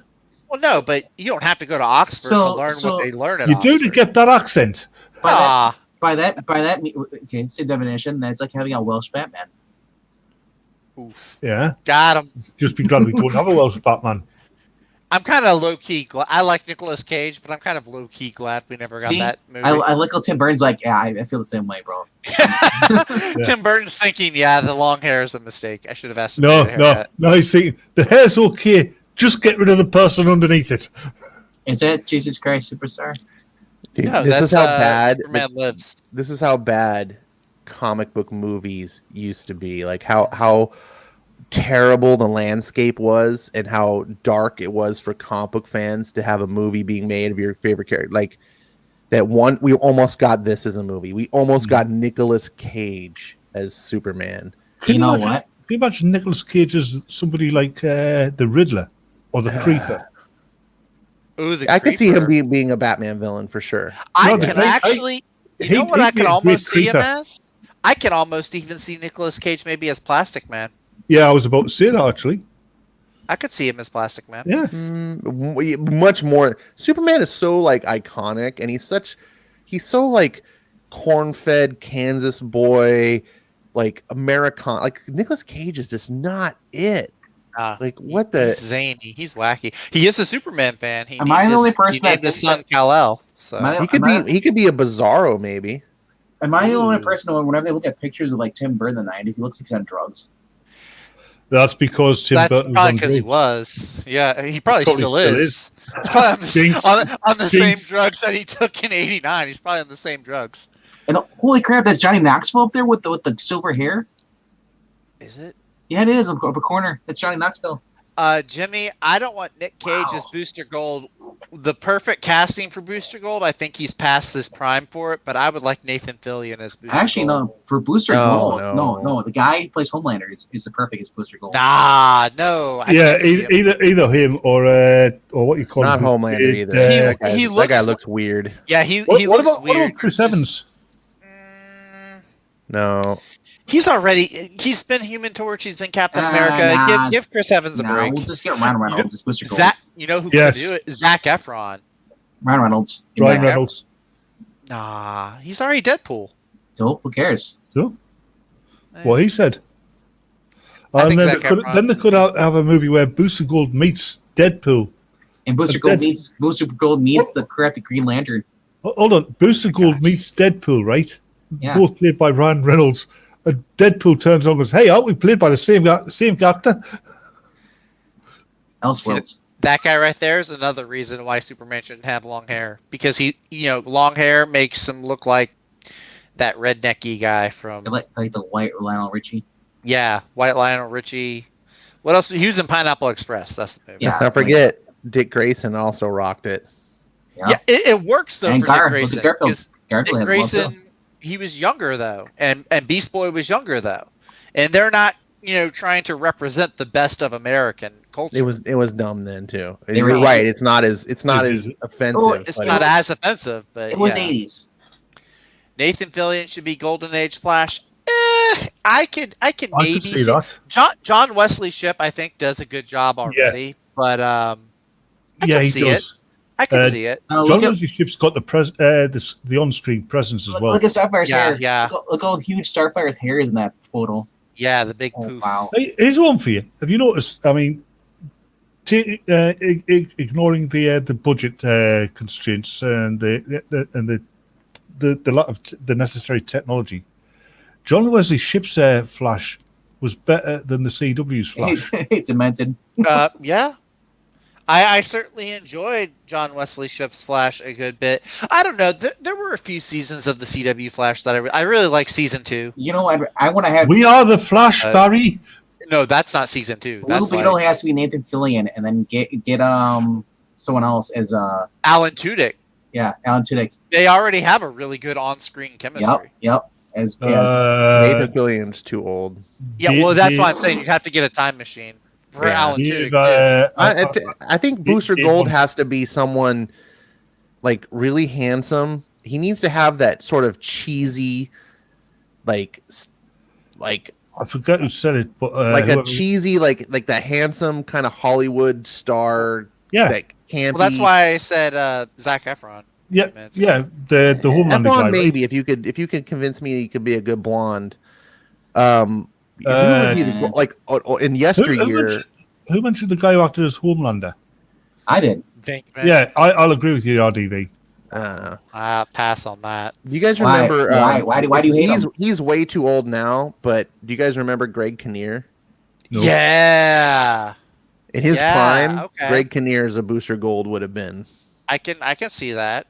I can see that a little bit. I mean, he kind of did play a similar character in Mystery Men. Do you remember that movie? Yes. Andrew Garfield, Jimmy says. Spider-Man as Booster Gold? No, thanks. I can see it more as Blue Beetle. Like I said, the smile right there for Booster Gold exactly is what Homelander looks like right now. That's What not about, creepy at all. This face does not look like Booster Gold to me. This looks Yeah. like some dude dressed up. It makes him look. It makes him look younger than he actually is. It makes them both look younger. Yeah, they look like they're just out of the Teen Titans or something. But this is not how I'm used to seeing Booster. And also, Blue Beetle is older. He's not like a young guy. Yeah, this is not Jaime Ramirez. Yeah, this is Ted. You know what's weird? I'm just now thinking about. So Nathan Fillion would work for Ted. Ted Cord gets name dropped, like Cord Industries gets name dropped in the Arrowverse like a dozen times. Never seen Blue Beetle. Yep. Nope. I just noticed that. That Way to muck it up, Guggenheim. That was also on Young Justice, right? Too. Can you remember the CW's Crisis on Infinite Earths? I didn't see that one. Like there was this shows how good an actor. What the call him? Superman Returns played Ray Palmer. Brandon Routh. Yeah. Ralph. Yeah, Whatever. Brandon Routh. Shows how good an actor he is. I heard that he was the best part. He upstaged everybody in every scene he was in, right? As Superman. Yeah. He even upstages himself when his Clark Kent meets Ray Palmer. He upstages himself. That's how good an actor he is. Should have Val Kilmer back today. Booster Gold, in my opinion, needs to have that big square jaw. He has to look like a superhero because he's got to look like an all-American hero. Because it makes up for the fact that he's kind of a fuck up. Like on the surface, you're supposed to like, oh, you look like the best hero ever. Right. If he looks like a fuck up, Green Lantern. That's actually one of my favorite episodes of Unlimited. I've actually got that on Soundpad, I think. I watched it on HBO Max the other day. They just pulled that in Thor Annual too. They pulled another. And he's got to be able to. He's got to be able to pull off the cheesy grin. If he can't do the shit-eating grin, that Homelander does the shit-eating grin all the time. Yeah, but that guy that plays Homelander. Oh, there we go. But that's only one role you know of. I thought you were Green Lantern. The guy that plays Homelander just has a weird face. Like I don't. Oh, really? Yeah. I kind of think so. I would say don't give him a chance. We said about Ben Affleck, you know. That's my problem with Ben Affleck for Batman wasn't that he had a weird face, is that I was worried that Batman was going to sound like Ben Affleck, and we were going to get the fucking mall rats. At least he didn't sound like the Chris, what you call it, Batman, or George Clooney. Yeah, the Chris Nolan Batman, the one who sounds like Arnold Schwarzenegger having a heart attack. Looks like a goody high schooler taking a school book photo, a yearbook photo. If it ever buffered and showed up on the screen. Jimmy says, I heard rumors the FF is going to be POC. Jimmy, don't come to me with rumors. I'm so over rumors. Give me actual news. Well, I know that Kang, what? Go ahead and finish your talk. I was going to say, I know that Kang the Conqueror, who is like a version of Franklin Richards, is going to be black because he was in Loki. But, nothing about... Well, that doesn't mean much. I mean, canonically, there's a female version of Kang anyway. There always has been. Mm-hmm. Is the guy that plays Homelander? Is that Anthony Starr? Yeah. Oh, okay. I'm gonna walk back my thing. I'll give this guy a chance. I'll walk back what I said. I love it when he smiles. I'm pretty open-minded. Like, ever since Heath Ledger was cast as the Joker, I've learned, wait until you see him in costume before you really start to form an opinion, because actors can surprise you. I never formed an opinion of Heath Ledger until I saw the film, and then I thought, that's not the Joker. I love Heath Ledger's Joker. It's not the Joker. What are you talking about? Here we go. We dyed Tom Cruise's hair blonde. He's Booster Gold. Batman He's too small. Tom Cruise is too small. He could play Skeets. Tom Cruise. How'd you get Tom Cruise? I'm seeing Maranya say Scott Baio. No, I said Tom Cruise dyed his hair blonde. I was joking. Speaking of dyeing hair blonde, I read this today. Jason Momoa is dyeing his hair blonde for Aquaman 2.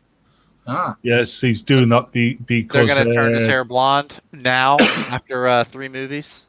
no, he's doing that Three because movies. Oh, I Amber guess they Heard, count the Justice League. Amber Heard told him to, and when he refused, she beat him up. Wow. Yeah, they could do whatever they want to make Aquaman look as true to the source I material like as that. possible. See, I'm no, still no. not seeing it. that's a Booster Gold smell. That is a Yeah. Gooster Bowl spot. Yeah, That's you're what right. made me laugh about the first Aquaman movie. I don't know. The Just the bad way guy looked more like the bad guy looked more like Aquaman than Aquaman did. That is true. Yeah, I can see Booster from that picture. I could see it. I don't know. Homelander, the stills kind of hide it more, but when you see him in motion, and maybe that's just his acting, Yeah. he has a weird face to me. think- Like Yeah. he does not. And it works for Homelander because Homeland's supposed to be twisted, so the weirdness of his look. Yeah, I think that's him playing the part. It could be. Maybe, but yeah, like that's that why I picture, said I would give him a when you chance. see that when you see that in motion, it does give off a totally different vibe. Right. Look at Chris Evans playing Johnny Storm, right? Then look at him playing Steve Rogers. Same. The faces look different They're the same. because of the ways. No, they're not. Chris Evans looks the same in every movie.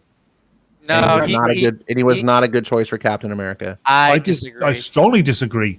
I The wasn't Captain on- America movies were exceptionally well done, and so it masked the fact that Christopher Evans was a halfway decent I casting. disagree. I very much Yeah. disagree. Those movies He- were sold on the all, movie. all, not all the Captain way America. through, all the way through those movies, he always gives the feeling of somebody who's from the Second World War era. Yeah, he gives me a much different vibe in Captain America than he did in the Fantastic Four films. Watch him in Losers. So what? A lot of people could act like they're from the World War II era. No, Doesn't they mean- can't though. You have Yes, they can. films. You have modern films that are set in the Second World War, and people still seem Whoa, like whoa. they're from the modern era. Evidence of failure does not prove that you can't succeed. No, but most actors can't. Just can't. Okay, the director that directed Captain America was also the director of Rocketeer, and he successfully made everyone in that movie feel like the World War II era, which is why he was cast to be the director of that movie. And that's why the reason I believe Captain America succeeded as well as it did is because of the people behind the scenes, not the people in front of the camera. Did Chris Evans do a halfway decent job, and is he a superstar? Yes, he is. He's a good celebrity. I've always liked Chris Evans ever since I first saw him in, what was that movie? Street Kings. I've always been, but he's not a good casting. He's a fillable, passable Captain America that everyone loves now because Captain America movies are so good. You now associate him as Captain America. Ash, that's where you're wrong about the Rocketeer. You see, the producers of that movie, they used a time machine and they actually picked people who lived in that time to play the parts. Okay, so now I'm curious though, Ash. If you had to pick an actor to play Captain America, who would you pick? That's tough. I would have liked a younger John Cena, but I think there's probably a no name that would be fitting. I don't know if there's any big time stars that I'm going to expand the range for you. You can pick any actor from any period in time at their prime to play Captain America. Gregory Peck. That's good. That's actually a good choice. It's tough. I wonder if who was the guy that played the Rocketeer? I forgot his name just now. All I can think of is Jennifer Connelly. Yeah. No, it wasn't. He would not have been a good Captain America. You don't think so? No, Chris no. Pine is Captain America. No. Can't just replace Chris's. Lazy. Billy Campbell. Oh my gosh. Yeah, Billy He Campbell. really fit. Someone has John Krasinski as Captain America and as Tom Cruise as He was almost he actually was casting. He was interviewing to be Captain America. Actually, he got all the way up to the costume fitting, and then I think he bowed out. Oh my gosh. We almost had John Krasinski, and actually, to be honest, I've seen John Krasinski in several movies that aren't The Office, and I think he might have done good as Captain America. I agree with Demented for Fun. Quirks was Jimmy. I agree with him. 1990s Billy Zane. No way. Demented for Fun makes a good comment. He says that he originally wanted Chris Hemsworth to be Capped after he saw him in the Star Trek reboot. Oh, and okay. that reboot where he plays Kirk's father. Yeah. Like he's I can see that. He kind of disappeared. You watch that film, and if you don't know it's Chris Hemsworth, you may not pick that out. Yeah. But I also have to say Chris Hemsworth was a genius casting for Thor. Like, that's one of the hardest things to cast. The managed that they could cast someone as Thor. That's, I mean, look, Chris Evans did a fine job. It's hard to cast a good Captain America. What you want to do is not fuck it up, and Chris Evans didn't fuck it up. He's got a good screen presence. He's got good charisma. All I'm saying is that I think he gets more credit because the movies were so well done. You know, if the Captain America movies had been on the Thor level of movies, I don't think people would be like, "Yeah, Chris Evans was great." His movies are the best. It does play a factor into it, but I also think people just like his acting. Yes, I said the same thing. I love Chris Evans. There you go. I saw him in Street Look King. at that. Somewhere in the multiverse of reality, that's the MCU they got. Oh, can you imagine if the Tom Cruise looks great though as Tony Stark. I can't. It's not terrible. I could see, actually, way before I saw Robert Downey Jr. as Iron Man, because I never thought Robert Downey Jr. would ever be making a movie in Hollywood again. Right. I was like, yeah, I could see. I didn't want Tom Cruise for one reason, because Tom Cruise is too big of a star. And in a movie, like, MCU is a massive franchise. Whenever you take massive celebrities and you put them in franchises, it doesn't work for the sole reason that their egos get in the way. Eventually they're like, I'm done being this character.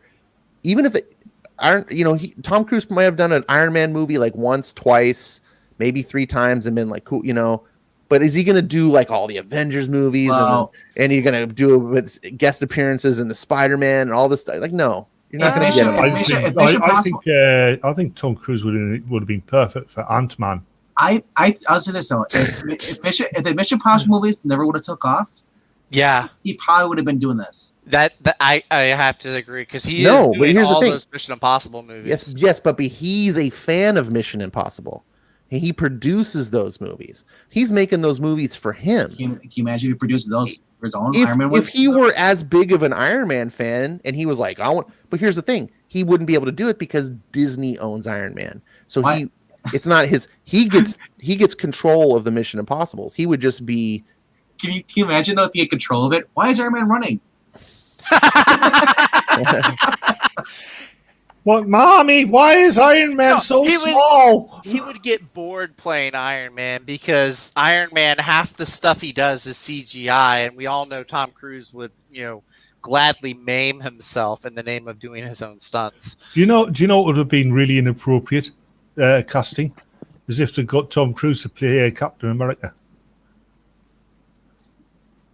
That would be appropriate or inappropriate? Inappropriate. It would, yeah. And we kind of dumb to cast a guy who's 5'9". Well, yeah, but they have tricks around that. They have like a little soapbox that he stands on, or because all the movies where he's with like a leading lady and the leading lady's taller than he is, he's either standing on a box or she's standing in. But it's more than just being taller than a woman. Captain America, and this is kind of one of the reasons I didn't like Chris Evans too. It needs to have a physical presence. Captain America is a hulking man because of the super serum. Like, and they sold it in the first movie when he comes out of the machine, and they did all the CGI, like made him all super buff. Yeah, that's what Captain America is all the time. But then they got lazy, and then Captain America they like let him wear a jumpsuit for the next 2 movies because Chris Evans run around like just skinny guy, and I'm like, why does Captain America look emaciated? Well, the way I saw it is in Captain America 1, he is the only superhuman person around. And then when you get into the Avengers and the other Captain America movies, you got Thor, you got Hulk, you got all these other superheroes. So it kind of is more of an even playing field. That's how I saw it. Hey, is it me? No, because he should still be way buffer. He should be more buff than Thor? No, but he should be more buff than Tony Stark when he's standing next to him. Come on. Bruce Banner should be more buff than Tony Stark. Did you know that Scott Eastwood was also screen tested for Captain America? Wait, who? Scott Eastwood? Yeah. My thing is, I don't care who gets the role. you better fucking put in all that weight. Put in the body, like Chris Evans said. Yeah. Hey, is it me or Right. is the MCU Captain America more powerful than the 616 Captain America? Yeah, and that was not a CGI buffness. I agree with her. No, he actually didn't. Just He ignore didn't. my question. He bulked up for that thinking about movie, it. but that scene He didn't want to maintain the weight. was modified. He was not that big. No, there has to have been. They gave him the Dwayne the Rock Johnson treatment. They rubbed some baby oil on those pecs. They did whatever they could to enhance it. Probably. They did some. I don't know if it was CGI or just trick photography to make his body was bigger. I don't know. I Yes. gotta say, I don't know. It Dude, feels that was like it'd be Hulk equal. Hogan level. Oh no, I'm not talking like- about that. I'm not talking about the way he looked. I'm thinking of I When agree. you, with Batman Mark. question. when you put clothes on someone that's that bulky already, they're enormous. And like I you agree- could I see, agree. like you see him standing next to like Robert Downey Jr. and it just looked like Chris Evans. He's just a dude. He's probably 250 pounds. But I agree with Marania. Scott Eastwood is a dead ringer for Chris Evans. So if you wanted to play somebody, you'd have to look similar. You go with Scott Eastwood. Mm. Yeah, I mean, I'd have to see what because the only thing I've seen Scott Eastwood in was in one of the Fast and Furious movies, Well, and nobody does their best acting in a Fast and Furious He was a movie. Pacific Rim too. That's right, he was a Pacific. I forgot about that. But he also was in that movie Diablo where he played the villain. I didn't Let's think take Diablo. a look. We got Scott Eastwood. You know what? He kind of looks. He kind He's of close- looks. He's close enough. It's like he's a love child of Chris Evans and Daniel Bruhl. What I can't get over is He's not a dead ringer, but for movie. I mean, look, he's way closer than than what's his name is to for Rhodey. Yeah, That was a true. major Yeah. whoa. Yeah, that was a Um, big one. That is true. Yeah, I could see. I could get behind it Or- if he can bring the acting chops to it. I'd be. For it. I want Scott Eastwood as a young Nick Fury. No, David Hasselhoff. A young Nick Fury, not an old Nick Fury. They can facelift him. Okay, they've done it with lots of actors already. No, here's the lots of actors in the MCU. Even no. already. Here's the beauty. David Hasselhoff is finally old enough to play the part. That is Yeah, He was too young when he actually played Nick But Fury. if you want to play, right. You're right. if you want to play a young, I'm saying, now he's the wrong colour. but I'm talking about World War II. I'm talking about Howling Commandos, World War II. Nick Fury, Yeah. Before that patch. Yeah. No, we could actually have a Nick Fury that didn't lose his eye to such a word I don't want to say way. We could actually have a Nick Fury that, Typical Will Prune Dungeon. didn't lose his eye to a cat, Batman, what are you saying here that MCU Superman is only peak human? Did you not see him holding a helicopter down with one hand? Hold on. No, I said MCU Cap pulled off some actual superhuman feats. 616 Cap is only peak human. Dude, didn't Read it. Oh yeah, I did dyslexia that one. Didn't the comics Captain America though be able to like toss cars? Yeah, he's capable of superhuman strength, isn't he? They must have retconned it because once over he couldn't. He was just peak human. No, In the- he was. Dude, in he's the- he's in got the ori- super serum. Yeah. Yeah. Yes, but that just originally that just made him give him peak human physical and mental abilities. No, that's There's only actual power- I've always thought. No, Yeah, but I thought Batman. His only actual power originally, if you can call it a power, was his muscles didn't develop for fatigue poison, so he didn't get tired. All right, so I'm thinking That was Peak- Golden Age. Then peak the Silver Age, they physical- changed it. peak human condition. It was like that in the 70s and 80s as well. Okay, so peak human condition is, to me, how I see it, is it's like Batman, right? He just goes, he trains, he develops all his. He doesn't Yes, ingest Batman is anything. peak. That's He it. doesn't take a steroid. He doesn't have anything done to him. Captain America gets the serum, and that Well, pumps you him up. remember But the Marvel versus DC? Batman and Captain America were evenly matched when it came to physicality.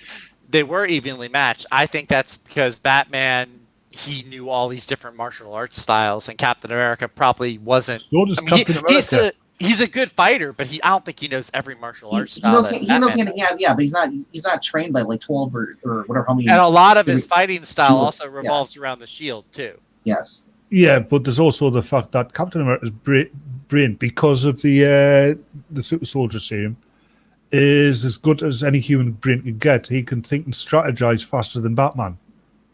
Yeah, He maybe. should have won that fight. If he was superhuman, he should have won that fight. Hands down.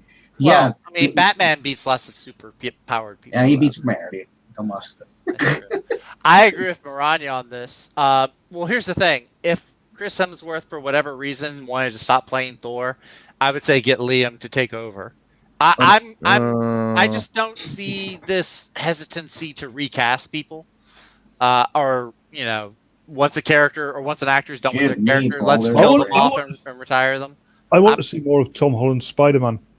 Yeah, I actually really like Tom Holland. I hate how they've made him so reliant on Iron Man's character. Yeah. But I think as far as portraying Peter Parker and portraying Spider-Man, I think he does a really good job. I Do you like know what him I like about do you know what I like about the Spider-Man movies? His Spider-Man movies more than any previous Spider-Man movie. He doesn't take the fucking mask off all the time.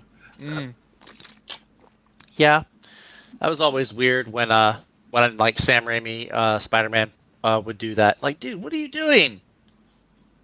But Fury lost his eye to a cat. It's no. We don't count that demented. Sorry, Captain Marvel never happened. Didn't Doc Ock rip off his mask in Sam Raimi's 2? Did he? I think he did at one point, but yeah, he also takes it off to like reveal himself to Mary Jane and just all kinds of stuff. Like, so basically, you're saying that Spider-Man is now basically he doxed himself. No, he's CW Flash. This is what Chris Evans. Oh yeah, Captain America looks like to me. Oh, get that away from me! But he kind of does. This is about as buff as Chris Evans was. Get that away from me! That is fucking horrible. According to the Marvel RPG, which was authorized by Marvel, which kind of means nothing because Marvel retcons every 60 seconds, Captain America could bench press 800 pounds and was peak human capability for strength. So, actually, Zach, you're wrong. Marvel retconned it, so they only retcon every 2 minutes. Oh, it's only 2 minutes. Oh, okay, so they doubled their time. Okay. Yeah, they retconned that retcon. I've always seen Captain America as a super strong guy, though. So it's like Spider-Man. Like you forget about it with the other gimmicks and stuff. But actually, every time that Spider-Man and Captain America have had to fight, Spider-Man's beaten him very easily. Yeah, well, yeah. She says, in comparison, Spider-Man is able to press up to 10 tons. I'm gonna tell you right now. He had a strength boost in the early 2000s, and now Spider-Man can do 20 tons. I'm going to tell you right now.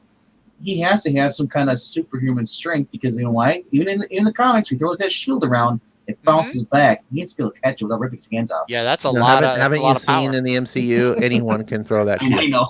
No, John Walker was like a specially trained special forces guy, not just anyone. Falcon threw it though. Oh, Falcon. Falcon was trained. And I don't care how trained you are in special forces, you can't take a 20-pound metal disc and toss it like it's a fucking frisbee. It's also vibranium. We're forgetting about that. It's not steel. It's vibranium. How light is it? 2 pounds? I don't know. Vibranium's a light metal. Yeah, it is. It's a very light metal.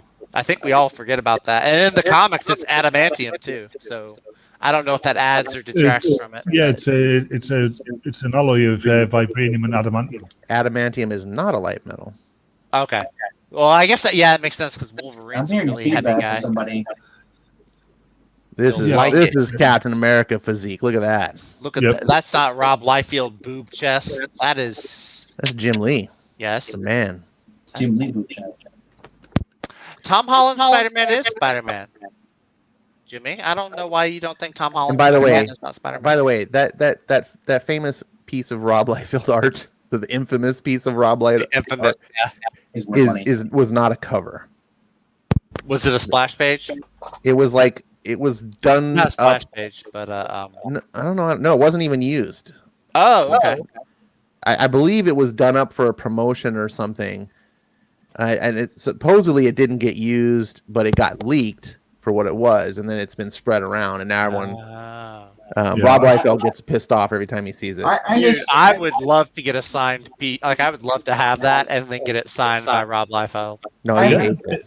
I'm just saying, trying to catch how fast you're throwing that shield and how fast it bounced back, I would lose your fingers.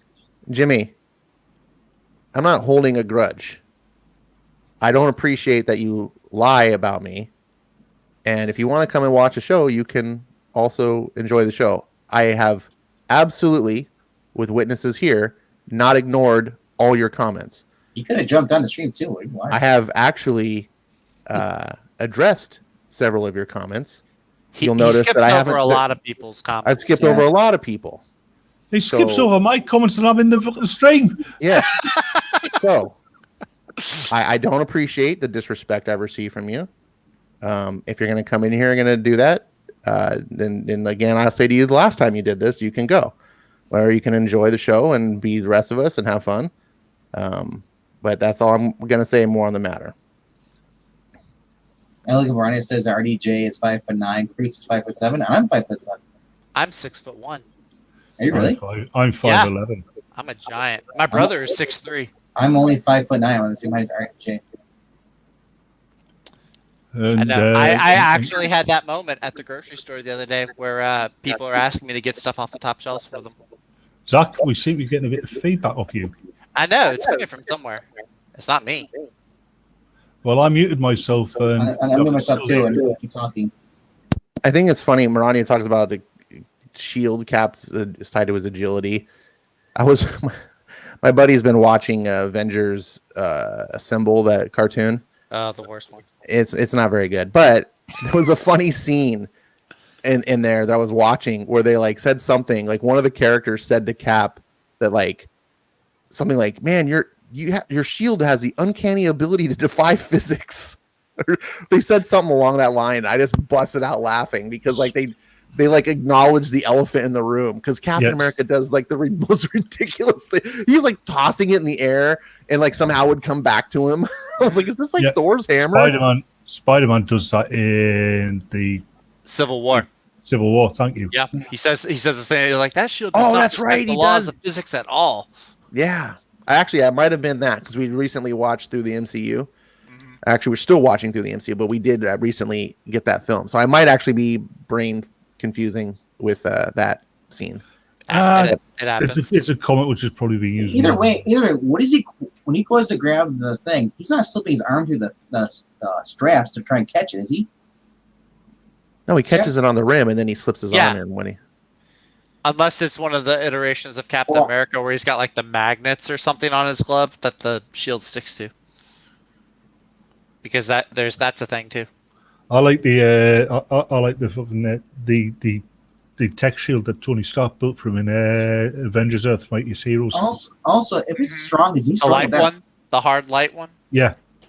If you think about it, if it's the strongest, known metal of the Earth, even it's light, you're throwing it that hard, you're killing people. Yeah. Yeah. You know how many superheroes have deadly powers? I mean, the Human Torch. Here's the thing. So Jimmy brings up the original Shield. I actually really I didn't dig it so much when I first got into reading Marvel and Captain America and the Avengers, but now I really do kind of dig the original, like the triangle-ish shield.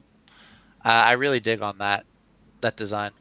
That's actually a good design for a shield that somebody like Captain America could use as a weapon. I mean, yeah, like with the pointed end and everything, you could like decapitate. I mean, he could obviously kill people with the circle. He could shove that through somebody's torso.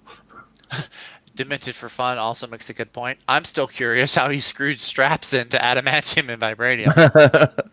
Excellent point. Also, Jimmy is 6'2", and clips. Miranya's husband is 6'1". Her brother is here. We're surrounded by giants, even taller than me.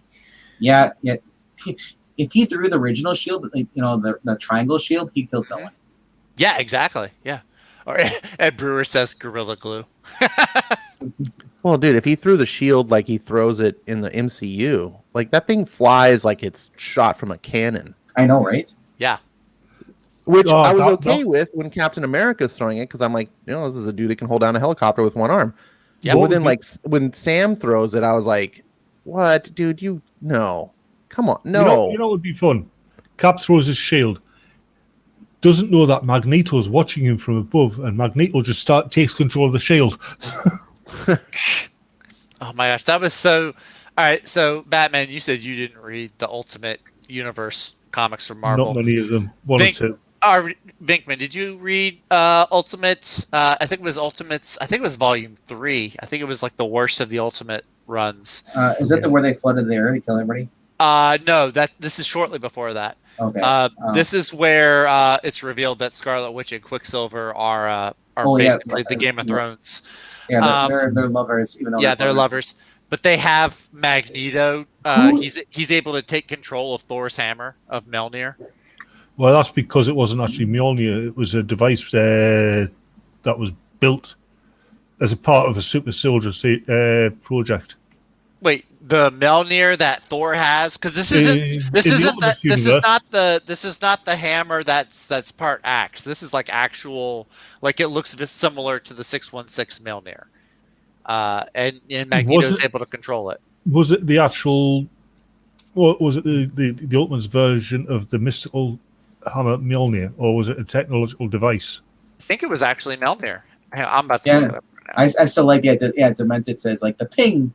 And when the movie Cap hits people with his shield and they fly off, it's so funny. Yeah, so Magneto should not be able to manipulate Mjolnir because it's enchanted. He's not worthy. But this is it's actually like a mystical looking hammer. It's not like the shiny, clean axe hammer that he has like in the first couple. You know what? Volumes. They should put a limit on his. He can only manipulate Earth metal. Yeah. No, I'm. Metal's not limited to Earth, but Mjolnir is more than metal. It's an enchanted. What we describe as metal, though, we identify it. It could be. What he's saying, it's not so much about the metal that Thor. So Thor's hammer is made from Uru metal. Yeah. It's not so much about the Uru metal being the thing, but it's that the Uru metal in Thor's hammer specifically is enchanted by Odin.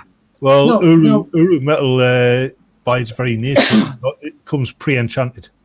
I'm just saying. Oh, does it? Oh, okay. I thought Odin enchanted Thor's hammer specifically. I mean, he did specifically, but the Uru metal is already, by its nature, enchanted. Gotcha. Okay, gotcha. Jimmy, Ultimates 3 was Jeff Loeb. It wasn't Al Ewing. If it was Al Ewing, I probably never would have picked it up. I was just saying, so as far as here our table, that's almost known to man. So there is an alien Earth. Well, we're going to call it metal because it looks like metal. It doesn't mean it actually is metal, though. So why, to say that he can, Magneto can just move anything that looks like metal.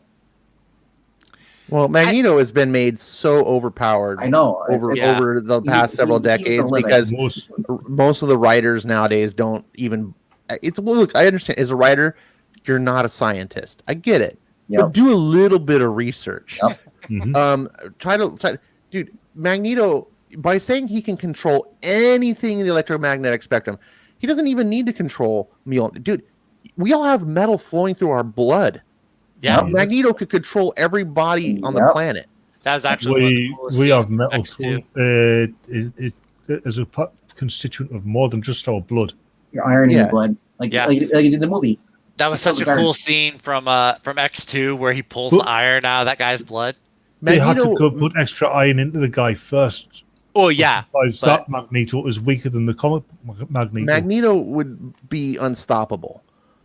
Yeah, except to anyone like Franklin Richards could stop him or someone of that level. But do you know there's a really horrible thing Magneto could do, which is something that they didn't know about and didn't exploit when he was a terrorist. He could actually remove the Earth's magnetic shield around a certain area on the Earth and expose it directly to solar radiation. Yeah, there's so many things I could imagine that he could. I mean, he could manipulate the oceans. So think about all the metal that's just in the oceans. Yeah, like dude, it's ridiculous when you start exploring the ideas of what they've established his powers are able to do. And it was so much easier when it was just like. You can manipulate metal. Magneto, I don't know. Magneto, he raised the Titanic. They hero to somebody.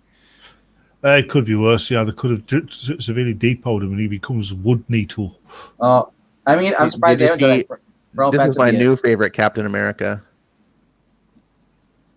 Oh, that's the one that looks like Bucky. Filipino Captain America. Yeah.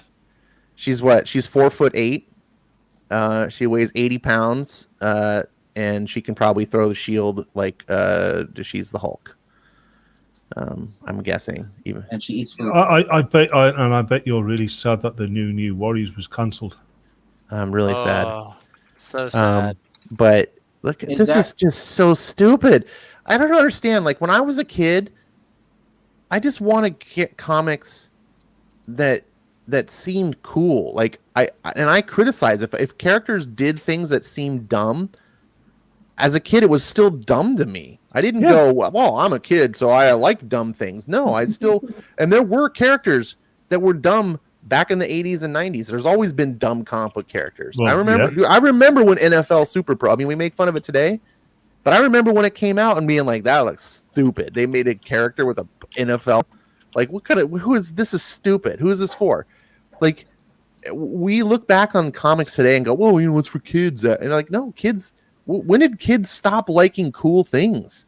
Like, if I would have, and I did when I was a kid, I was a 13-year-old kid. I was bigger than my mother already, right? Like, I understood. It was pretty easy to understand as a 13-year-old boy that a 100-pound girl couldn't overpower me as a 13-year-old kid. To see something like this, I'd have been like, this is nonsense. Yep, I agree with you. And it's not a slight again. I'm not trying to be like anti-woman or whatever. We've shown you can be creative and make female characters have other assets if you want to do that. Furthermore, you can explore the strengths of the female psyche that have advantages over men, but they don't. They want to be like, well, we're just going to fulfill the role, the physicality of Captain America as being a strong male soldier, right, who fights with his bare hands, and we're going to say that anyone can step in those shoes regardless of training or ability or super enhancements or anything. Doesn't matter. You can just do it, and we just accept it. Turn your brain off. And this is the stupidity of comics today, where it just expects people to be like, oh, just accept. Don't think about it. They did a realistic version of the stupidity they're trying now back in the 70s, where Captain America retired, right? And this football player, in Marvel Comics, he was a famous football player. He decided he was going to be the new Captain America. Then you see him one night. He's on this rooftop, with his shield and his costume, and he sees these guys trying to break into this shop. So he gets on his line swing. He tries to swing down. It snaps. He falls the rest of the way, buckles his shield, and has to phone for an ambulance. Or has to have somebody phone for an ambulance, rather. Yeah, that's what would happen with these fucking characters. Yeah. No, you know what it'd be? Remember the Kick-Ass movie? Mm-hmm. Yep. That's what it'd be. Remember when Kick-Ass goes and tries to actually start fighting crime? He just gets mauled. Yeah, right. He got shot. Yeah, but I mean, we got his ass kicked too. Remember, he goes and he goes and he gets like pummeled and kicked in. He has to have like the metal put in his skeleton or something, right? That was one of the coolest things about that movie to me. When I first saw it, it was so intrigued because I was like, oh, this is how it would actually be if someone tried to be a street, like where his pain receptors get dulled so he can't feel pain as much. Right. That's what he ended up doing. But before that happened, when he goes to that apartment, right, and he tries to break up with a drug deal or something that's happening, and just he has to fight through it, and he just gets he gets sent to the hospital. Like, now I'm not advocating that comics become like that. I do like the superheroics and the suspension of disbelief, but we were talking about earlier about suspension of disbelief. You still have to have a level of like plausibility. You have to give me something, like Captain America. Oh, you gave him some sort of wonder drug that makes him super strong. Okay, I'll suspend my disbelief. Oh, he's wearing some sort of skin tight super armor. Okay, bullets bounce. You know what I'm saying? But if you're not doing that, if you're just doing like, look, it's a Filipino girl, she dresses up, No, you're stupid. This chick would be paced as soon as she went up against not even a supervillain, first street thug. Do they even show? Do they even show people like shooting his shield anymore and then getting killed by the bullets? I don't know. That's not Because Captain America, because that would be the thing. If you shot his vibranium thing, they'd just bounce back and kill you. It's like Superman. Here's the thing in nightmares for you. Yeah, nightmares. Mm. What? Why did Marvel all of a sudden forget that Luke Cage's daughter from the future became Captain America? When did we forget about Danny Cage? I like Danny Cage. Is that the one that transformed? No, Remember 2099? There was a one. She was. that wasn't Danny Cage. That was the blonde girl. I thought. Yeah, but she didn't know it. She had a dormant personality, Captain America. Otherwise, she was a normal person, and then when they called her, they triggered her a special word. She turned into the other super soldier. You know, muscles appear and everything. I have no idea. That wasn't. I know there was the blonde, and then I know in another timeline there was Danny Cage. She was a Hispanic. No, Danny Cage was just Luke Cage and Jessica's daughter. This is from 2099. This is when Miguel Hero, or it was a couple years ago. But you know what I came across today at the comic book store? It was Guardians of the Galaxy Black Vortex. I have that trade. Yeah, not the trade. I came across the actual issues. Oh, okay. I did get the issues. They're somewhere buried in my long boxes, but I have the trade also. Be right back. Ash, you'd like that. You see Kitty Pryde putting on the Star-Lord helmet. Hey, man. Look, I understand I'm going to be the only person in 100 miles, and that's okay. I'll own this crap. I dig Kitty Pryde and Star-Lord together. And that's I don't because you even like mind... shipping people that don't belong together. I like Kitty Pryde because she reminds me of my wife. I ship Ash in comic books. Kitty Pryde and Colossus are the only two that go together. It's so ridiculous to separate them. It's even worse than separating Nightwing from Babs. I ship them together when she was underage. That's why I don't ship Colossus and Kitty Pryde right there. It's creepy. You wouldn't know. No, it's creepy. Star-Lord is much older than Colossus, so let's talk about. Let's go with the creep factor. Star-Lord dies and gets sent to the Cancerverse and then comes back. How is that creepy though? Because she's not a woman. She can date people who are 10 years older than her. That's true. I like Star-Lord and Kitty Pryde, so come after me. I don't care. Any woman that gets it on with Wolverine is getting it on with like a guy who's 100 years older than her. Same with Captain America. Whatever. Kitty Pryde doesn't get it on. Captain America has slept with like 3 other women or something like that. It's clear that Zach did not grow up reading X-Men, so yeah, I'm not the biggest X-Men fan. I like certain X-Men, but I did not get into the X-Men. You unfortunately grew into comics during an era where it was popular to like have every character sleep with every other character. So at this point, everyone's been almost with everybody, so you could just mix and match. Let's see. I mean, that's most entertaining. I don't think that's limited just to comic books.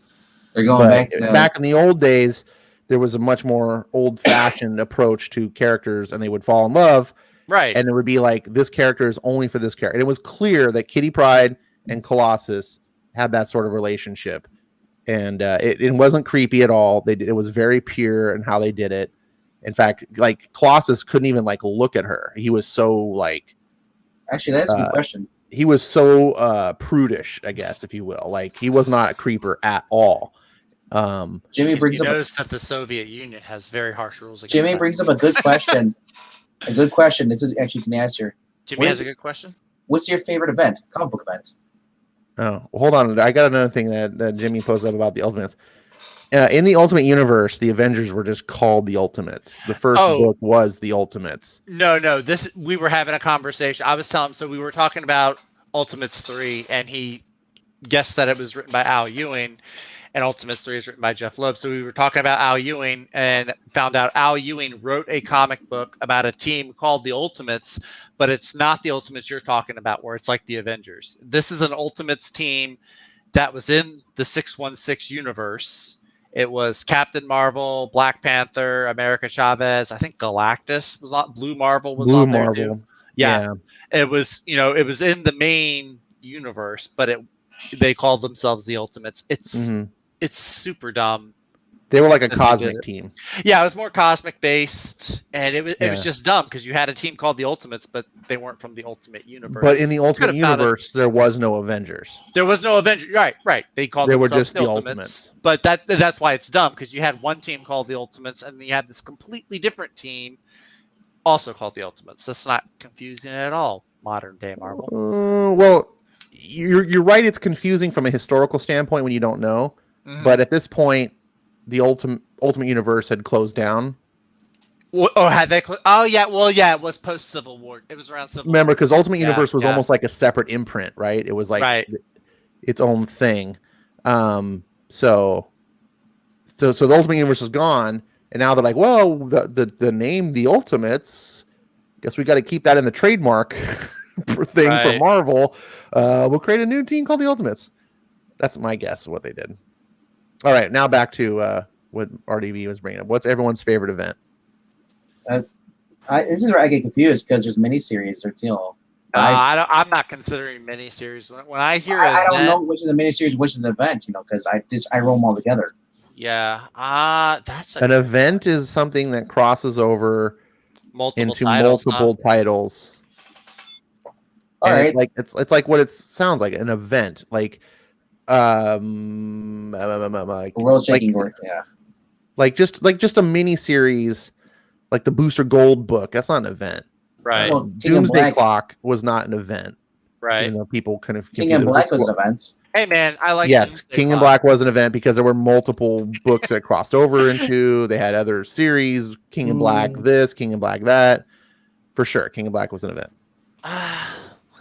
Clone Saga, was that? No, that was a miniseries. Or no, was it a miniseries? I can't tell. I would count it as well. I'd probably count it as a mini because it stayed pretty. That's a pretty much long running confined- miniseries. It stayed confined to just Spider-Man though, didn't it? Yeah. Wow. The Searcher Saga. What's the and Searcher That Saga? was the Cascading Age Winters. Oh, okay. Yeah. There's only a few events that I even like, so this one's kind Yeah. of easy for me. I was just saying, how many events did you read because you dipped out? Oh, I didn't read all the shitty ones that came from the 2000s and beyond. That's for sure. I know.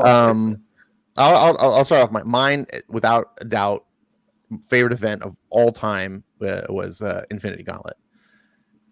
So, I honestly did not expect that. That seems like this post MCU age we live in. It seems like everyone's like, "Oh yeah, Infinity Gauntlet." I just didn't expect to hear.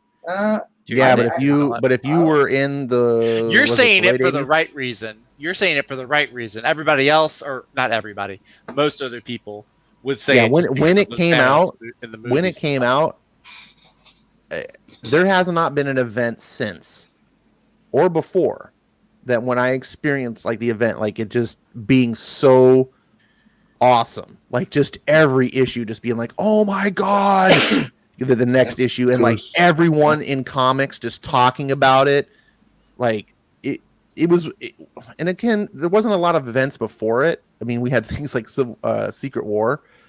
They managed to get in like every Marvel character, both hero and villain, involved, and didn't make it stupid. Like, and the events that happened in that book is still talked about today. Some of the greatest, or some of, I'll just say, my favorite scenes in comic books ever, I mean, happened in that event. Would Kingdom Come class as an event? No, because that's limited to itself, right? Yeah, it's it's a whole separate universe, huh? Well, I'll have to go with Infinite Crisis. Infinite Crisis. I remember Infinite Crisis. That was a good one. I'm sure. I've got an unpopular opinion here. I did like Convergence, though. I haven't read enough of Convergence to really have a solid opinion of it or not. Was Convergence what led to Rebirth? Yeah. Okay. One of my favorite ones actually- in it was the Matrix Supergirl versus Ambush Bug. That was just fucking hilarious. Because Matrix Supergirl was a moron. It was funny as hell. I almost want. Well, no, because that's its own universe too. I was about to say Injustice, but that's its own universe. Yep. God, golly, I'm trying to think because I've read a bunch, but I'm trying to think of like what's actually something that I've gone back and like. If I like something, I typically go back and reread it or re-expose myself. The only one I could think of that I remember really, really liking is The Blackest Night. That was good. I'm trying to think, because wasn't No Man's Land also an event? Mm-hmm. No Yeah. Man's Land was an event. No Man's Land, yeah, that'd probably be my favorite. That was a big DC. one. Yeah. I'll just throw out some of the big ones out there. Remind people that they exist. You got Flashpoint. You got No Man's Land. You got Blackest Night. You got Infinity Gauntlet, Infinity War, Infinity Crusade. Unfortunately, they kind of beat that one into the ground. You also just have Infinity too. Some of the great events, to be honest with you, were in the X books back in the 80s and 90s. I mean, Fall of the Mutants, Mutant Massacre, Inferno. Extinction Agenda. Those were all. I mean, Mutant Massacre was fantastic. When they go to Asgard, is that an event or is that just like a story arc? Just like a. That was a crossover, but okay. I don't think it was really big enough to be considered an event. Like a couple of the books were like, "Hey, continue." Well, yeah. Marty's bringing up the days when the big events happened in the books and it wasn't separated out as a big event. It was just the next big storyline, and they were 50 billion issues tie-ins. Yeah. So there wasn't like King of Black had like the main books. There was no main books. It was just tied in. Yeah. We called them crossovers back then. Yeah. Invented for Fun is right. The Sinestro Corps War was that was fun. I liked it when there were just. I like some of the new cores, like the Red Lantern Corps, but I miss the simplicity when there was just green and yellow. I do like Green Gold too. Go back. I wish they would just do something with the Spectrum. Yeah, they haven't instead of being like it's out there, but we're really not gonna like do anything with it. Yeah, back when like Johns was writing for them and stuff, or Tomasi was writing Green. Back then, like before Flashpoint, they were doing all kinds of crazy stuff with the Spectrum. Why don't they have a Green Lantern and he's on the Spectrum? Oh God, jeez. Well, one of my things is like one of the elephants in the room that bothers me is how we have 15 million Green Lanterns of Earth, and they just keep making more because they can't help themselves. I think there's probably about 12 Green Lanterns of Earth right now, and I'm like, why do you keep making Green Lanterns when you've got like the blue and the indigo and the red and the orange and like you have all these other colors, but you keep making more greens. So why don't we take all the Green Lanterns we have now and maybe separate some of them off? Yeah. Right? You've told me like JoJo doesn't want to be a Green Lantern, so maybe she could be one of the other ones. Yeah. It's happened. Guy was a Red Lantern for a minute. Supergirl was a Red Lantern. Dude, you've got what's her face that they've forgotten about. Carol Ferris? They've had no. Who was the girl the Green Lanterns book where it was the guy and the girl? Starfire? No, the Green Lanterns. Oh, a human girl? Yeah. Was there a human girl that wasn't? Oh yeah. Oh, you're from the book Green Lanterns, where it was a guy and a girl. It was a buddy cop book. Jessica Cruz. Jessica Cruz. Yeah. Well, I forgot her name. She's becoming a Yellow Lantern, actually. Yeah. They're which I actually that's probably the most interesting development going on. Well, when did that happen? I'm not 100% against it, but what I was saying is along the similar lines. The whole thing about Jessica Cruz was she never had a lot of will. It never made sense to me why she was a Green Lantern. She was selected by Power Ring's ring. So she was selected by Power Ring in Forever Evil, but she was always like really, really fearful. So that's why her character. That's why it's really interesting to me for her character, because the really fearful person who gets scared easily now is being told that she has enough power of fear to have a Yellow Lantern. I think she became. She got the Green Lantern ring because she overcame that fear. Yeah, I thought the whole thing about the fear of the Yellow Ring though was causing fear, not having fear. Yeah, it's causing yellow. fear. You have to cause because like Scarecrow had the Yellow Lantern. Yeah, so that doesn't actually make sense to me for Jessica Cruz. She'd have to use her fear or the channel. I don't know. It doesn't. Yeah, it doesn't make sense. So even then, the yellow lanterns are the enemies of the Green Lanterns. So now they're trying to say that they're not. Well, So what happened? Because this was in, I think it was Future State Green Lantern. It was one of the little stories in there. So in Future State, the giant power battery on Oa goes out. Everyone's power rings are null and void. They're useless. At the time it goes out, Jessica Cruz is on the space station. Her ring goes out. She has no powers. And the space station is attacked by, I believe it's 3 or 4 yellow lanterns. And so she doesn't have powers. So what she does is she goes and hides out and is like crawling through the air vents, basically playing Batman, booby trapping the space station and catching these yellow lanterns off guard. And apparently she does such a good job, like thinning them down, that one of the yellow lantern rings says, "Hey, you're capable of inspiring great fear or causing great fear. Here's a yellow lantern ring." That's as much as I've read. I think I read a solicitation that said they're continuing that with who's doing Green Lantern? Is it John Ridley doing Green Lantern right now? No. Or Jeffrey Thorne? Jeffrey Thorne. Jeffrey Thorne. Okay. So I think that's coming up where they're going to address that more. But yeah, so one of them at least is going to become a different color lantern. But like you said, though, there's like 12 Earth lanterns, and you can very easily. That's a couple of things I mean to say. The 12 Green Lanterns for Earth. When every other Green Lantern, there's one Green Lantern for an entire fucking sector. Right. Of space. What is it? Is it the Earth just such a fucking shithole? Yeah. The other thing is Alan Scott, the original Alan Scott, right? Right. You know they've retconned him into being gay. Oh yeah, that's old news. That's been around. It still pisses me off. Oh yeah, no, it's still dumb. Don't get me wrong. I mean, look, if you want to do it like, okay, when they first did it, it was in Earth 2 Society. That's fine. You want to do it there in a different universe or multiverse, again with the freaking multiverse, you want to do that, fine. Yeah, the new 52 there. But now you twisted it and changed. Alan Scott prior to that in the normal DC universe, he was married, divorced, married again, has 2 kids. Happily married, I think, for the second or third time. I think I know what happened to him. It was bloody Jane Grey snuck over from the Marvel universe and brainwashed him.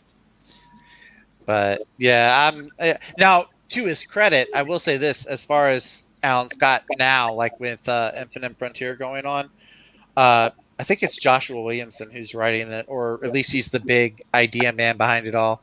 But to their credit, he hasn't been hammering it in like every panel he's been in. Like, oh hey, remember I'm gay. Like, I think he brings it up in one panel because he asked his son, he asked Obsidian, who is also gay. It's like, hey, have you been avoiding me? Is it because I came out to you? And he's like, his son's like, dude, no, there's like a multiverse now. There's a bunch of other stuff we're doing. It's almost like a, why do you think you're the center of the universe moment? So I do give credit to that. If he continues to be written, and since then he hasn't brought it up. It's not like every episode of Supergirl where Alex comes out. So if they keep that up, I won't be as upset with it. I hate the retconning of any character that's been around for decades and decades and decades. But oh well. So here's what I'm thinking. We got the multiple colors, and one of them's missing on this list, but brown. there should be a brown lantern. No. The black one or the white one? That's the ultraviolet. Black and white. Well, okay. You're missing the orange. Just kidding. No, it's there. No, orange is there. So here you go. So Hal Jordan, Green Lantern. We're not gonna miss the Hal Jordan. Right. Pretty simple. Guy Gardner, red. Yeah. Right. Agreed. Guy Gardner, red. Boom. John Stewart. We've already seen in Justice League. Scott Snyder did an amazing thing. Did Ultraviolet Lantern. John Stewart did it. He was special and made him special because he was the only one who could do it. Because the whole thing about the Ultraviolet Lanterns is like the ring controls you. Mm-hmm. It's like, so I was like, dude, not only did you do another ring, like a new color or whatever, fine, but you made John Stewart special by saying you're the only one who can do this. Not even Hal could do this. No one else. You're special. And I was like, cool, this is something that I could get behind, liking John Stewart instead of John Stewart being a token for Hal, like, oh, we need a black guy as Green Lantern too. Like, make him special, make him as the only ultraviolet lantern. Okay, they had that. Kyle Rayner, White Lantern. Boom. Simon Baz, don't know yet. Jessica Cruz, don't know yet. Sojourner Moulin. What a stupid name. Joe, what? So this is what I'm thinking. Like, what colors could the other ones be? Maybe Joe could be orange. Joe could be. Or I like the idea of Kyle as a Blue Lantern. I always found Kyle to be, he's the younger. But wasn't he already White Lantern? He was a White Lantern at some point. I think he went by Ion at some point after that. Yeah, He wasn't even a Lantern. I'm thinking just keep him that way. You want to just keep him as a White Lantern? I don't Lantern. want to. If you start bouncing people around, it becomes silly. Yeah. Okay. And we need a White Lantern. So like, look, and then Kyle fans, you look, Kyle, he's the White Lantern. Gotcha. But the idea about this is all these characters get to remain in the universe as they are. They're essentially, their powers don't change much, right? Because they get the rings. It's just the colors are different, right? Yeah. But then they're separated. You can now be like, you're the Orange Lantern, you're the Blue, you're the boom, boom, boom, and we don't have 15 Green Lanterns. Then is it me, right, or is Parallax frightened of Batman? I don't know if he is or not. I don't know, but everyone's frightened of Batman. I'm going to tell you right now, you should keep John. Make John the Black Lantern. Boo. John. Lazy. That's just lazy writing. No. John's not even dead. No. Take Abin Sur. Make Abin Sur a Black Lantern. Black Lives Matter. Can you remember when my eyes can't roll back? Can you remember when Lex Luthor became the Orange Lantern? Oh yeah, Lex became orange. Scarecrow that was hilarious. Yellow. Barry, it was Barry. Okay, Barry was blue. Let's not get off. That's a problem with the writing is when you start trying to give everybody a ring. Right. This is where you go make the mistakes. This is the problem with the color spectrum. Like, oh, you get a ring and you get a ring and you get a ring. No, like only the Green Lantern characters. They're the ones that have proven to be worthy of this. Well, that's what happened in Blackest Night, though. That's how they fought them. They gave different heroes. Talking about Blackest Night, Superboy Prime to date is the only character who's ever overcome a Black Lantern ring. Simon Baz never should have been made. He was made for diversity. Well, he doesn't even. He uses an actual handgun too, so that's what I'm trying to think. Well, there's no reason to make him for diversity since we already had John Stewart. They wanted a Muslim. Yeah, a Muslim Lantern. Yeah. And John Stewart wasn't made for diversity. John Stewart was just made because at the time we had a White Lantern, and you had all these other black characters come in. Well, John Stewart because the racial that's literally being made for diversity. Yeah, and he was. Now, the difference was it was done for let's make more black characters because we would like to have more. Not like today where it's like, let's take the existing characters and erase them and change them to be black because we hate white people. Ginger. Yeah. There's a difference. There is a move in the media to erase ginger characters. We talked about it. Batgirl is black. Batgirl recently, is it because people gingers are the most white you can get without being an albino? Well, albinos are gingers. I have no idea. So I do think it's odd that that Mira hasn't been race swapped. She's like the one redhead. That's because if they try, Amber Heard will beat them up. Yeah, probably. And then claim they did it. Well, she probably. So what color would Simon Baz be? That's what I'm thinking of. I don't know. I haven't read too much with Simon Baz in it. Is Simon Baz supposed to be Arabic? Yeah, but I mean that's.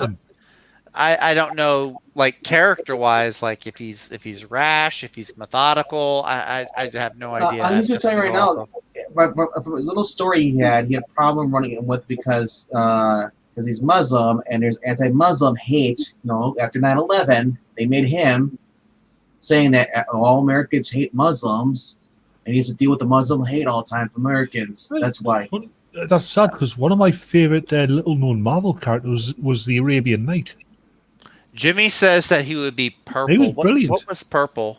Was Violet, that compassion? Violet is love, or indigo is compassion. Indigo, Excuse yeah. me? So compassion. I shall return. I can see indigo I can. compassion. Yeah. Maybe like he gets like, so much hate. To say take what Venkman was saying. He gets so much. He knows what it's like to be hated. So he has so much able to be passion that others. he just goes jihad. Jesus. Oh Lord, With the Racist much. Where's Gwen Stefani's gonna come back and start agreeing with you? That was me the whole entire time. It's me all along.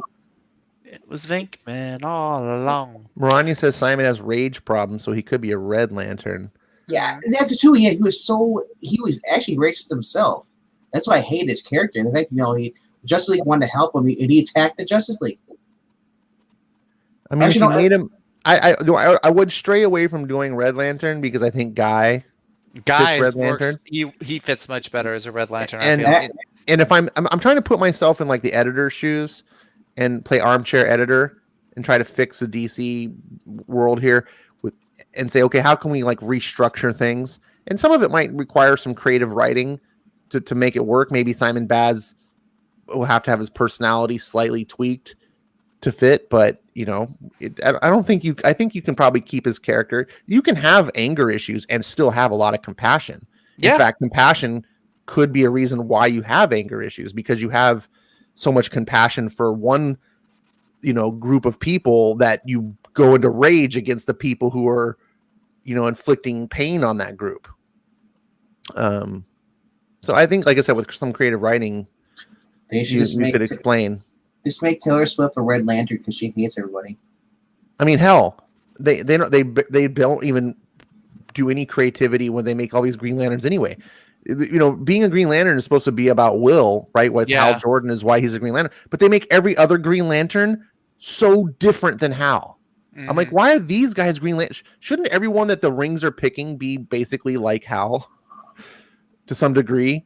Well, I believe Guy Gardner was supposed to have will that was equal to Hal's, but the ring was closer to Hal's location, so that's how he got the ring first. I believe that's what they used. You know what I like better? Gal Gardner.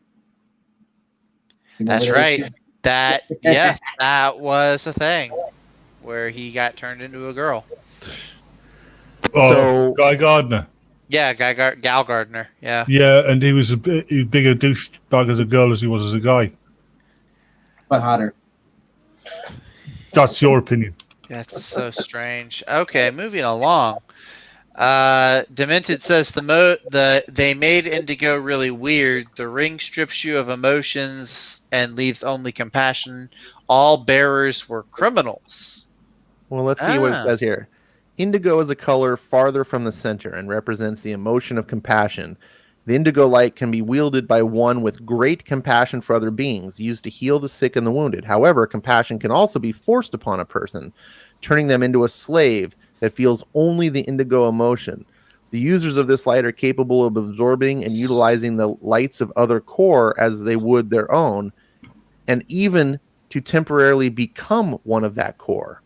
The Indigo tribe has harnessed this power most against their will.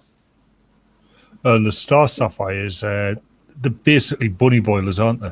Actually, they were the enemies in the Green Lantern video game. Yeah. Yeah. I mean, really speaking, they're bunny boilers. Ray Palmer was Indigo Lantern, and Wonder Woman was a Star Sapphire.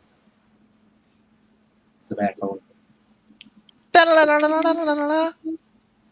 So violet is with the Star Sapphires, is the color furthest from the center and represents the emotion of love.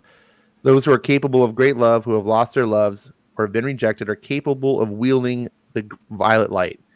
The Zamorans, believing that the male Malthusans' rejection of emotion was tantamount to blasphemy, and left Oa.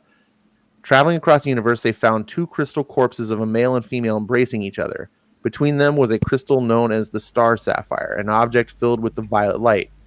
Unfortunately, the Zamorans interpreted the best way to spread love throughout the universe was to destroy hate and fear. And to destroy hate and fear was to use the star sapphires to crystallize whole worlds and trap their inhabitants. Worse, the star sapphire was a parasite that overrode the host's will and compelled them to attack the objects of their affection, as well as display an intense fear of men, whose wielding the vile light may show others their destined loves via a star sapphire they possess, and create constructs out of starfire crystals as well as energy. See, they said that should be passion, not love. Yep. Or psychotic love. Yeah, it's like a stalker that goes I- to somebody's house. It's like, I love you. Like, get out of my house. I just can't. Like I said, bunny boilers, as in the film with Glenn Close. Here's the thing: with creative writing, allows you to do so many different things. You don't always necessarily have to take everything at face value. When I look at this description, one of the things I think about is, okay, just because these people came across these two bodies and found the crystal and they used it the way that they did, doesn't mean that spectrum represents the way they did it. They easily could have abused the spectrum. And you could theoretically write a story about one of these characters, just out of sake of discussion, Jessica Cruz getting it, and the whole idea is her with her, I guess ideals and morality and whatever she is that makes her a hero, is using this the spectrum and the powers of the crystal for the good that she believes that it should be, and finding out that maybe there's a whole story in here about the Zamorans and the different thing, and the way it was being used was totally distorted, because like I said, you could see here that they interpreted it as love was the destruction of hate, and maybe a heroic character comes in and understands it differently and can bring a whole new perspective, and it gives an opportunity to use these color spectrums in a creative new way. These haven't been used except for maybe like white and black to any real, I'll obviously green and yellow too, but some of these colors haven't been used very much at all to where that they're really set in stone. What did you think about? I've got a question for you. Uh-huh. What did you think about the whole story arc where the Green Lantern, all the users of the emotional spectrum were basically destroying the universe by using it?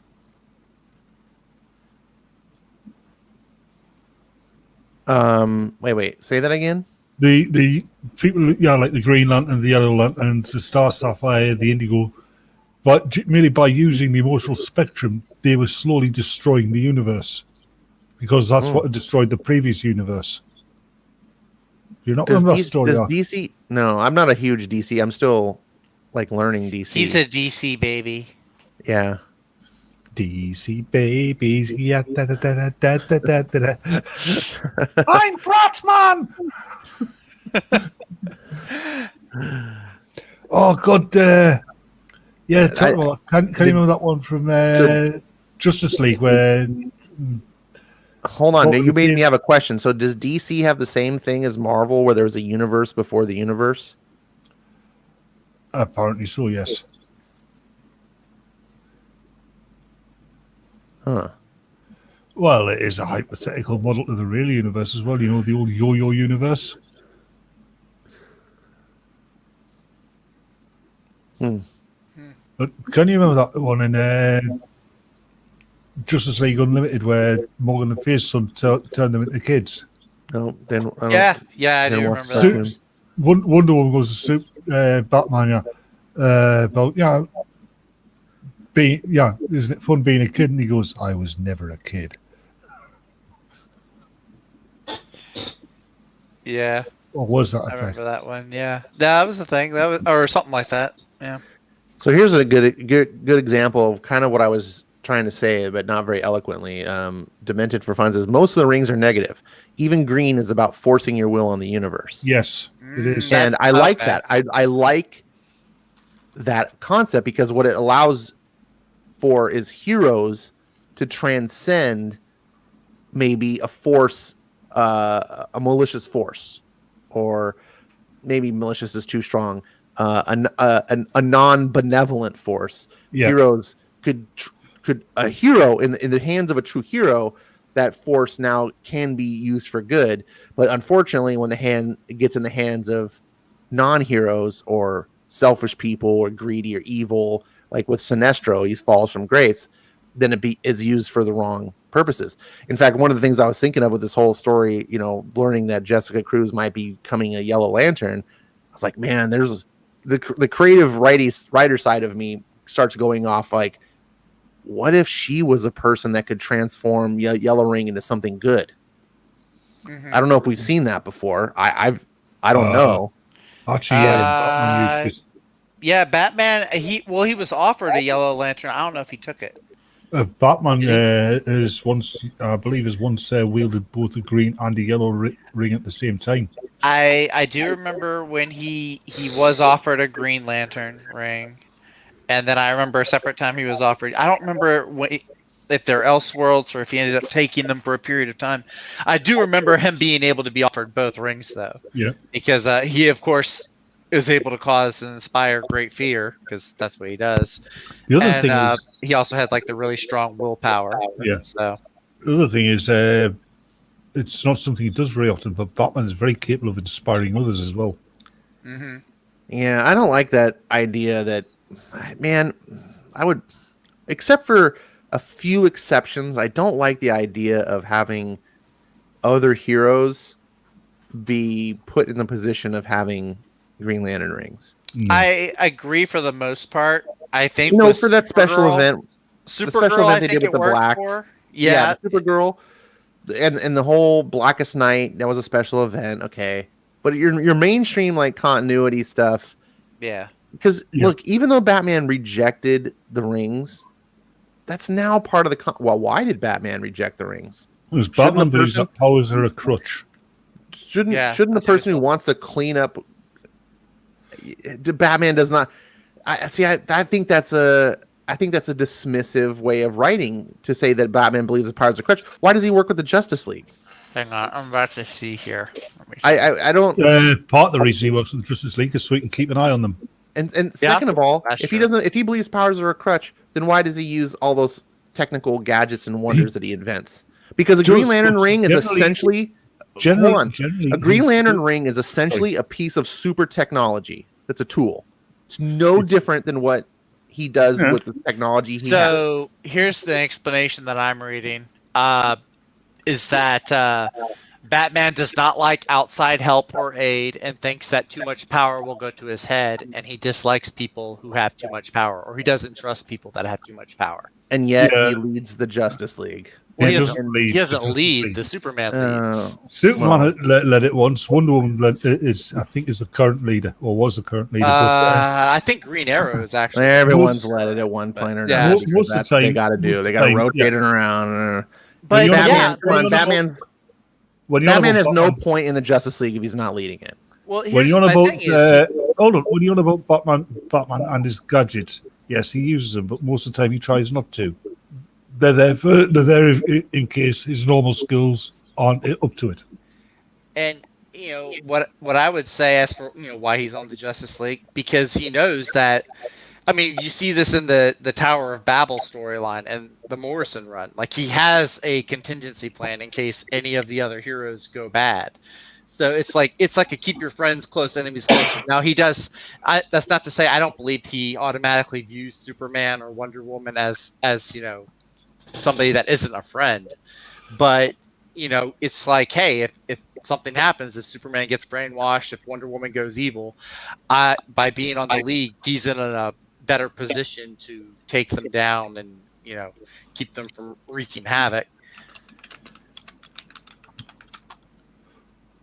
That's my opinion anyway. Well, I mean, there's definitely explanations that are out there. I just feel like that they're explanations that don't, they're just like paving over questions that they have to, because they create continuity problems, and we got to explain why this is the case. And I don't know. If I'm Batman, I mean, obviously I'm not Batman, and No, but I'm Batman. I see Batman having if he's like, oh, you can give me a Green Lantern ring, cool. I think a better explanation ring would be the Green Lantern say, "Here's a ring, except you have to work for us." And Batman's like, "I'll take the ring, but I ain't working for you." That, then we aren't giving you the ring. Yeah.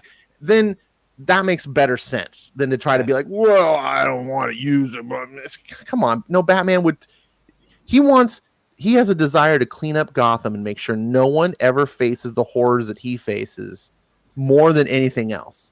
And if you offered him a tool that could do that, I don't see Batman just like crossing his arms and putting out his lip and being like, "No, I'm going to do it my way." Like, he's already been a Green Lantern before. He's also started stealing the ring from Hell before too.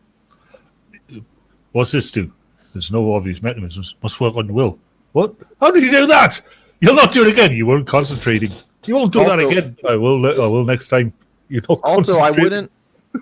I as a writer, I think it's a bad idea to give Batman a yellow ring, because I think Batman causes fear, but he does it as a necessary evil. It's a tool. I don't think he does it out of like any sort of desire. I don't think he has like a passion for causing fear. And if I understand the lantern rings at all, I don't think it's necessarily they react to how you use them, but rather the emotion you have that you do. Like Batman doesn't have an emotion to cause fear or an emotion of fear. He's just clinically applying that as a tool, whereas Sinestro has that passion to see the fear in others and to use it, and the ring thrives through that emotion. Yeah. Ash, Dementor for fun. Highlight his comment. He hit it on the head. Which one? Yeah, I think it's the last one where he says The last comment. Yeah, a ring binds absolutely. you to a core. Also, it drives the wielder into being an embodiment of it. Yeah, but is that how they explain? I don't think they explain that. I don't think that's how, but I think that definitely you could see it. You could look at the situation like that. Like, thinking about it after you say it, like, yeah, that would be a reason for Batman to turn down having a lantern ring, because he doesn't like to answer to other people. Even in the Justice League, he doesn't like to give reasons for the things that he does. Right, and I agree. As I stated, like I think that would be a better way of writing it, to be like, yeah, Batman was offered a ring, but he turned it down because Oa was gonna the Guardians were gonna hold him to it, or he's gonna have some sort of obligation to them that he didn't want. Right. The other thing about having a Green Lantern ring is you get assigned a sector. Mm-hmm. And that would be all part of the obligation stuff. He would use it temporarily if it was like like I said, like the Blackest Night, or Brightest Day. They all they use the rings because wherever he needed. Yeah. But after that, he would just be like, "I don't need it anymore. Go away." Yeah. So Davis Sonowich says that's the problem you get when you're telling stories with the same characters for 80 years. I agree that creates a lot of problems. You got 80 years of continuity, but at the same time, you can at least think a little bit on what you're doing. What my problem is, I feel like a lot of these writers, they just go, whatever. It's just too complicated. Just make up some fucking shenanigans and just move on. And I don't like that. Like you're in control of iconic characters that are part of American culture.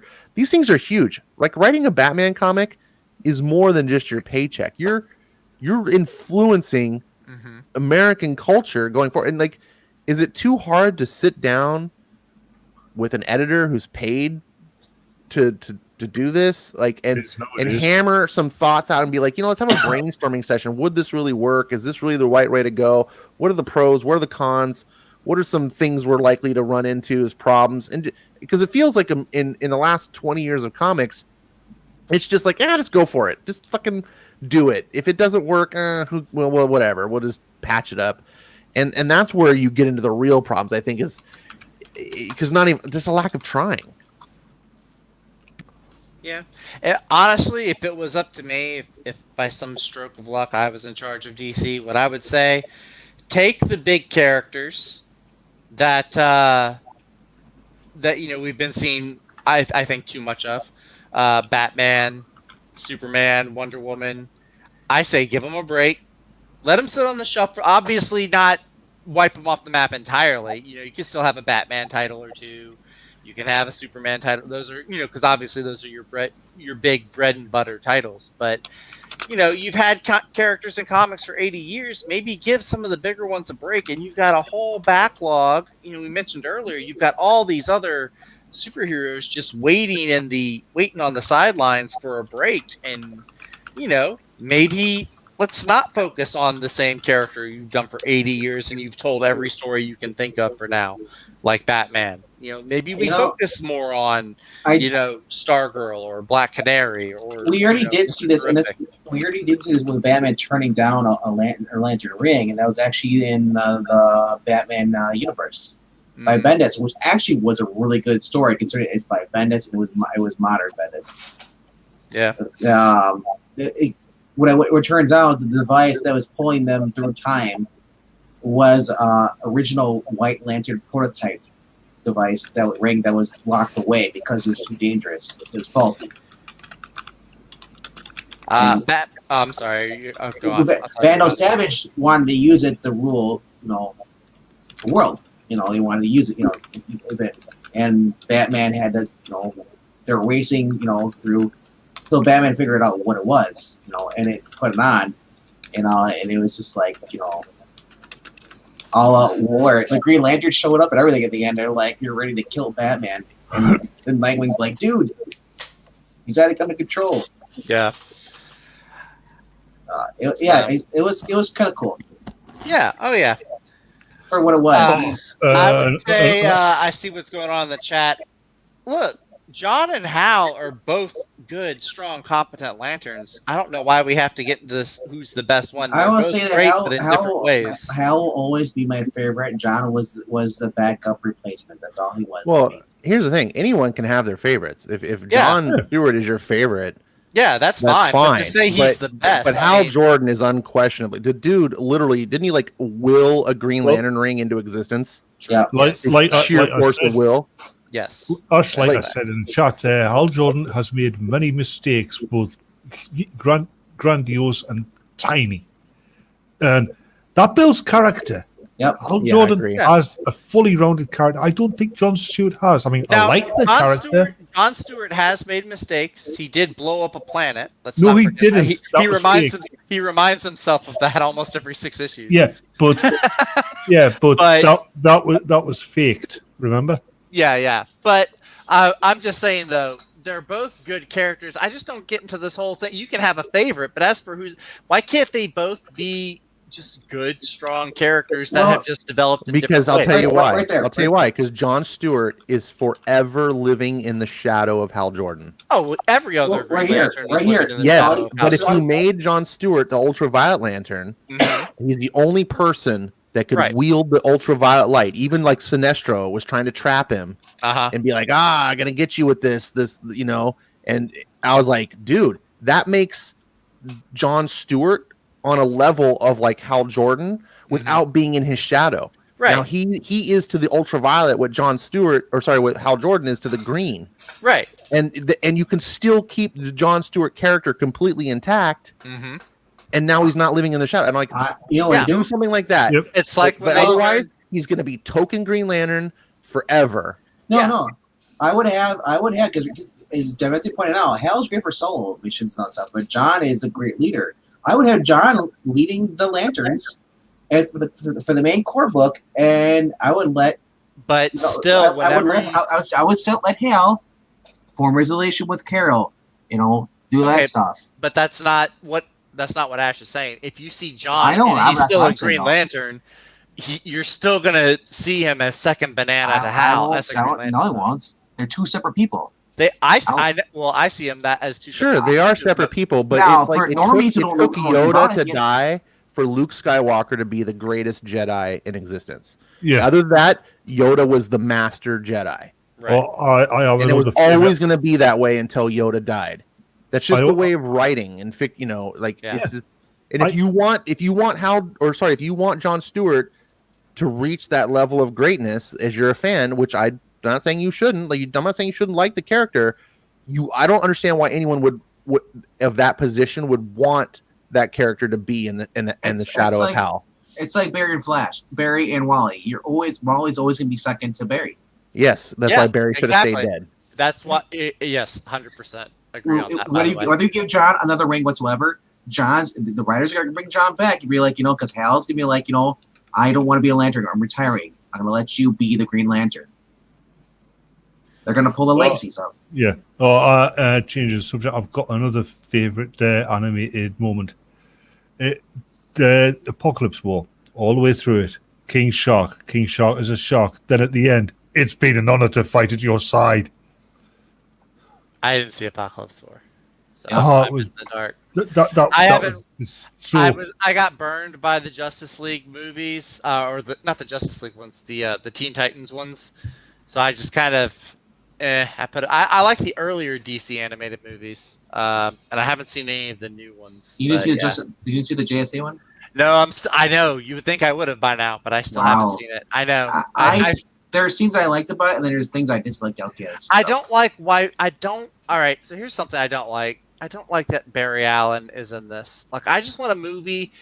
I want a JSA movie, but I want it done like Captain America the first one. No time travel, no modern day heroes. Just give me good. The reason I hate this movie because this was a filler movie. Because after the last one, Apocalypse War, Just Like Dark, he went to reset the timeline again, and all of a sudden it's like he's what I thought we're getting a continuation. No, it's just a filler movie. It has nothing to do with anything. Barry Allen should not be resetting timeline. The whole thing about Flashpoint, like hammering in, you can't mess with the timeline. Yeah, guess what? But John Constantine figured out and told him to fucking go mix it because it basically ruined the timeline. He says, "Go back and undo what you did." Now what all they did was break. This is what DC does all the time. They keep we gotta fix it. Oh, we fixed it. Great, everything. Now we can break it again.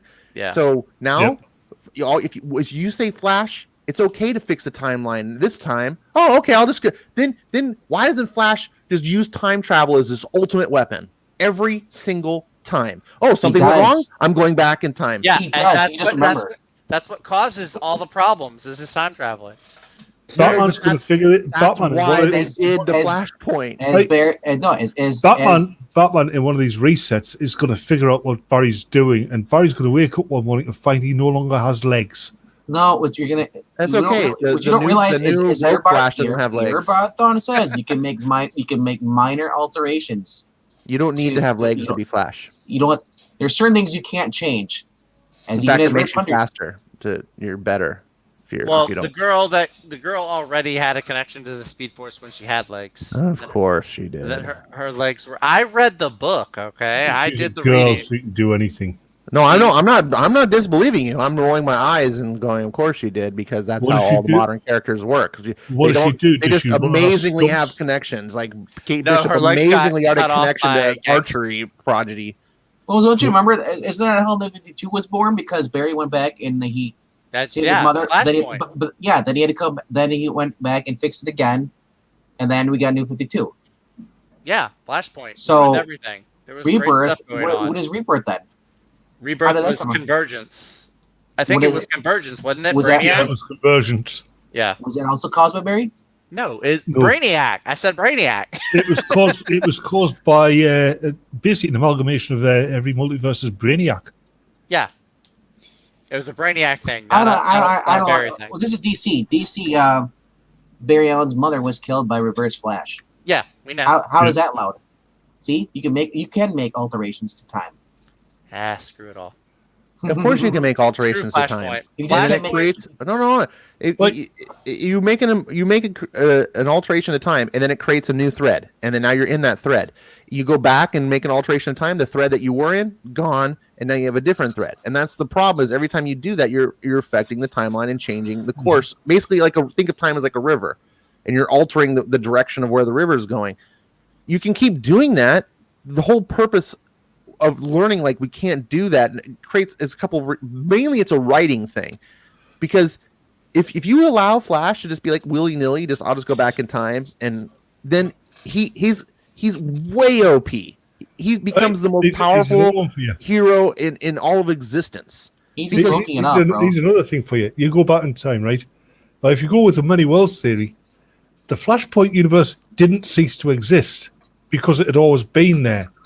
It's just Barry went back in time and he altered things so that when he returned to the present, he was in the Flashpoint universe. He didn't create it. It was always there.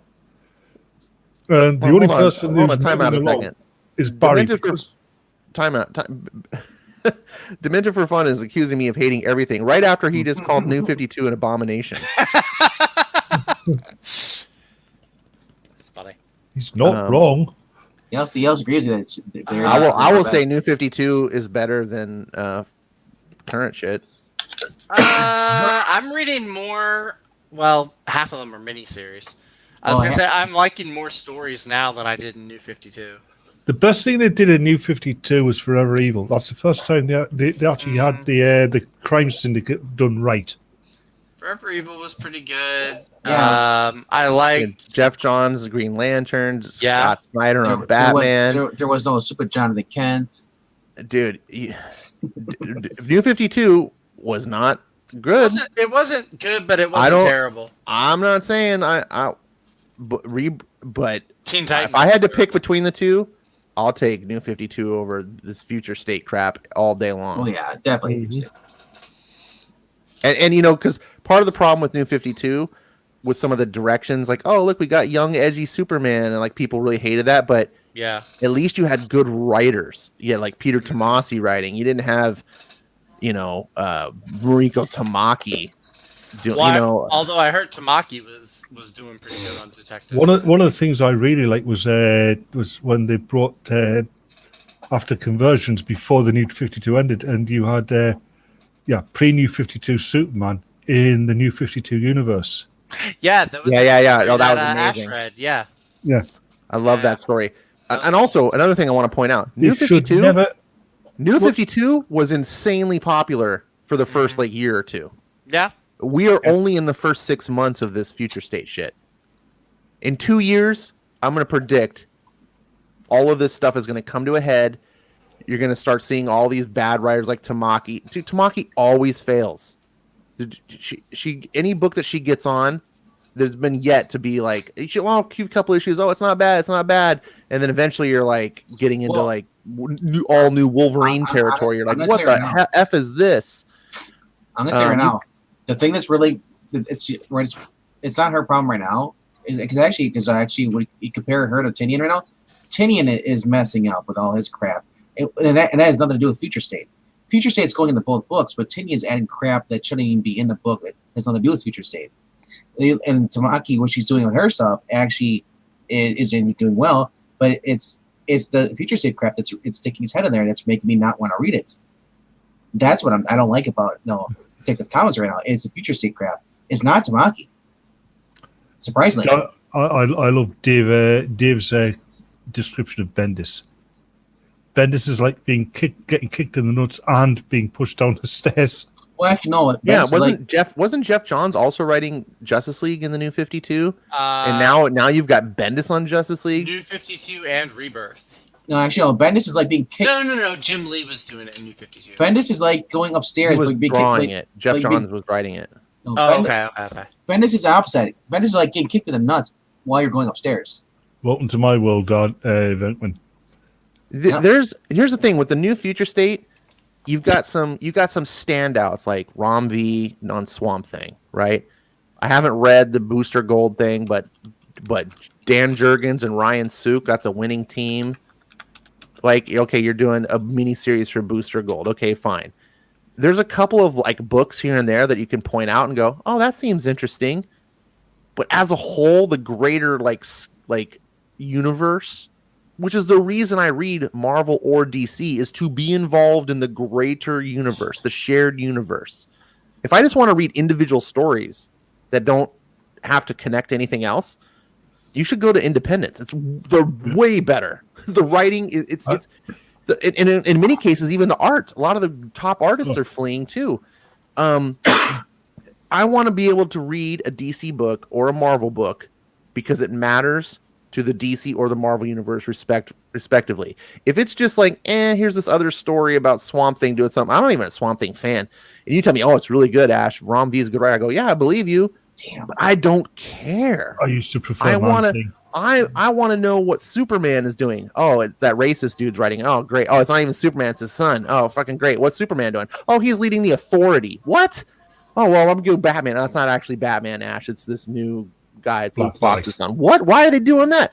Well, you know, I got to make Batman. But okay. Well, but Justice League, man, I was really enjoying Justice League. Oh, it's Bendis, so it's just not. Oh, great. There's so much, like, everywhere I turn, you can point out exceptions and say, look, this is a good book. That's a good book. I'm not going to argue. And if you're enjoying it, fantastic. But the DC universe as a whole is like in the toilet.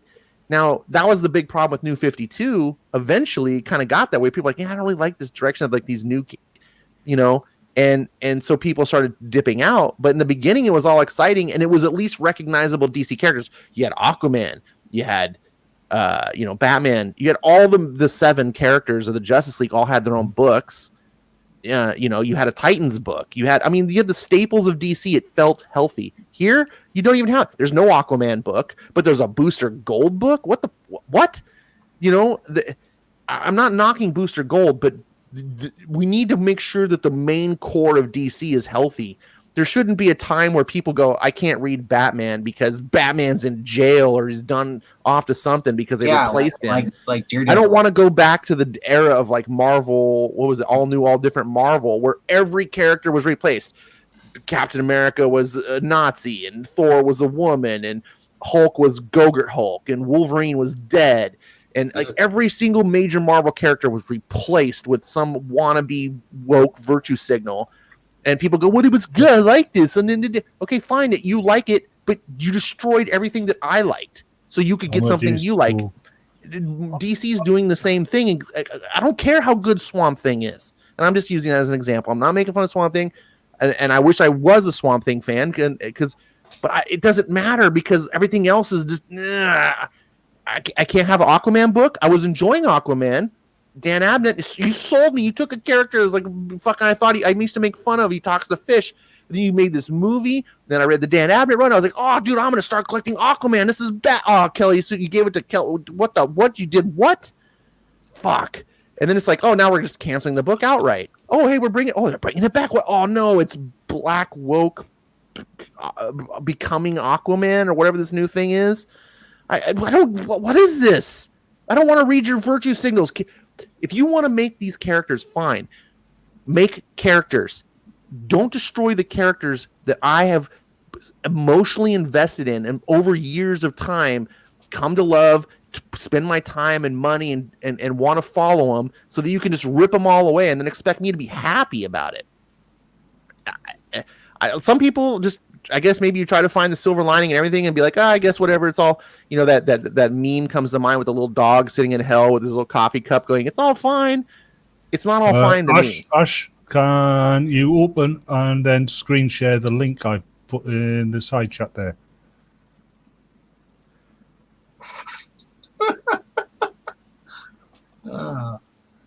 Really?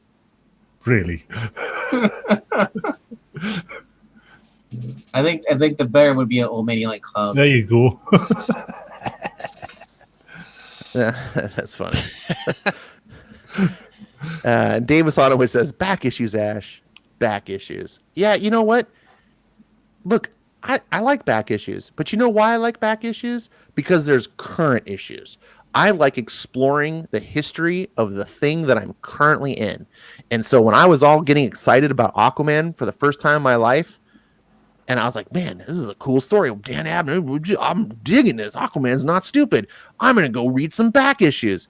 And then you go, no, we're going to give this to Kelly Sue DeConn. Oh, you know what? Now we're going to just cancel it. Now I just go, fuck Aquaman. I don't care about his back issues anymore because you don't care about his story. If DC tells me we don't care about this character, why the fuck should I care about your character? Wasn't there an Elseworlds where, I forget who it was, but some group of evil geniuses devised a device which basically robbed all the metahumans of their powers. Yeah, instantly. And Aquaman and all the Atlanteans drown. Seriously. Because it affected everywhere on Earth, and that meant that the Atlanteans could no longer breathe water or withstand the pressures of the deep sea, and they all died. But the Atlanteans don't breathe water because they're metahumans. Yeah, there's that. Yeah, but this was in a story. Stories in a comic book, especially. Superman shouldn't have lost his powers because he's not a metahuman, but he did. Yeah, that's a dumb story. It was actually quite a good story. That's a dumb element in a story. Maybe the rest of the story was good. Yeah. I'm talking about when they removed Superman's powers. Superman's a Kryptonian. His molecular density is 70% stronger, denser than a human's. He's if you remove his powers, in the comics, he's just about ordinary human level. He shouldn't. He should be Spider-Man level. At the very least. Superman is a really problematic character because the concept behind him is sketchy. The idea that there's this planet of people, they're just like humans, almost identically as a matter of fact. However, when you take them away from their planet and you put them on a new planet that has a yellow sun, they turn into living gods. Now, this planet of people also has space travel. They can travel the stars. Actually, why have they not? Before. Kryptonians didn't use space travel. They obviously did because they were able to send a boy across the stars in a spaceship to another planet. And that spaceship was kind of experimental. That was actually the test. Yeah, so was Sputnik. They didn't launch Sputnik immediately to the interstellar, across the galaxy. That's not that leap doesn't make sense. You don't immediately go. Your first outing into space is interstellar, right? Your first outing into space is Sputnik, and then it's whatever you put the dog on, the Russians, and then you shoot up a thing, put a man on, and then 60 years later we're still going. We haven't been back to the moon. Like the Kryptonians were like, I just invented a spaceship that I can send across the galaxy. Put my son on it, and no, this was, and clearly also modern continuity has retconned that because guess what? Superman's dad is still alive and he's got his own massive starship that he travels the galaxy with. Which I hate. I hate it too. Kryptonians are just a problem. And again, it's one of those things that you could tackle with creative writing. Jeff Johns being one of the good ones, tried to, and DC kept getting in his way. If you write in this idea that Superman is actually a creation of the universe, as Jeff Johns was trying to do, to keep it in balance. Was that in Doomsday Clock? Doomsday Clock explored that, yeah. I really like that. Then you take the idea that, okay, yes, this impractical idea of Krypton existed, but the universe allowed it to exist precisely so that Superman alone could be created, and that the rest of Krypton was destroyed because having a universe full of Kryptonians would be bonkers. It would be broken, and so there are really alien races in the DC universe that are more powerful than Kryptonians, even on their own planet.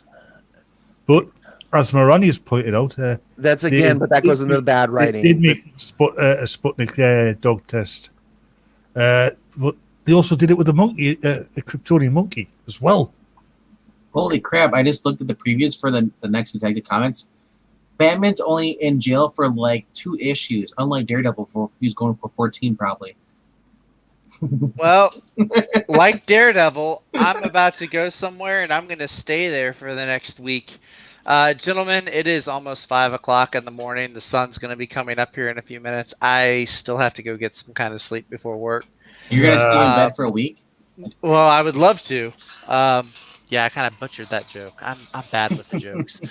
But guys, this has been a lot of fun. It was a lot of fun. Now I've got to pull a Breen. I'm sorry. You hung out really late. So one of these days, I'm gonna stick around for the whole thing. It's a life goal. Dude, if you pull the Breen, you would have I don't feel like coming on tonight, guys, and then pop up in the chat. I would Well, just be trolling y'all from the chat. Well, that's because Eric has his own. He's got his own sector of space to patrol as the Green Lantern. Well, he's the working. Green Lantern. He's working on his 6-month video. He does one every 6 months. That's right. Plus, I mean, let's face it, he is a leader of a contingent in Star Trek. Yeah, the Breen. Oh my gosh. man. I'm leaving it just the right time. All right, guys, y'all have a good night and a great day. It's bringing a good time. No, Yeah. shut up, Vic. Good night. Hey, Good night, Mariah. Good night, Chat. Zach, before you go, Yeah. is your favorite Spider-Man villain the Breen Goblin? Well, it's sure as heck not Man-Bat or Hey, Bat-Bat. you could be a fan of that that bow and arrow superhero, you know. He does Green Arrow. He does like Green Lantern. Uh-huh. All right. Night, guys.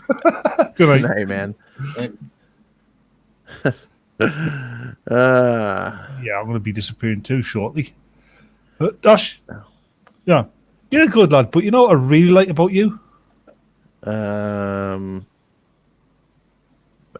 My sexy voice. Do you know what else I really like about you? No, I don't. That I can actually like you, even though you have really different views to me. Oh, well. Even though you're an idiot, I still like you. I think I appreciate that. I think different views make people interesting, and I think Different if we all thought exactly the same, we'd be boring to each other. Different views make the world interesting. But also individuals interesting. But Like I like talking to you and Venkman because you don't think exactly like me. But you know that old saying, if everybody was the same, the world would be boring. No, it wouldn't, because the world would be, civilization would be specifically tailored to your needs. Everything in civilization would be tailored to you, because everybody would be exactly the same as you. And then you'd be bored. No, you wouldn't. Yeah. No, you wouldn't, because everything would be exciting to you because it's designed for you. No, that would be, things are exciting because they're new and they're challenging. And when things become routine and mundane, they become boring. Think about the first day you got behind the wheel of a car. The first time you drove by yourself, you were like probably high as a kite. Like, this is so cool. I'm driving a car by myself. And then you think back today and you're like, I don't want to drive to somewhere. Do you know what the best thing about that was? The flashing blue lights in the rearview mirror. Did you get pulled over in your first time driving? While I was 12. Oh. And I can't actually drive. Oh, okay. Seriously though, I grew up in the United Kingdom. I mean, yeah, I did try and drive when I was 12, but I grew up in the United Kingdom. At the time I grew up and in my young adulthood, we had the best public transport system in the world. You didn't really need to know how to drive. I guess if you live in the city, right? City, town, countryside, yeah, there was always a bus at least every half hour to wherever you needed to go. Yeah, but buses are boring. I like the double-decker buses. It depends. Yeah, they're all right. I've taken my fair share of buses. Yeah, you're on about American buses. I'm sorry, didn't get the superior UK buses. Yeah. So ours have to go at 55 miles per hour, it will explode. We used to do a thing, especially when we're coming home after a night drinking, which we frequently get kicked off for, called bus surfing, where you just stand and you try and not fall over while the bus is barren to get home because it's the last bus home and this guy wants to get to bed. So you're standing up in the middle of the aisle? Yeah. You weren't allowed to hold on to anything either. I was thinking the other thing of like, surfing, like on Teen Wolf. A friend of mine tried that. He got 3 years in prison. I was just say, luckily to get 3 years, 3 years or more in cemetery.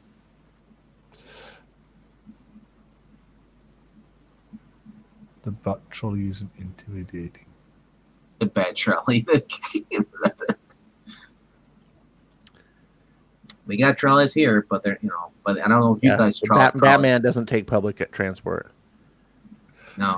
You see Batman waiting around for a bus. He rides Batwing. No, Batman doesn't. Bruce Wayne does. The Joker is killing people across the city. The next bus comes in 20 minutes. And the Joker's on the other side of the city going, I'll go and kill people when the bus comes. Oh my goodness. I'm sorry, Joker, you can't get on this bus. Why not? Correct fare only. Did you use your Capital One card or is it your Express? Damn it, bus man, foiled again. Do they have American Express outside the? No, I know. I meant Yes. like what did George Clooney use? This is the credit card. It was a BAT credit card. Yeah, but it was supposed to be like for some company. Was it like MasterCard or But- something? That was incredibly ridiculous. How easy would that be to trace back to who he is? It's a card that unlocks everything. It's untraceable. He just steals money from people's accounts. It hacks into the system. Right? One swipe and it's like, oh, there you go. Just But hey, talking about bad casting. I mean, I know she's a great actress. She's funny. And she's got a brilliant personality. But Uma Thurman as Poison Ivy? Are you fucking kidding me? yeah, that was bad. Not as bad as Alicia Silverfish as Batgirl. I mean, she was nice to look at, but Not really. I've never thought Chris, she's not that good Chris looking. O'Donnell was the worst part of the No, Alicia Silverfish was. She's not a silverfish. I've seen silverfish look like. She's not that gross. She's a vegan.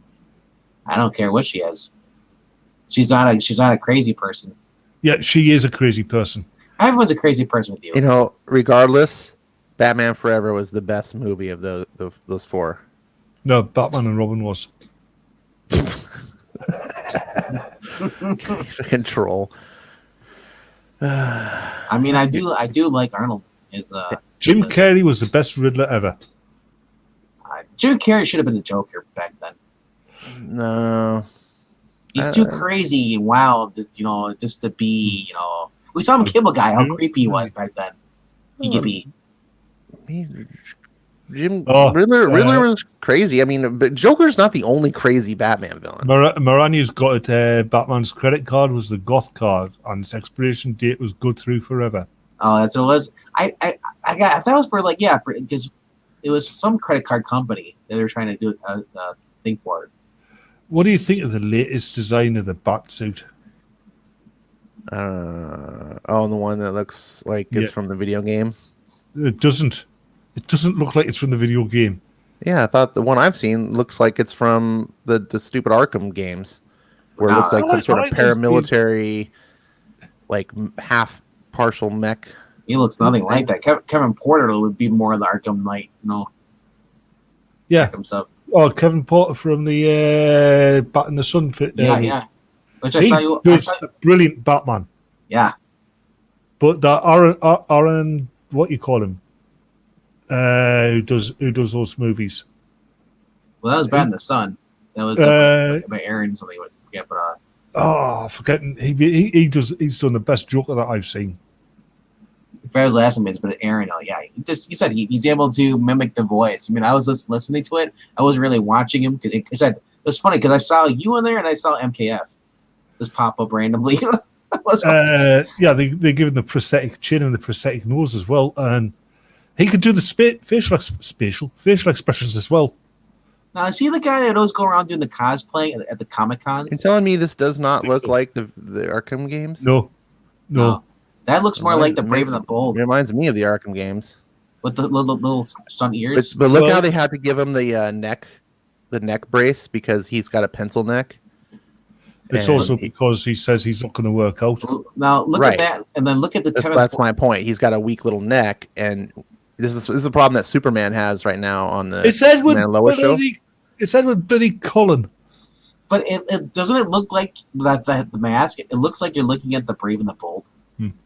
But like I said, the worst Batsuit has got to be the Chris Nolan one because this is worse than the Chris Nolan. You're going to be out of your mind. Especially, I am, but especially the cape on the Chris Nolan one.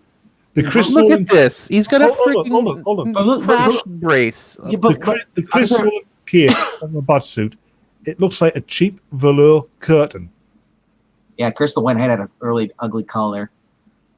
It looked like freaking like a vampire. But No, the one on the left. You look at that. You look how small the ears are. Yeah. It looks like I'm just looking at a cartoon version, like the Adam West. Like he's just gonna start rubbing his chin. Oh, Adam West's Two costume was friends. better than Yeah. that. And also, dude, Pattinson has the weakest chin of any Batman. Well, Look yeah, at it looks like Chris O'Donnell wearing the suit. Pattinson is the worst cat. I get it. I was wrong about Affleck, but I was wrong about different reasons. It wasn't because I thought Ben Affleck wouldn't look good in the suit or anything like that. He wouldn't look good as Bruce Wayne. I was like, as soon as he opens his mouth, I'm going to hear the dude from Mallrats, and he's going to be in a Batman suit. And I was like that, but he pulled it off. Like he didn't act like that. Like, I was like, oh, okay. My problem with Pattinson is not can he act. I like the he was awesome in Tenet, but he just doesn't have the physicality. No. And even when you see him in Tenet, he looks kind of like a little weaselly guy. Batman's not supposed to be a little weaselly guy. He's a guy with gravitas. He stares you down and you get afraid. The guy who's doing the voice in the animated Batman movies now, Jensen Ackles. Yeah, he would be a good live action Batman. He actually had costume. He did a cosplay, actually. Yeah, I mean, it's just that just going from that episode where with the rabbit's foot, where he's got the rabbit's foot, he knocks those guys out with the remote control. The only problem is he's just like Batman. I agree with Ash. Ash pointing this out. It's like Ben McKenzie doing the voice work for Batman and Batman Year One. It's cool for narrating, but it's not. You don't hear the grunt. It's like inside. When Kevin Conroy he was high chipper, like husband this, and then he looked real low like that. Like this is you just you knew. This is supposed to be a guy.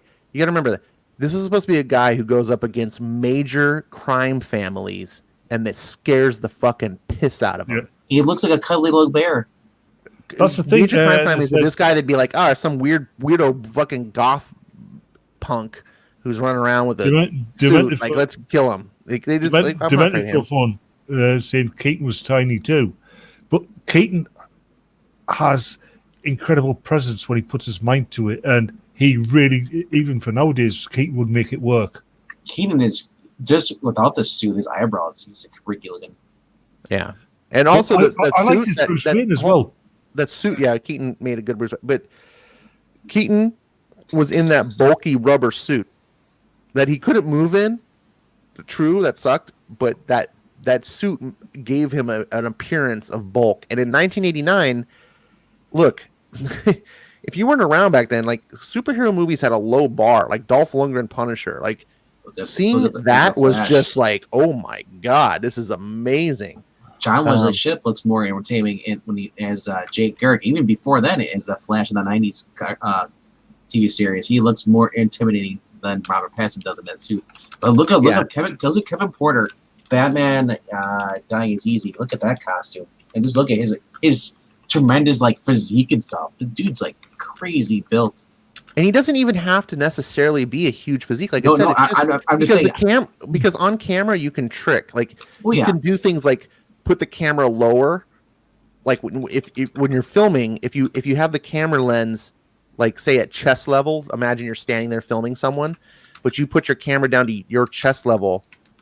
Then the person that you're filming appears to be taller because it's looking up to them, right? If you hold a camera up high, put it on top of your head and shoot someone, it makes the person look smaller because it's coming from someone who's looking down.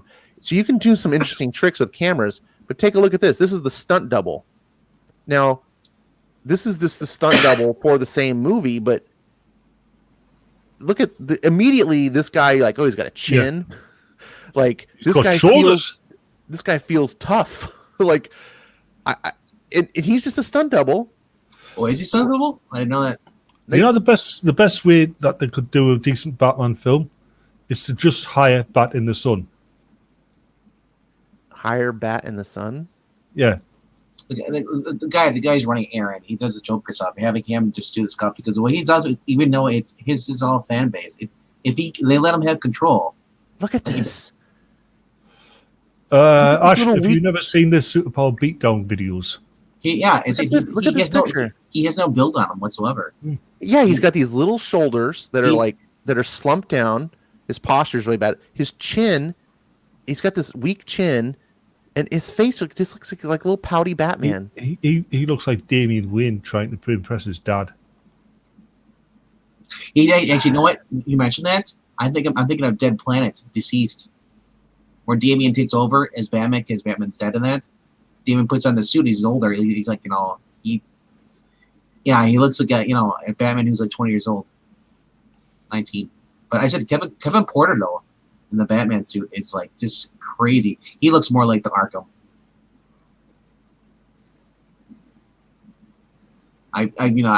If you want a real life representation of the Arkham build, Bruce Wayne in there, man, it's like crazy. I think the best one they actually did was Flashpoint Batman versus Killmonger. I haven't looked at all of them, but there's a lot to watch. But yeah, it's Flash. Bloody Black Panther's half brother. Yeah, that's one of the best ones. Yeah, they're even using the same bat logo from the video game. I don't know why you don't think that he's doing Thomas Wayne. Yeah. That's what it is. Yeah, there's Killmonger.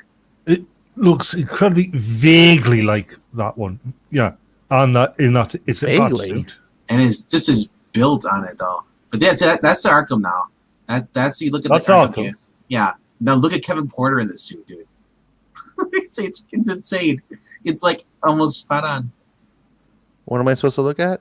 Kevin Porter, Batman, dying is easy, or Kevin, Kevin Porter, Batman dying is easy. Just look at him.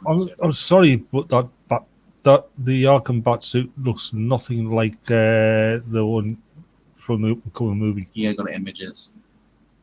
I just showed you what it looked like. Yeah, you showed me that you need to go and see an optician. Okay, I didn't say it looked exactly like it was a 1-for-1, but it's got the similarities. You kind of did. No. If you took it that way. I think I've seen some of this.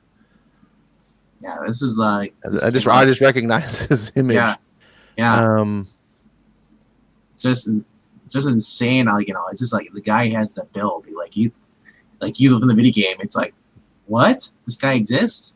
And the funny thing, I never knew anything about the guy, but he was in Dodgeball. He was on Ben Stiller's team. Oh, tell people keep going to Batman. You should kill your villains, then they wouldn't be able to return to terrorize us. If I was Batman, I'd turn around and goes, how come you don't say that to Superman?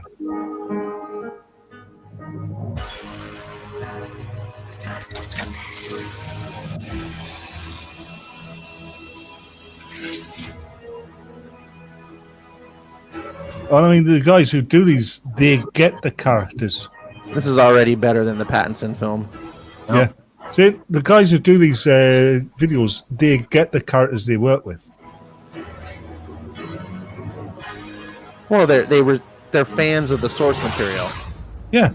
Yep. So they care about representing the source material correctly. And they're not just some hired director who's paid to do a job. His own mark on everything. He's like, yeah, but he may not have an emotional tie to Batman. He's like, oh, is this a Batman thing? The only fault I saw this was Casper Van Dien being James Gordon, but other than that, you had Mike Madsen. What was his name? Yeah. Do you know what would be worse? Casper Van Dien playing Batman. He'd be better than Pattinson. Yeah, that's like saying drowning it would be preferably being burned alive. It's true, but at least it would be an improvement. That's all. Yeah, it's. Please contact. Holy shit!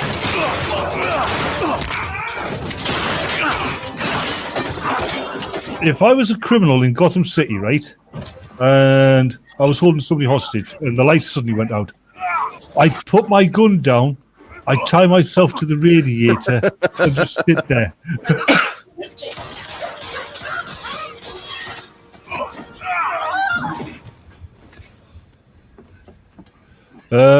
and it's still better than anything out of Hollywood. Demented for fun. You know, Jervis Tech. Chocolate and cream cake. The girls, my Alice's, seem to enjoy it. Never again. Ryan is groin. He's not This is- having any see, children. This is a Batman that inspires fear. Yeah. But only in the right people. Right. But I mean, what I'm saying, he has the ability to inspire fear. Yeah. Like I said, I just love his build on his body. Like, this is actually a guy. This is what I want. I want a Chris Evans like built, Batman. And Demented says the acting is terrible. It is a little bit and stuff, yes. No, it's a low fan budget. film.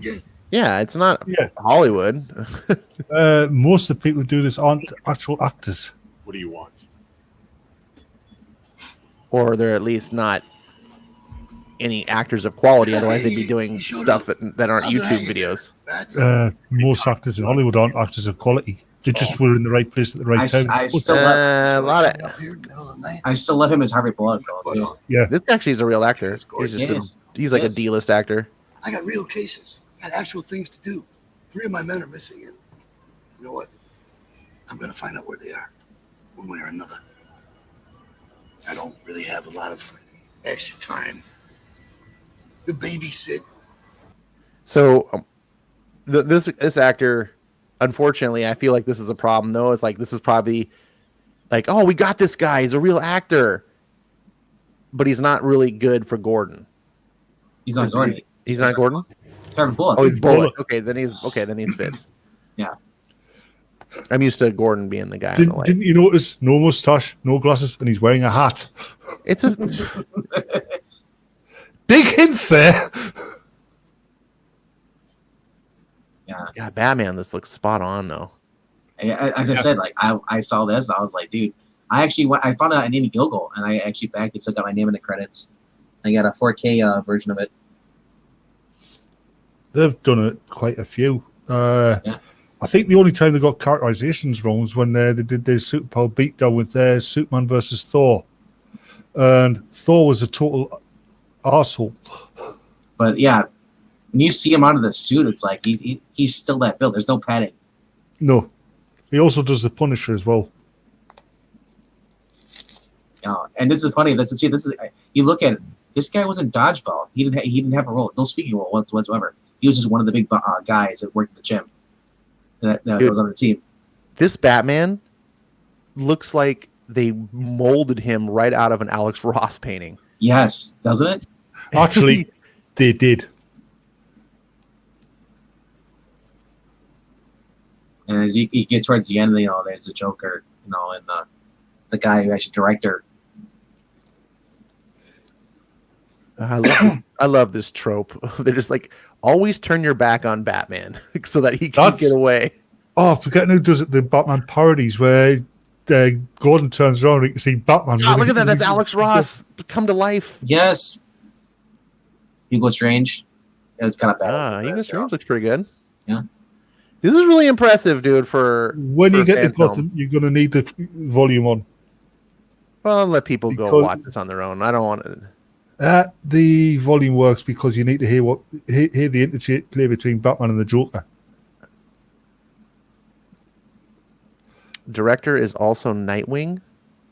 Yeah, he's also done Nightwing 2 as well. Yep. Is he the guy that does those Nightwing? Dude, several years back, like actually more than 5 years, I found a guy who was doing YouTube fan films for Nightwing. Possibly. And he was doing some cool stuff. And I was like, I'm not really a Nightwing fan, but I like what you're doing.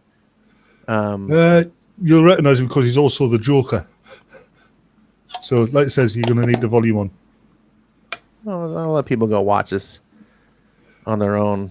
Well, it says you should watch it. You should watch it yourself, though. That's pretty. I can. I don't want to necessarily stream. Well, yeah, I understand that content like copyright. Yeah. It's not even just necessarily copyright. It's just go give the guys, your clicks and enjoy it without us talking over it and ruining it, and things like that, if you haven't seen it. But look at it. Demented says Batman Son has been around forever. That's true, Demented, but that doesn't mean people know about it. There's things that I stumble on. I discovered it this year. Yeah. I've been watching for a few years now. I knew there was like rap battles and all stuff, but I mean the reverse and stuff. I never got into it though. No, the Super Bowl beatdowns aren't rap battles. Oh, look at Ivy's actually green. She's not just wearing a suit like Uma Thurman. Yeah, and she's actually hot as well.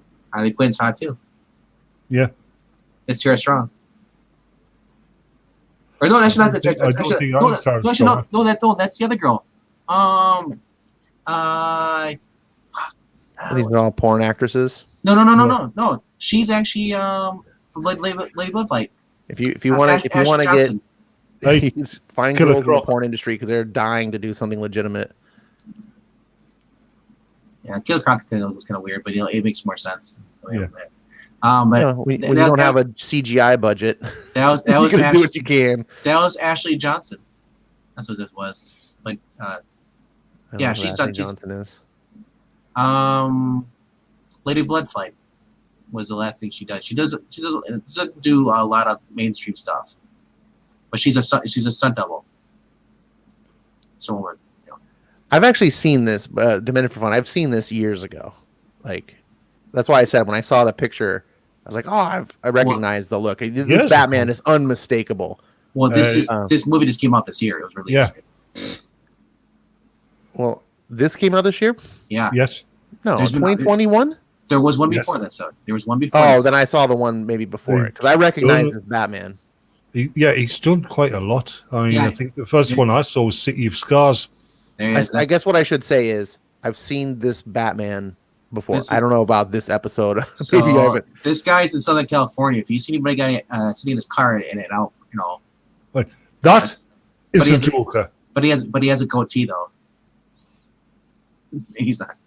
I seem to remember the Joker too. Was the Joker in a previous episode? I feel like I've seen this. Yes, the Joker's. It's the guy who was directing it. It was also Nightwing. He said he had he's like he loves doing Joker, but he's like I had to lose a lot of weight, for this, I had to gain my weight. I see. I did not like this Joker. So. I think he's brilliant as a Joker. To be perfectly honest, he fits it right. He's got the physicality. He's got the expressions. He's got the body language. He's got the voice. Yeah, but the same way you don't like Heath Ledger Joker, which I think is the best Joker ever. I like it. I don't like Heath Ledger's Joker as the Joker, as a stock action movie villain. He's perfect. I think he's Joker. So no, he's not. That's obviously why we see different. Yeah, there was hardly, You want a different looking Joker and a different mannerisms. This looks more like Death of the Family. This is more cartoony Joker. Oh. You're a coward. You won't kill me because you're afraid.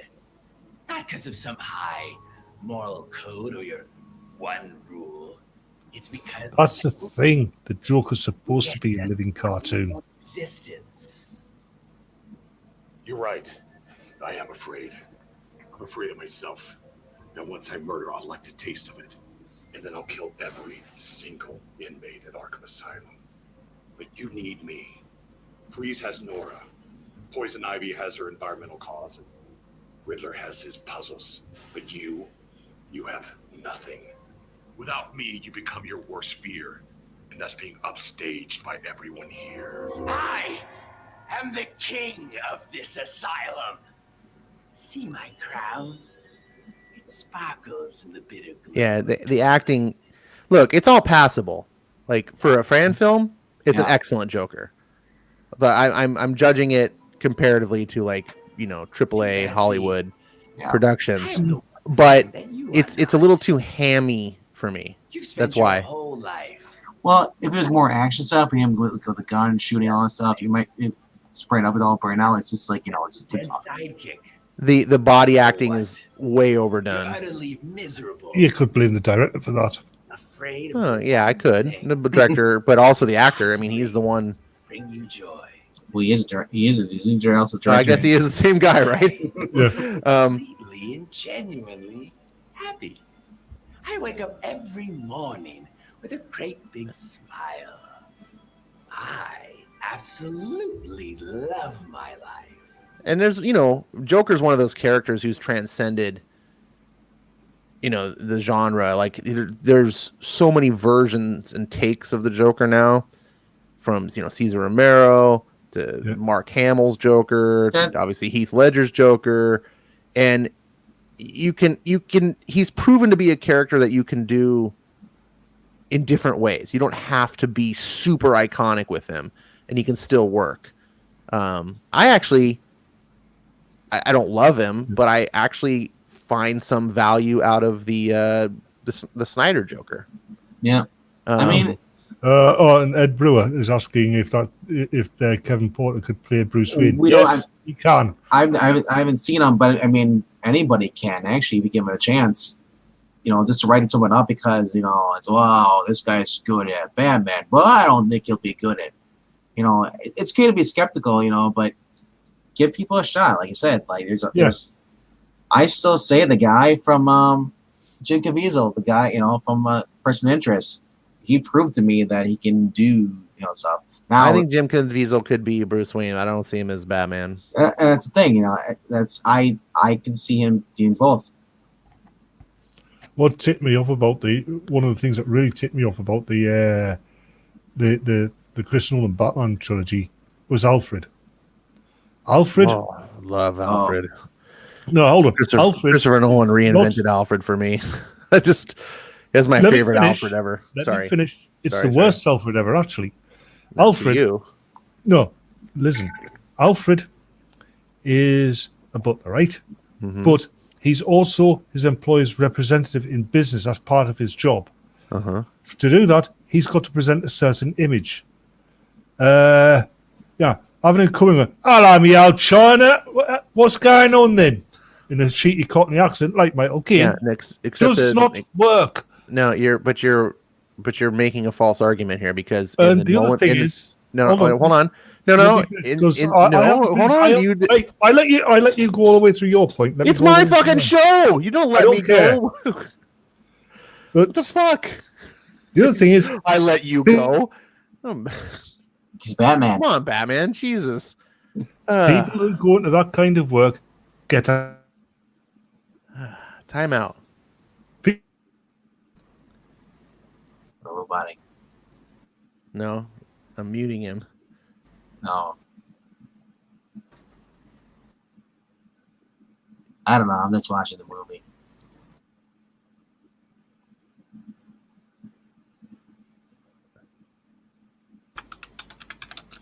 Now, Batman, I like you. And I like having you as a guest on the show. But you got to respect that you're a guest on my show. And yeah, and as a guest on the show, I should be allowed to finish my point, which I was trying to do.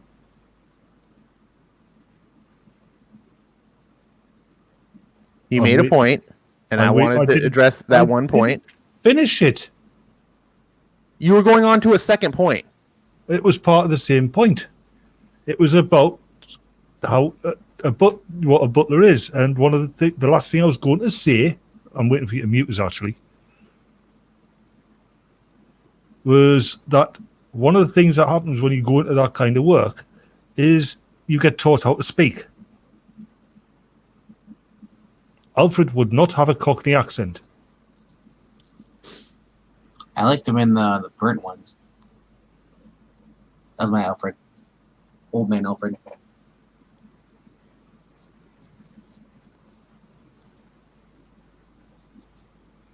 In the what one? Okay. So are you done with your points? I'm done with my point. Number one, the Nolanverse made it clear that Alfred, the butler, was not in charge of Bruce's business affairs. That's why Lucius Fox was such an important character and put into the movie. So that was all taken care of. No one ever got the impression from that Nolanverse that the butler was heading up Wayne Enterprises, because he wasn't. So that's a moot point. It's not even relevant. Number two, this is a fictional city in a different country than England called Gotham, and you're making presumptions that butlers wouldn't talk that way. That doesn't seem to fly with me. Now, maybe being a butler traditionally in Europe and the UK, which is where butlers are a little bit more prevalent, it's not really as big of a sort of a trade as it is, in here in the US. But I don't see that necessarily being a problem. And also, it's always been kind of hinted at that Alfred has a strange background that makes kind of Alfred who he is, separate from your traditional butler from butler school. Right. And so now it's easy to overlook that. Now can I just put made?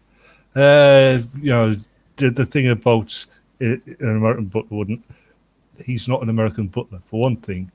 For the second thing, he had special forces training, but also he was also an officer. So there's another thing that would have added to his change of accent. People who start off like working class who manage to become officers, their accents do change to conform to their new surroundings. That's natural human behaviour. Plus, becoming a butler, he would have had that extra alteration to his accent. He would have been he would have been speaking accentless. I don't know. I disagree. I think that the Lucius Fox bit, right? Fair enough with Bruce Wayne, yes, but not with Thomas Wayne. What do you mean, not with Thomas Wayne? He was probably part of his job was to represent Thomas Wayne when Thomas Wayne couldn't be there. That's part of a butler's job. That's not Lucius Fox's job. Lucius Fox took over running Wayne Enterprises because Bruce Wayne didn't want to. In the Nolan verse. Right, yeah. Your butler doesn't run your corporation. No, but sometimes your butler does represent you when you can't be there. In your personal affairs at your residence. Even in your business affairs. Sometimes you can't be there. Your butler knows what you want. He's got your instructions and he's got your vote. I suppose perhaps you could be used that way, but I don't see how. I fail to see how his accent would prevent him from acting in that capacity, because in the United States we don't consider these things that you find important, which apparently I could find believable in UK, that there's probably certain traditions and things that are understood. I don't think any American would think that way, especially the Waynes, which they presented Thomas Wayne as a very blue-collar guy who built up his empire. And Christopher Nolan did a pretty good job of presenting him as like the kind of person who wouldn't be like, you need to speak this way and that way. He wasn't an elitist. He was very much a rounded man of the people, and would have been like, Alfred, you can speak however the fuck you want. That's the kind of person I took the Thomas Wayne for in the brief section we took him in the Nolan verse. Didn't get that at all because there was barely any. They barely touched on Thomas Wayne. I mean, they did. I think he was even in the Nolan verse. He's still from old money, but Americans do place stock on accents. You get into those kind of circles, and if you all talking like you come from the backwoods of Kentucky, nobody's going to take you seriously in the boardroom. And that has been commented on in real life before, I believe. He wasn't in the boardroom. He's not working as a CEO or a board person. He's a butler. Like I said, sometimes he would have represented his employer when his employer can't be there. He would have been given instructions. And in which case his English accent wouldn't have been problematic. And just like in the comic books, Batman does Bruce Wayne, if he's not there, he addresses them through videotape, or our live broadcast, Zoom call. And sometimes even in the comic books, Alfred has represented Bruce Wayne in the board meeting. I don't know about that. I know that Bruce has actually been shown in the. I think it was actually been in Tinian's run. One of the books, Colonel, in the past couple years, Bruce actually did address. Actually, no, it was actually. I take it back. It wasn't in the comic books. It was actually in one of the animated movies, where he addressed him through the board meeting through because he's on vacation. Yes, that's when he was taken over by Brainiac. Yep. Wasn't Demented for Fun the one who was accusing me of hating everything? Now apparently he hates Nolan New 52. He doesn't like the Nolan verse. Apparently doesn't like the Snyder verse. I think Demented for Fun was projecting on me. Nolan doesn't get superheroes. He's a good filmmaker. He just doesn't get superheroes. He wasn't making a superhero. He was only doing a trilogy. If he would have been, and that's one thing I didn't like to explain to Ash. I didn't like because he was doing a trilogy. He wrapped up to saying that Bruce left and let Dick Grayson, take the keys over, the cave for a while. This is like most frustrating. We live in such an entitled world. Like it was only. What did you expect? Like him to do like 10 movies? No. 3 years to make. He could have just left it off with him still being Batman. Not him just you know what? Fuck. Why his story was over? He was never revisiting. Why not end it? This is the Tom King ending. I'm no longer be Batman. I'm just gonna be with Catwoman. No. Sorry, I'm with Venkman on this. And in between the second film and the third film, he stopped being Batman because his girlfriend died. He became Batman because his parents got killed. His girlfriend dying is going to stop him. Well, the third film. Oh yeah, the third film suffered from having to be completely rewritten because Heath Ledger died. Yeah.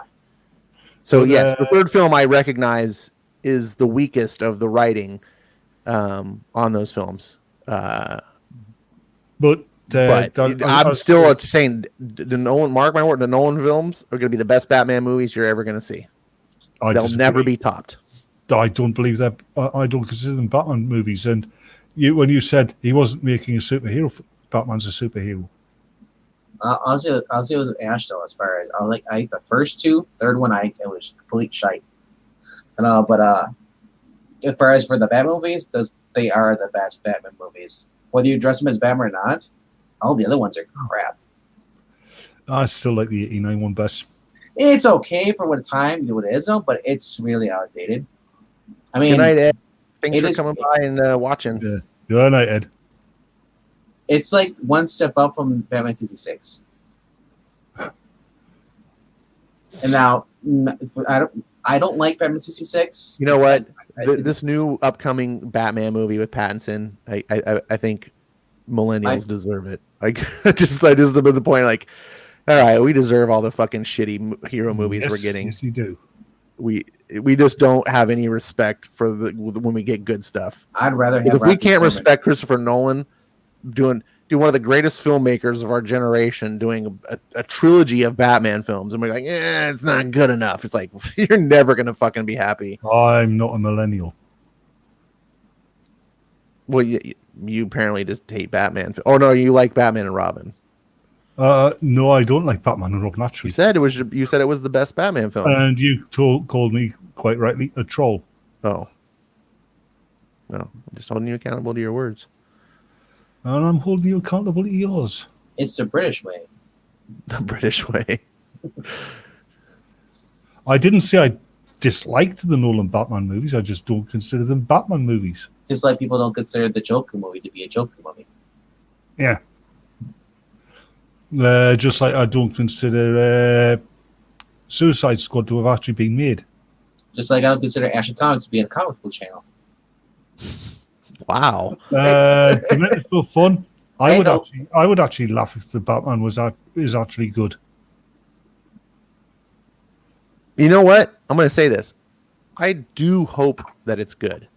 I want movies to be good. I'm a huge film enthusiast. I love movies and I love superheroes. So movies about superheroes, sure.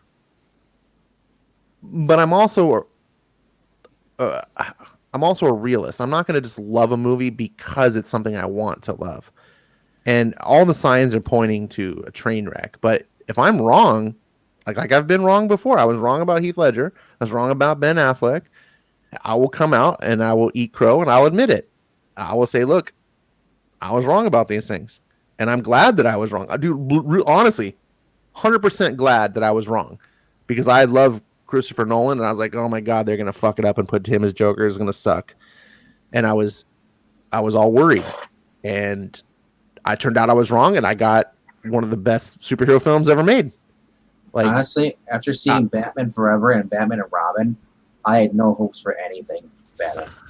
Well, after seeing Batman and Robin and Batman Forever, and I was just getting out of high school when all these, you know. That's why people think the Nolan films are the best Batman. No. They're the darkest. They're more adult. They are the best. There's nothing better than those. I don't agree. I don't. Here. Okay. Notice so which Batman film is better? Like I said, I think the '89 Batman film is better. Oh my god. Tim Burton hasn't made a film on his best day that's as good as Nolan's worst film. Tim Burton's one of the worst filmmakers in Hollywood, and the only reason that the Batman '89 was any good at all is because first of all, the bar was extremely low, and we were like just dying. We take anything we could get. We were like, oh my god. And it had other things. It like succeeded, and so it had a great cast. To be Jack Nicholson as a Joker. Oh my god! Like, how did that happen? Michael Keaton as Batman. What's her name? Vicky Vale. I forget the name of the actress. So she was a big actress at the time. Kim Basinger. Yeah, Kim Basinger. She was big at the time. Like, it was just like, oh my god, we got AAA actors in this movie, and the set design was amazing, and like the budget, oh my god, and Danny Elfman's score, and like we're like this huge, like just. But you go back and look at it from today's standards, it's not a good movie. And Tim Burton doesn't know how to tell a story, and it was evidence when he got more control under Batman Returns. Like that thing just went off a cliff. I'll give you Batman Returns. Batman Returns was ridiculous. But anyway, I was going to leave about half an hour ago. Oh, right. Why would you want to leave for? Because it's 11:30 and I've been up since 6, 7 o'clock yesterday. Yeah, he's in the UK. His time's all different. You know what? I'm going to leave that off with Kevin Smith said the best thing ever about Batman '89 when he got in a feud, his famous feud with Tim Burton.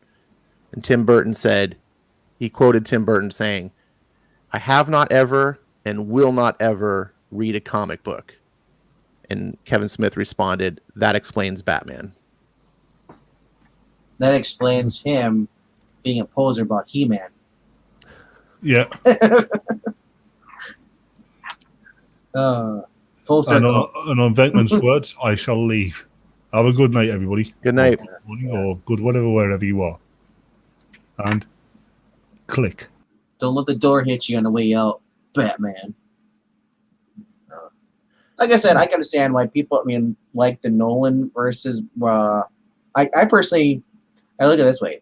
Nolan is the adult version of Batman we got, versus the kid ones we got before that.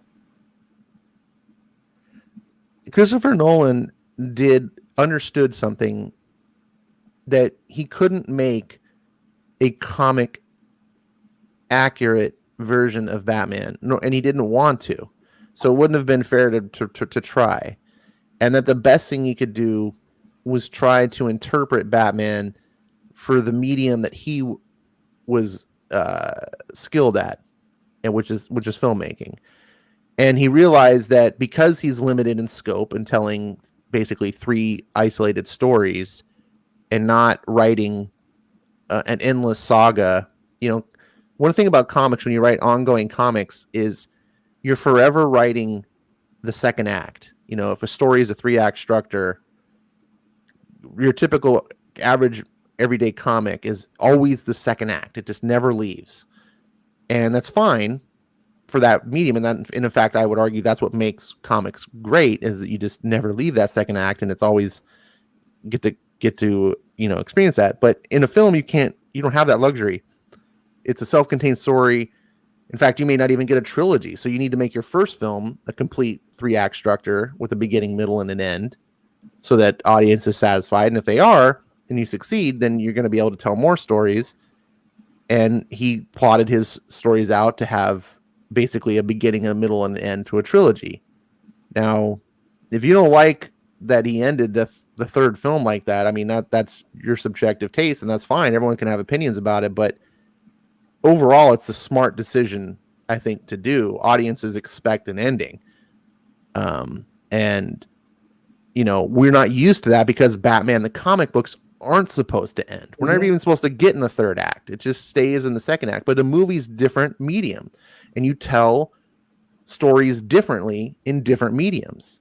And I think that's one of the dangers of doing these adaptations, because some people don't like that transition of what the other medium does. It's why I don't ever read like novelizations of comic book characters, because comics are a visual medium. I don't think they work in prose the same. I mean, you can certainly tell superhero stories in prose, but I don't want to read, you know, Dark Knight Returns as a novel or whatever your favorite comic book is, because it would fundamentally have to be told differently. And you know, some people, you'd have a lot of description, like, you know, the color of her hair, or it's like, I don't. You have to use your imagination. Where this gives you almost like a crutch. I don't know, you're a crutch, but it's the visual aid really does help for the comic books. That's really what comic books really sell well, because the visual aid. Now, and now if you have great fantastic art on the thing, it really helps sell it along with a great story. But if you put crappy art on there, that really does affect, you know, the story too. Like Riley Rossmo on a Chuck Dixon book would just be like, what, you know, or whatever your favorite version of Batman, who writer is, and then you put someone who just has horrible art on it, you know, or the opposite. You know, you have great art, Dan Mora, and you have Bendis. or just like Vita Alea writing Batman. You know, it's just like. But I would love. I would love if they would have at least done like a different ending. You know, at the end, like, here, this is the actual ending, and the ending. I would have got my ending. That's my critique though, because I don't see Batman ever quitting. Like, you know, it doesn't have exactly like the comics, but you have to keep that thing where, like, you know, Batman's like, you know, I'm gonna do the long Halloween thing, we're together, and then we realize what they end. Maybe that's where they're at. Maybe he didn't quit becoming Batman. We don't know. He didn't say. Well, we know. See, I guess, but the casually leave it like, you know what? Here, Dick Grayson, you want to be Batman? I haven't been Robin yet. That's what I don't like. You know, it could. But that's the thing is you are looking at it through the frame of it having to fit the comics. It was made for normies. It wasn't made for comic book fans. Well, I'm a comic book fan. I'm looking at it as a comic book fan, not as an. No, you're looking at it through. It needs to fit the mold of Batman. It doesn't fit who Batman is. You can't. It's who Batman is. Batman can be Batman. Always be Batman. As Batman is to you. No, as Batman in the comics said. Otherwise, you get the Tom King thing where I want them to be together, Catwoman and Batman. Well, that's your happy ending together. No, but there's just a difference. Tom King is writing within the universe of the comic books, so it doesn't fit. Nolan's not. Nolan is doing his own reimagine. If Tom King did that, he's like, I'm just gonna go tell this weird Elseworld Tom King Batman story. Go do whatever you want. You can make Batman go get a sex trans, you know, like he changes, do whatever. You can go write a story, find out, oh, Batman's been an alien. You could do whatever you want. You know, Kurt Busiek told a story where Batman was a vampire. You can tell these different stories and they're fine. Nolan told a Batman story within his own universe. Same with White Knight, right? White Knight is different. They're Batman. No, I look at all the movies at Elseworlds. They're not connected whatsoever. Right. In White Knight, there is no Robin. Right? Like, yeah, there is. No. Yeah, because Dick Grayson's Nightwing in that one. He's Nightwing, but not Robin. But there's no. Yeah, he he's Nightwing because it's establishing that he already had been Robin. He's Nightwing, but there's no Tim Drake. There's no other Robins showing up. No, there was because Jason Todd's in there. Oh yeah, he is in there. So he was the first Robin. That wasn't Dick Grayson was. No, not in White Knight. Dick Grayson is the second Robin. But that's weird.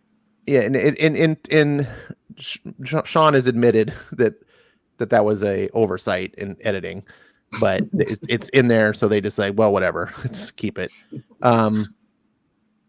But there's two Harley Quinns. That's different. But it works. He made changes that work. Nolan did the same thing because he's writing within an isolated universe. Nolan's writing in a universe where there is no other superheroes, right? Yeah. It's just, what if our world had a Batman? Okay, fine. That's that. But when you do that, you have to make concessions. You don't have the affordability to like, oh god, we got to have like all these different Robins accounted for. What about Batgirl? Oh, yeah. we didn't count for her. You can't think like that. You just have to be like, Batman doesn't in this world. There is no Robins. Batman never took a Robin, right? It just it's still too early for him to take a Robin. Yeah, it's in that. No, he ends up leaving, right, and he leaves it off to that other character. I forgot his name. Dick Grayson. No, he wasn't Dick Grayson. He's Detective Grayson. No, I thought he had another name. Let me look it up. Or are you gonna look it up? Whatever.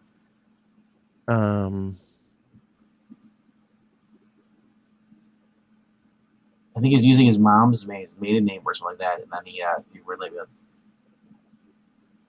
I remember it was kind of like ambiguous, like it was vague. Yeah. He lists them. You gotta go focus. You click on Christopher Nolan. Okay.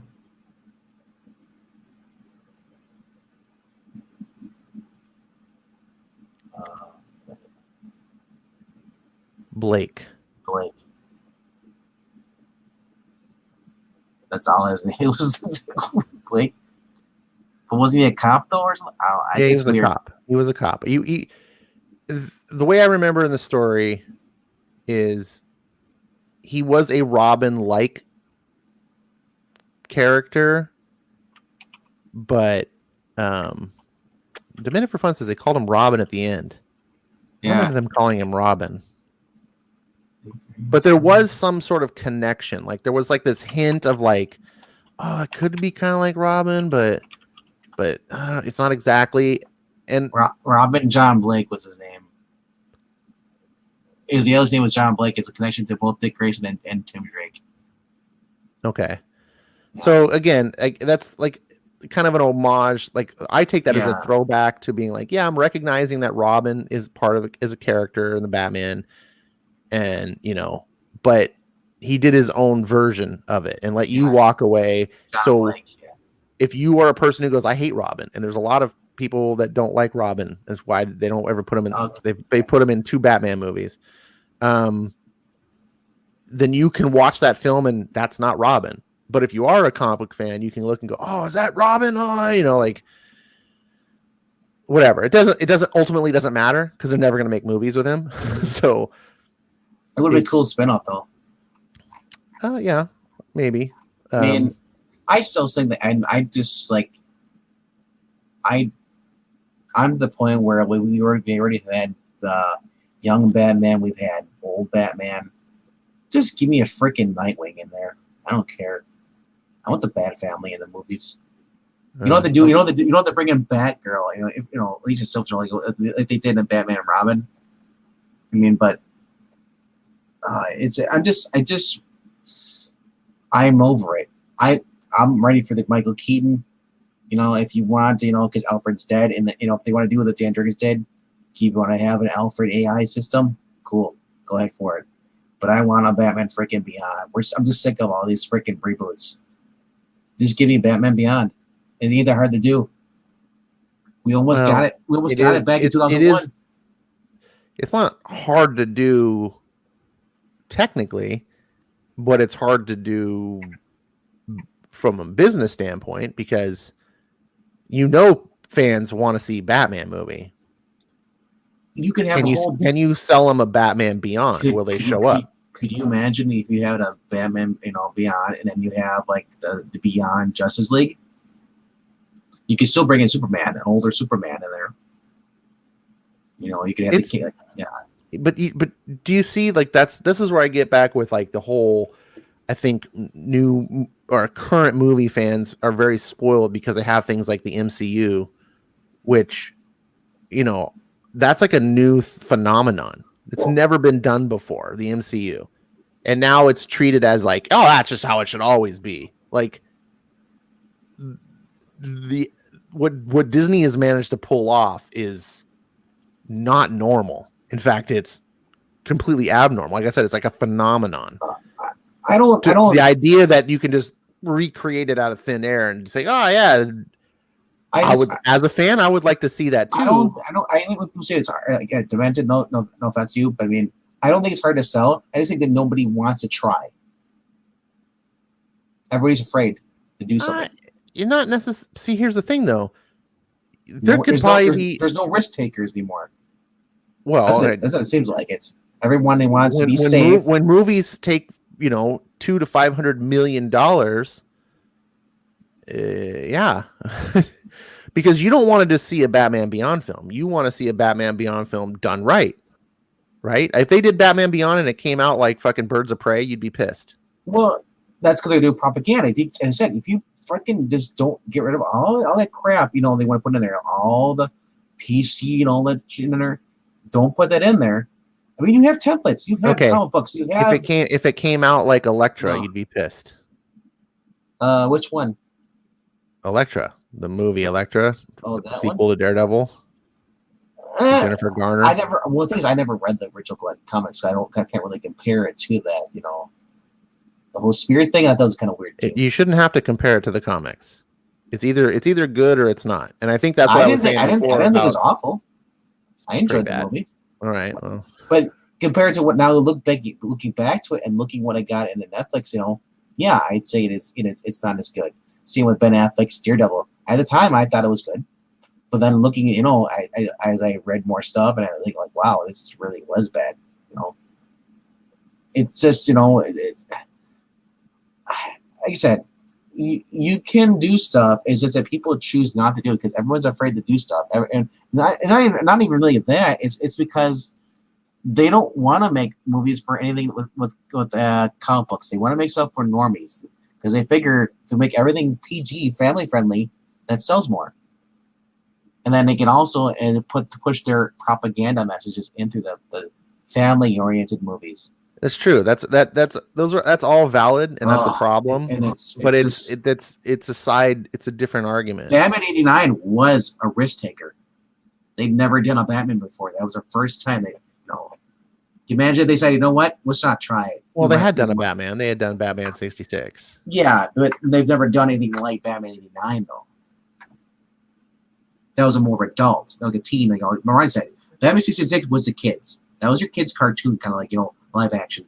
Batman '89 was more your PG-13, and then Nolan was your rated R, YR-17. Nolan wasn't rated R. I'm just saying, compared to the amount of violence, and stuff, it was more. It's not suitable for children, especially the Joker. Yeah, I mean, I wouldn't take young kids to see it. PG-13. You want to see a Magic Trick Kid? It'll do. Sure. I wouldn't take kids to see like Batman Returns. Well, Batman '89. Oh yeah, that was gross. Yeah, yes. But I'm saying, but Batman '89 though, like I said, was still I can still consider that to be a PG-13 movie because the Joker is creepy in it. But he's not as creepy. Batman '89 was a risk. Yeah. But it was also a very calculated risk. Batman is one of the biggest comic book characters of all time. Like even the cast of the 66 class, the show, they were interviewed like on like Entertainment Tonight or what it was. And let's remember also that the previous big successful superhero was Superman. Yeah. Superman had just completed its 4th film in the franchise. There were 4 Superman films leading up to Batman. So it was a natural successor to be like, okay, well, we did Superman. We're kind of like reaching the end of our life cycle because we're making them each one gets worse and worse. Yeah. That's why I said, now what do we can do? Well, the biggest character besides Superman is Batman. So let's do a Batman film, and getting Tim Burton attached to it, getting these other like big name stars, like helped really sell Batman. And in hindsight, I mean, it was a marketing. Was he? No, he wasn't like he is today, but he was a somebody. He did what a movie before that was Johnny Dangerously or something. Oh, and he had done Pacific Heights. Yeah, he hadn't done any big blockbuster films, but yeah, he's more of a comedy guy, wasn't he? But blockbusters weren't like they are today. Again, it's like we're used to seeing like 3 superhero, like 3 MCU movies every year. It wasn't like that. Yeah. Every summer you would have like 1 or 2 blockbuster films, and usually the good actors were not doing like the blockbuster films in the 80s where people like Stallone, Schwarzenegger, things like that. The good actors were doing the more like reputable films. Like you weren't seeing Jack Nicholson in a blockbuster movie like that. One of the things that Batman '89 did was transcend like quality actors with blockbuster films, because it used to be like those actors would never be caught dead doing a blockbuster film because they're like considered trash movies. And this was the first time that was like, oh, we can get a top name talent to do. You imagine though, like Batman, we're gonna do Batman. We're doing Batman for people only done 66. People expect, they like the camp, they like this, people are gonna like we're making something totally more serious than that, and parents we're probably not gonna take their kids to this because it's not campy. It's just kid friendly. This seems kind of dark, Not only that, you're going off with Superman is on what, Superman 4, Quest for Peace, whatever it was. Which Quest for Peace was as they went on, they got worse and worse. By the third one, Richard Pryor, it probably didn't do as well as the first one did. The second one, and it did okay. The third one did, as sequels go, they get worse, and it's like there's an evil. Yeah, but that's the norm. Yeah, every movie is that way. But like Superman is like not doing so well. Look at this. Well, let's see if hopefully we can get to the magic of Superman. But things we're going opposite. We're going from positive to scary. A guy who's like depressing, dark. And then like as Mariah said in the comic book, the girl, the Joker's girlfriend, got her face melted down to the bone. And she was addicted to pain pills. They took all the dark stuff out of it. It's like taking a Frank Miller comic book and just making it campy.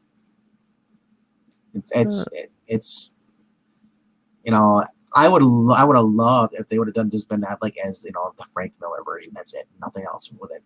That would have been great, dude. I've been wanting to see just Batman Year One. I'm like, if you want to make the perfect Batman movie, just make Year One. Yep, it's right there. Just adapt it. Snyder's done to death now, and it wouldn't work today because we've had so many other things. But back before Christopher Nolan did Batman, like when it was like, we needed after 300. If I were Warner Brothers, I'd have been like, Snyder, we're gonna contract you to do Batman Year One because 300 is a perfect adaptation. It is so spot on the money of the comic book, and if I could see that level of adaptation on Batman Year One, that's what Warner Brothers did. I think Nolan should have adapted the 52 wasn't out yet, was it? But that would have been fun. Did Nolan instead of doing what he did with it?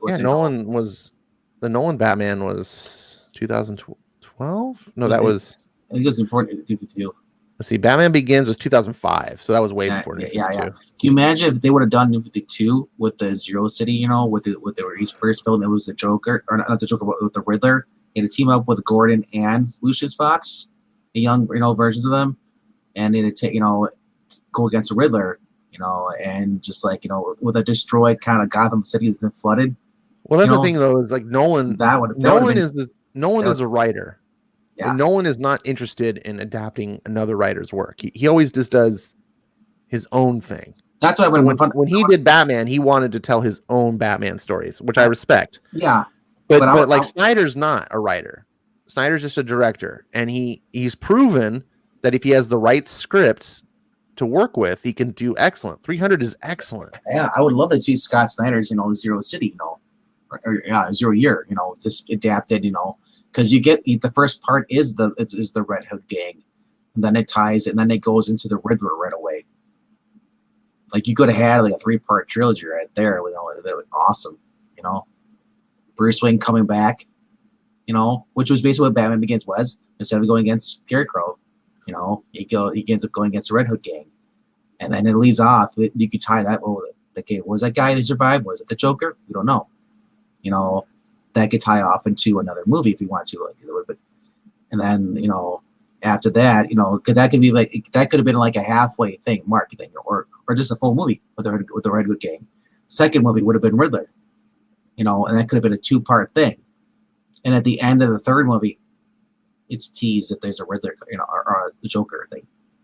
Why would you want to get rid of Goyer Demented for fun? Like he's responsible for some great stuff. Especially like I guess not everyone agrees. The Nolan Batman trilogy may not be perfect for every Batman. It's the best Batman movies we're ever going to see. I like Batman Begins was good because the car chase, the whole suspense and all stuff with the Scarecrow, and then they tied it. They did a rip off of No Man's Land with the bridges and stuff, with the gas and stuff. That was the whole thing. Gotham also did it too. Well, Gotham did it more comic book, a little bit based more, but I did like that, with the whole thing, and then like the Joker part, in the second movie, The Dark Knight, was just phenomenal, all the way from beginning to the end. But yeah, the third movie, yeah, because I would rather see is there a director cut, or the original cut? I would have loved to see that if they had footage and stuff, just to see like what Zack Snyder did with his Justice League. I want to see the original cut of the Dark Knight Rises. Well, there is no. That would have been fun. Originally, it was supposed to be continuation with Heath Ledger, but he died. So well, yeah, yeah. I'm just saying, do a comic book and do an animated version if you had to. I don't care. I want to see just let me see it. You could have Mark Hamill do the voice, and just do. I would love to see that. An animated version of the trilogy. Demis says Nolan would be better doing his brother's scripts. I don't know about that. You got to understand that Batman is a property, and I like when Nolan writes with his brother. He's done some amazing stuff, but it doesn't necessarily mean that his brother automatically knows how to write a good Batman story. And Goyer would be someone that my understanding was that he pulled for his knowledge, of comics and Batman and so forth. So, I'm looking at his filmography right now for Goyer, and there's a lot of questionable stuff. So it's tough to say. Movie writing, unfortunately, though, it's really hit or miss, because you can write an excellent script and then director gets a hold of it, hires a bunch of people to do rewrites to it, chops it all up, and your end result of your beautiful screenplay is some schlocky film that sucks, and then fans go see the movie and go, "Oh, it was terrible," and then they go, "Who wrote it? Oh, that guy sucks," and it's like you never actually know,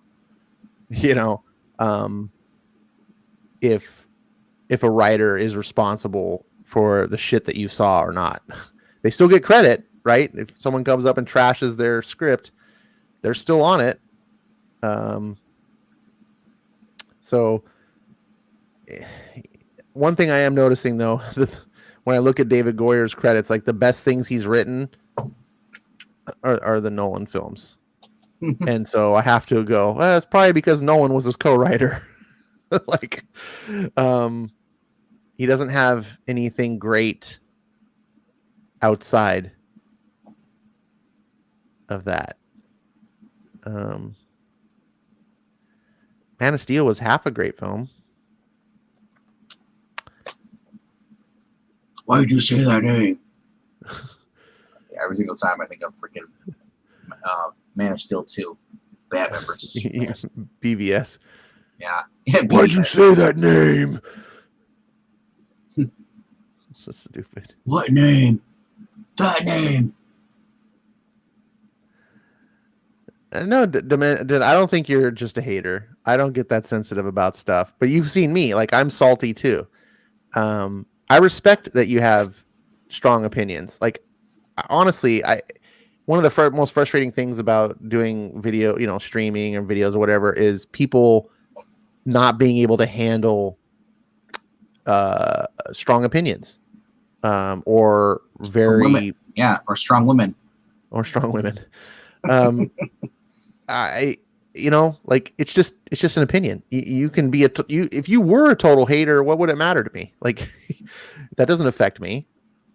My life is not changed. If you were like, Christopher Nolan's the worst filmmaker ever, his movies suck, he's stupid, you could have that opinion. I would totally disagree. It wouldn't affect me. Like, I wouldn't go like crying, like, demented for fun. Only if it starts getting personal, where you're saying like, yeah, Ash, you're a fucking asshole, you're an idiot for fucking back in your shit.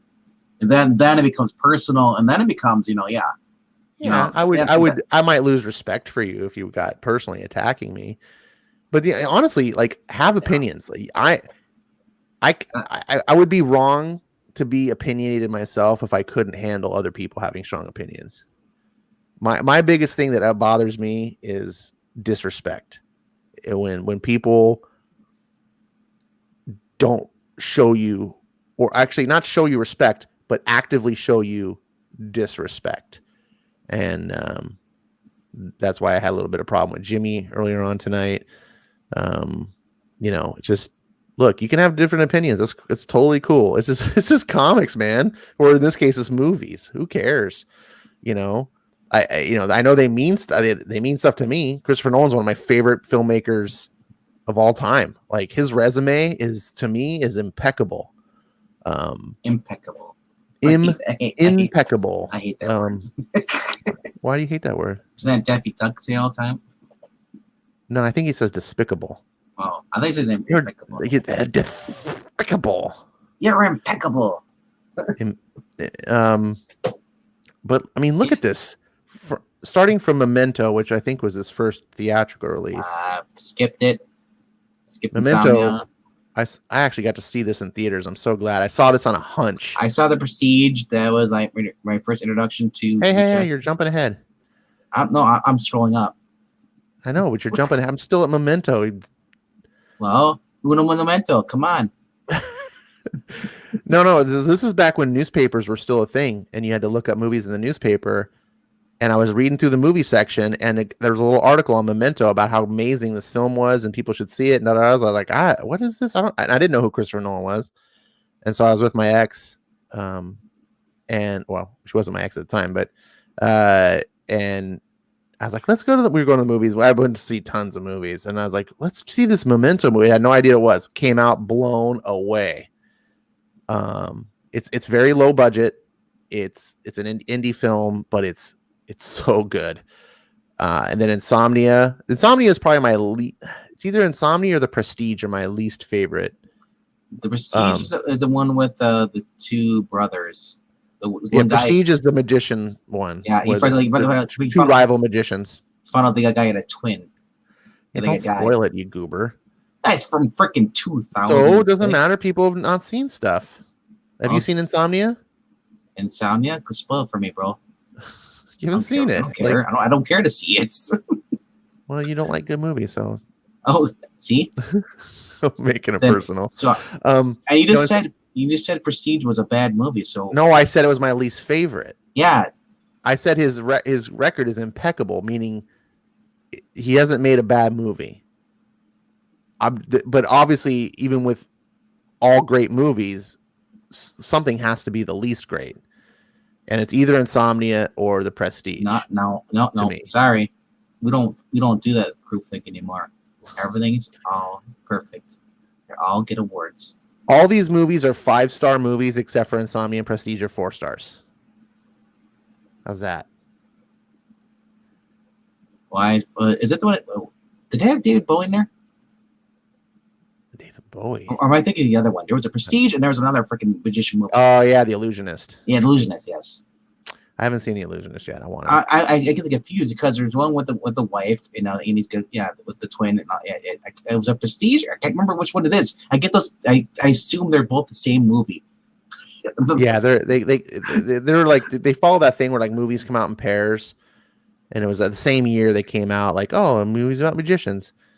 So Batman Begins, Dark Knight, Inception, fucking love Inception, Dark Knight Rises, Interstellar, fucking love Interstellar, Dunkirk, Tenet. Tenet's the best movie I've seen since 2019. I haven't seen a better movie in years. Like, apparently he's not working on anything. For the trilogy, instead of calling it Dark Knight Rises, it's just called Batman Quits. Batman Begins, Batman Quits. He didn't quit. He retired. Well, he quit being Batman. Retired, yes. Batman retires. and he left a replacement. Batman Begins, Batman's still working.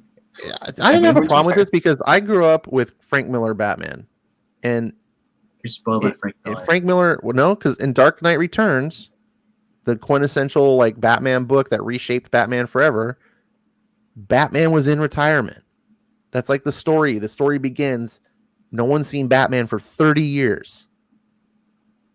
He's been in retirement. So the idea that Batman would just be Batman until his heart gave out was never something that flew with me. Like, I was never like, oh, that's the way. I was always like, yeah, Batman's one day is going to stop being Batman.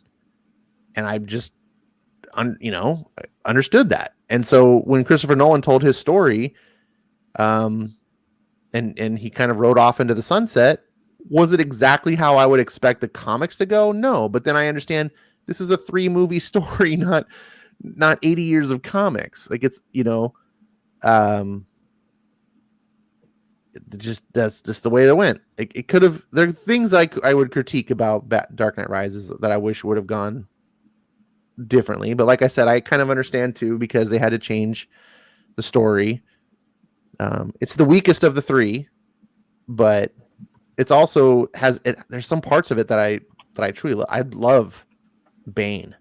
I love Tom Hardy's Bane is this very sweet spot to me. And he's weird. I remember watching that movie for like the first 20 minutes when Bane would talk. I'd be like, what the fuck am I watching? That threw me.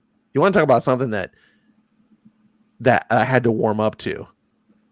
I remember that I first heard that voice come out. I was like, what?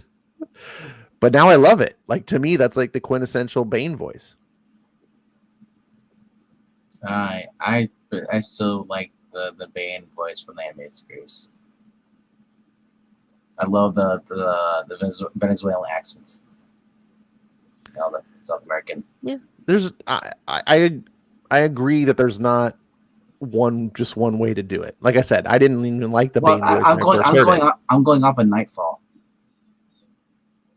Oh yeah. No, I get that he's yeah. That was it makes nice. Sense. The Bane voice that we got didn't make that sense. No, it was a weird voice. However, for what it was, the Nolanverse Bane is not Venezuela. He's not from whatever. Yeah, that island or whatever. He's from Woodsbury or London. I don't know. No, we don't know where he's from. But he is from he was in that pit, that Batman. Somewhere in the Middle East, I would assume. And we don't. His voice is messed up. We don't know. Apparently, it has something to do with that mask. I don't know. Like I said, it just worked for me. But, After it clicked, I was like, okay, But- I'm digging this. But as much as we crap on Batman and Robin, I love the Bane. He was like comic book accurate, physical, like, you know, and stuff, you know, the way he looked, you know. I would have loved it, the teaming up with just to have the, you know, if you would have had Tom Hardy's, like, you know, voice speaking all that, put those two characters merging together. Oh, that would have been fun. Those versions. I would have loved to have Tom Hardy's, like, the whole thing with the people, with like the body. Like, I broke the bat because Tom Hardy just looked like, you know, like you said, like Robert Pattinson in the suit for Bane. I like the big hulking, you know. I like, you know, it doesn't have to be like Venom, but I mean, like, I do like it when, like, you know, he looks like you got freaking like Andre the Giant versus Hulk Hogan. I like that, you know. Yeah, it helps. I understand. Look, the Tom Hardy Bane is not the Bane of the comic books. No. And if you look at the Nolan films and say this is an adaptation of the comic books, then you're going to find plenty of things to be disappointed about because it changes. But like I said, he reimagined his own story, and so he basically reinvented Bane. And when I see it that way, and I just go, okay, I'm going to throw out everything that I know and just get into. Turn your brain off. There we go. Everything you know, just have popcorn, enjoy the movie.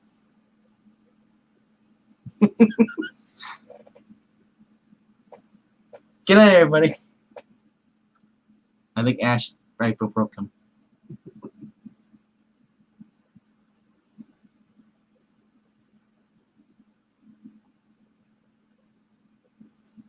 Uh-oh. Can anyone still hear me?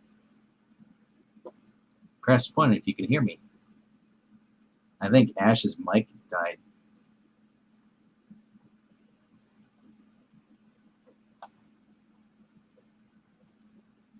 Hello? Hello? You can hear me, but you can't hear him? Yeah, he can't hear Ash. The worst part is, no, you are still. I can't hear you. I can't hear you at all. I don't. I literally thought you like just were quiet. Yes, censorship at its best. This is now the Venkman Hour, where I speak for Ash, and Ash says this, you know, he truly feels that, you know, that just I'm the better host, and he should just put the book up there, and I'll read it for you.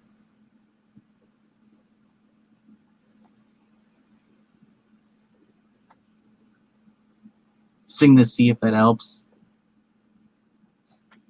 Mm-mm. You can hear me, but you can't hear him. Now I hear myself. Yeah, you can't hear Ash.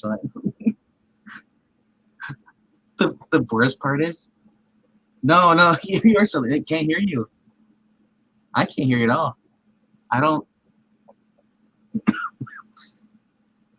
I literally thought you like just were quiet. All right, so I just keep hearing myself. I'm repeating censorship at its best. This is now the Venkman Hour, where I speak for Ash, and Ash says this, you know, he truly feels that, you know, that just I'm the better host, and he should just put the book up there, and I'll read it for you. All right. I don't know how you get. Yeah, I don't know. I don't even see your icon moving at all. If that helps. If you're speaking. Mm-mm. You can hear me. Why do you want me to sing songs? If you want people to sing songs, go to I Love Comics. I don't sing. The worst part is, no, you're still. I can't hear you. Only I can think of is maybe your headset died, or needs to be recharged, or lost connection to your Bluetooth you're on. Or you have to leave Discord and come back. Oh, that's right. You're not on Discord. You're in StreamYard. Maybe if you came left and came back on, maybe it'll reconnect. No. But yeah, I don't know. But 4 more hours, and I'll be up for 24 hours. I should go to bed soon. Yep. So yeah. If you can hear me, Ash, I say yes. Reconnect. You can try. But whew, you've been on for 7 hours. 7 freaking hours. All right. Now it's literally just me. Oof. All right. What do you guys want to talk about? All right. Ash is back. I'm not seeing any movement from his icon. Ooh, baking some bacon. Don't people normally fry that on a pan? Or are you doing like, pinwheels, the bacon wrapped around like fillets? Actually, that sounds good. Just bacon in general sounds good. And Demented, I don't want to abuse any power. I mean, the only thing I could say is, that actually, I don't want to say anything bad. But as my voice, you can tell my voice is going because I've been talking for freaking 7 hours, and I'm still kind of sick. But frying is too dangerous. Baking keeps the grease from splattering. I have well, as long as you're watching it, you can do, you're good. I'm back. You're back finally. Yeah. I don't know what the hell that was all about. I don't know. Are you on your Bluetooth? No, I'm on my Blue Yeti mic. Everything. Nothing changed. That was weird. I don't. Like I said, I thought because I offended you so bad. I'm like, I broke Ash. You broke Ash. I'm like, is he waiting for me to shut up? Is he gonna speak then? I'm like, okay, I'll be quiet. No, I was trying to talk. I was troubleshooting. I was doing all sorts of stuff. Especially just like I was like, okay. First, I just like exited the studio. Yeah. But I'm still in the back, like the back thing. And I was like, okay, because it said it disconnected my audio. So I was like, oh, let me just go back in, and you couldn't. So I was like, okay, I need to completely shut down StreamYard. So I did that. I closed all my browsers, closed everything, and restarted it, and got back in, and now here I am. That's the scary part. If you if your computer shuts off, your internet shuts off, like StreamYard keeps going. Right? Yeah. Now I can still go to YouTube and end the stream. Yeah. Well, yeah, through an alternate thing, but it's saying like you lose power, lose internet. If you don't have the device. Yeah, I would have to go through my phone and try, but Rob did that once. We're streaming, and it was just me and him doing an episode, kicking it, and he just left the StreamYard, forgot the end of stream. So I'm like, Angle Team, can you go in there? It's like almost like an hour or two later, like freaking end this. It's still going because I was in there for like 20 minutes. I was like, dude, I'm like messing with my phone. I'm like, dude, come in here quick. End the stream. I cannot keep talking. It's like, well, I'm glad I got back in. Man, it's really late. We definitely broke some records with this Hangout stream. It's long. It was a fun one. I've never been on a 7-hour stream with you without having Marani on. That's weird. Because usually when I host, it's like we do this, and then we end up talking about like sodas and stuff like that. Just weird stuff. Yeah, I haven't. The only time I did this was the old days on the England stream. But this was fun. Next time, I think the first couple of hours were the best. Well, yeah. But until we got into the Nolan stuff. And then the Nolan stuff. But like I said, as far as the Batman actors go, I don't want to rule anybody out. I mean, Pattinson, yes, he looks weak and stuff, but maybe we'll get a good Batman. We don't know, but I still want an older Batman. And I'm tired of doing the origin stuff. Well, that's why I thought the Ben Affleck was so great. It was the older Batman. Yeah, I like that. And dude, Ben Affleck is a better director than he is an actor. Yeah. I mean, he won Academy Award for his worst movie. Like, think about that. Gone Baby Gone is fantastic. I don't know if you I don't know if you've seen The Town. No, I've seen parts of The Town. The It was movie. kinda, that was cringy too, because like he's like in a relationship with was it Amber? No, it wasn't Amber Heard. It was Blake Lively. That's what it was. I don't remember. It was some and girl. yeah, but she's like But it's a half his bank age. robber film, and it's Yeah. it's a good movie. It's got some intense stuff. And Gone Baby Gone is got a lot of like psychological thriller stuff going. And I was like, man, I want to see this guy do a Batman movie. I think he could do it some really good stuff. But apparently he's got a drinking problem and got some problems with Warner Brothers, and shit fell through, and we're not going to get it. And so they went on and greenlit a new Batman series, and I'm just like, what? Yeah, Whatever. Unfortunately, yeah, alcoholism. Yeah, he's been dealing with that. I don't know if he's been doing that since, like, in the past couple of years, or or if he was doing that, like, since like Mallrats and stuff. You don't know. I don't know his personal history, but it's and I can't judge him based because I don't know Jennifer Garner. Maybe she's weirdo too. But maybe they're both at fault. But yeah, it is. This is weird though. That these actors, they either they don't want to be typecast, and then their careers end. I think this is probably the best role that Ben Affleck's been in. That I could see him doing more stuff, and maybe he doesn't see himself doing that. He's like, well, I could do more. I'm like, no, dude, don't. It's like the guy who played Nick on Fear the Walking Dead.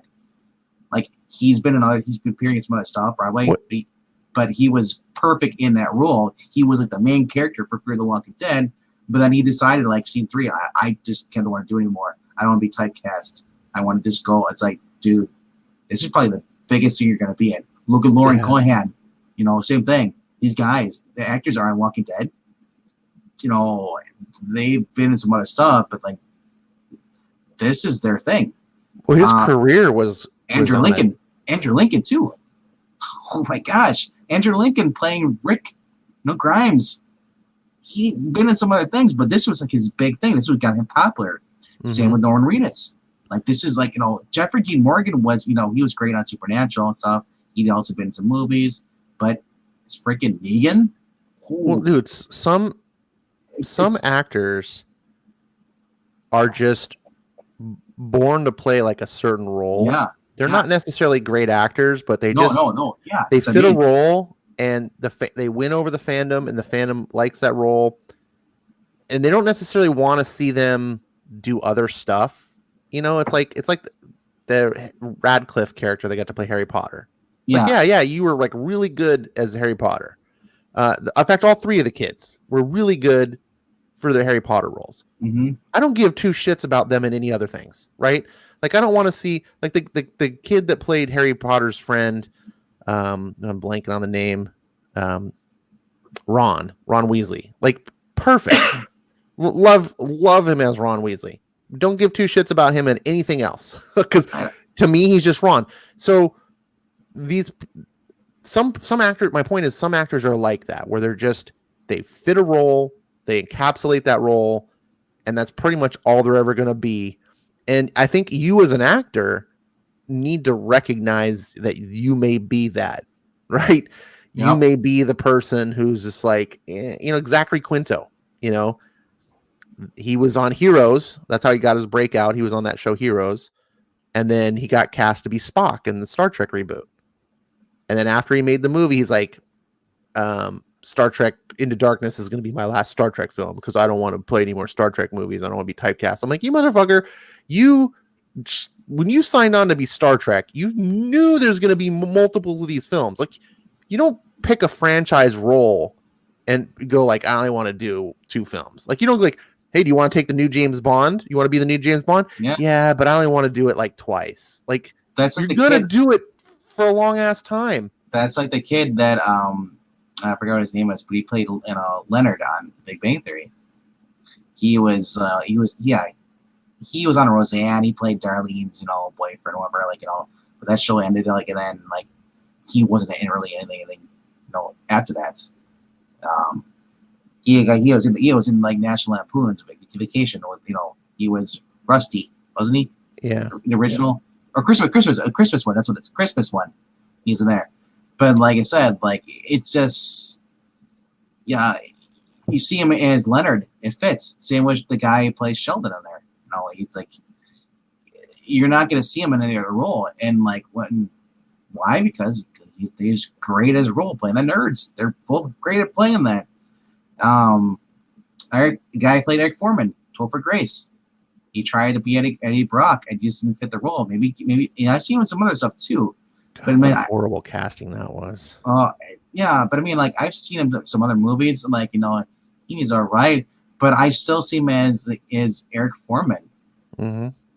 And it's because he did so many, maybe because he did so many seasons. But Topher Grace was not a good actor, but he played a role that people fell in love with, and they just like that role. The problem is with acting, you can't just do that role over and over again unless it's that character. Yeah. Right? So you can keep playing Harry Potter as long as there's new Harry Potter movies. And if you're like good at that particular role and people want to see more of that role, well, then you have to be typecast. But the problem is they don't want to be typecast. That's the whole point. They want to do something different. It's like, look, we don't want to see you do other stuff. Look, we don't want to see you be some badass. Dude, what was that movie he did, Guns Akimbo or something? I'm like, I don't know. I don't want to see Harry Potter shooting people. I'm not interested. It's a no-brainer to me. If you're making bank by doing this show or doing all stuff, making money off that, you save your money up, you're good. But as soon as you're like, you know what, I don't want to do this, and then you go do other stuff, and you basically shoot yourself in the foot. You're like, you know what, I was making a lot of money, but now I'm not making any money. I screwed myself over. Especially if you're in the movies. Because movies or any TV series, because here's why. Because TV series suck up a lot more of your time. Yeah. But a movie, typically an actor's only on set for like 30 to 60 days. Like, so if you're a movie star, you make one movie a year, you're working for a couple of months, and then the rest is downtime. You can make other movies. You can, you know what I'm saying? Like, you could make Star Trek or whatever, and then also go do your little indie film or your, critical darling film to try to get a like. Mm-hmm. You can do both. You don't have to walk away, is what I'm saying. Yeah, that's what I don't understand. And I think the smart actors are the ones that balance it. They like, I'm going to do a blockbuster film, and then I'm going to do some like critical acclaim film to keep my acting cred, and then I'm going to come back and do the blockbuster film to keep me popular. Then I'm going to go do my. It just sucks because that guy, I don't want to do Spock anymore, so he screwed over Chris Pine, who probably wanted to do more movies. Well, that's the thing. He ended up doing another movie. Yeah. Because guess what? He no one wants him. You know what he does? He narrates audiobooks. Really? And look, that's a job I would love to have. I'm not making fun of him, but I'm simply saying, what did that help you? You can make Star Trek movies. Count your blessings that you could make millions of dollars. You're in a franchise that people love. Yeah. Like, people will just people love you in it. That, you know what I'm saying? Like, you were filling these shoes, Leonard Nimoy. They're like, oh, no one can fill that. And like, oh, Zachary Quinto is amazing. No one else can do this. But whatever. It's just, yeah. I mean, like Chris Pine, I like him as Steve Trevor, and I feel bad they killed off his character in the first freaking movie. It's like I would have loved to see. They kind of had to. Well, of course, it's all about her. Well, it also took place 100 years ago. He's not going to be alive. Yeah, but they didn't have. I'm saying they didn't have to do a time jump. They could have done more stuff. They could, could have had him stay alive. But after World War II, and before he gets older, then they could, or like I said, just do it like it is in the TV series. There is no concept of time. This is where we get back into being things like the comics or whatever. I'm not a Wonder Woman. You're very negative on comic books. No, I'm talking about no. I don't read Wonder Woman comics. No. So when I see Wonder Woman movies, I'm not like, oh, it's not like the comic this or that. Like, I don't know. Steve Trevor does nothing for me. Steve Trevor was like Natalie Portman in the Thor movies. Like, just he's like a third wheel. Like, I'm just like, get out of here, dude. Like, actually, he was better. He was better than Natalie Portman. In the first movie, he had a purpose. He did some cool stuff, but I was there to see Wonder Woman, not Steve Trevor, which, by the way, has a stupid name. Whoever came up with Steve Trevor needs to be slapped. Well, he's meant to be Steve Rogers, but Rogers was taken. Look, and I get that. That's me. I just don't care about Steve Trevor, so he's gone. He's Peggy Carter. That's what he is. He's the Peggy Carter. I guess. I don't care about Peggy Carter either. You didn't like Agent Carter? Fine. I liked Peggy Carter in the movie. There's two big things I liked about Agent Carter. But I'm not watching Captain America because of Peggy Carter. If she had to die, then she had to die. Let's move on. She dies.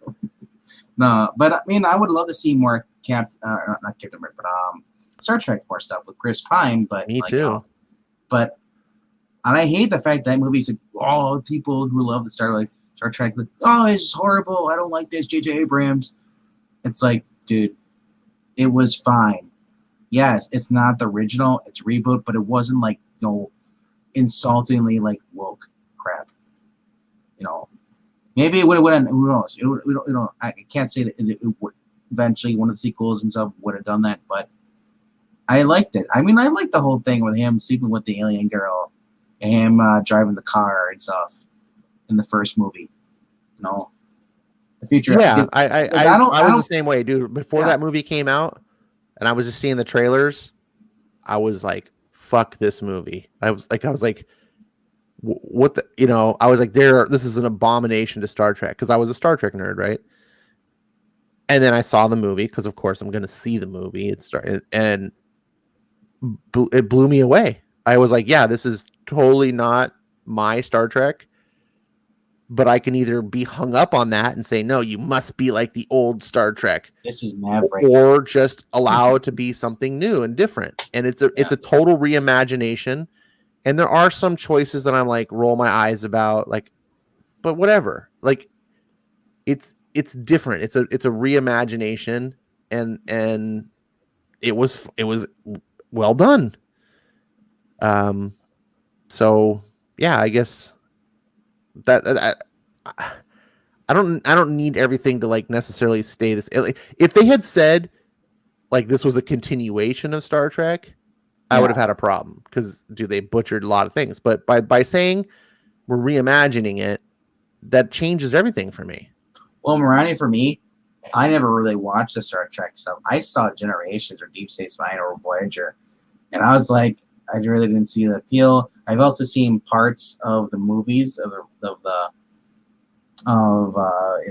Shatner and Leonard Nimoy, and I was just like, okay, I guess people like this. It's like in the original Planet of the Apes. Not a lot of people like it, but there are people who like it too. I don't know. We'll just agree. Let's just agree that the Tim Burton Planet of the Apes should not be spoken of. Marky Mark. And the Monkey Bunch. Marky Mark and the Monkey Bunch.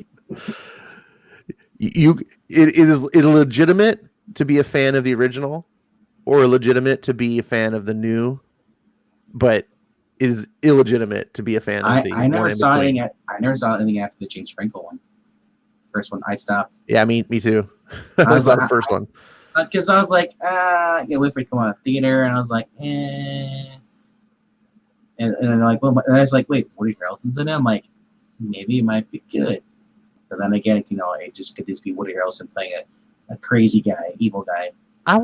Someday I want to try it out, because I heard that the next movies get better. But that first one, I was just like, it's all right. I liked it because it had James Lithgow, and like he was trying to cure his dad thing. I'm like, we're going into deep blue sea here. He's gonna make the monkey smart by extracting their DNA or their spinal tap fluid, whatever they was doing in the deep blue sea. it's the cerebral fluid. It made the shark smart, and they traveled in packs. Yeah, That movie still holds up. it was fine. It was fine. Like it didn't offend me. I watched it. I was entertained and didn't care to continue on. Yeah. The only reason I want to continue on at all, the only desire I have is the excitement I see from other people about it. You know, the rise, was it the Rise of the Planet of the Apes? What was the second one? It was Rise of the Planet of the Apes, wasn't it? And the originals? On the remake, the new. I don't know. Wasn't like Dawn of the Planet of the Apes, Rise of the Planet of the Apes, War of the Planet, something like that. Day of the Planet. No, it's like Dawn of the Day. I remember when the sequel came out, everyone was freaking out about it. Like, it's so good. Oh my god. I think it might have been Dawn of the Planet of the Apes.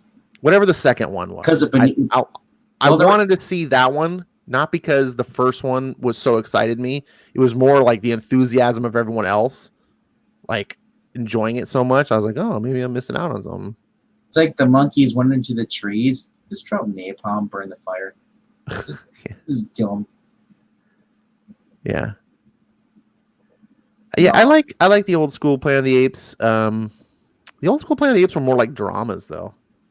They were, and I guess they kind of like weren't about like how it became the Planet of the Apes. It was all about, hey, we're in this planet of apes. Like what's going on? I watched Looker with Rob the other day, or we reviewed it, and it's a Michael Crichton film. The early Michael Crichton films, with the Andromeda Strain. Which film did you watch? Looker from 1981. Looker? The Albert Finney one, where he's a plastic surgeon. I've never heard of this. I'm a Michael Crichton fan. And his patients start ending up after having surgery for them. They come to them. They want specific measurements. They have, and they're working for this, this company called Digital Matrix. And he notices that his patients start dying, and then the cops come and question him, and he becomes a suspect in their murder. So it's like he has to unsolve it. It's like it felt like I was watching Westworld. Or not Westworld, but the other one, Sequel World, Future World. You ever watched Future World? I've never watched Future World. Really? Never watched those either? Oh. But anyway, this was in 1981. It was an overlooked movie because it wasn't as like flashy as the Andromeda Strain, which I don't understand how the Andromeda Strain is so popular. Like powerful drama. To me, it's just like I hold it just as would be Looker. I would it's obscure. You ask anybody today, have you heard of the Drama Strain? No, probably not. Unless you ask, Pacific Rim people. People at 50 plus, or 40 plus. Maybe they might have seen it, maybe they haven't though. Looker was really good. But that's a movie I'd never heard of. There's a lot of movies my age, 36. I have to go back and look because no one talks about them. I've never heard of Looker. Yeah, and nobody talks. Well, Andromeda Strain. It's not a movie based on one of his. He doesn't have any book called Looker. Do you know the only reason I know about Andromeda Strain is because of high school. Because we had to watch. We did. We read the book, and then we watched the movie in class. Otherwise, I would never know anything about that. Never. Same with the Hot Zone. That was a book by I think that was also by Michael Crichton, wasn't it? I haven't heard of it, but though I'm a fan of Michael Crichton as an author. Yeah. He did his time directing movies. Yeah, but he never was a success as a movie director as he was as an author. So he wrote this too for Looker. Well, yeah, I'm sure he probably wrote the screenplay, but screenplay is different than a novel. James Coburn was in it, so played the villain in it.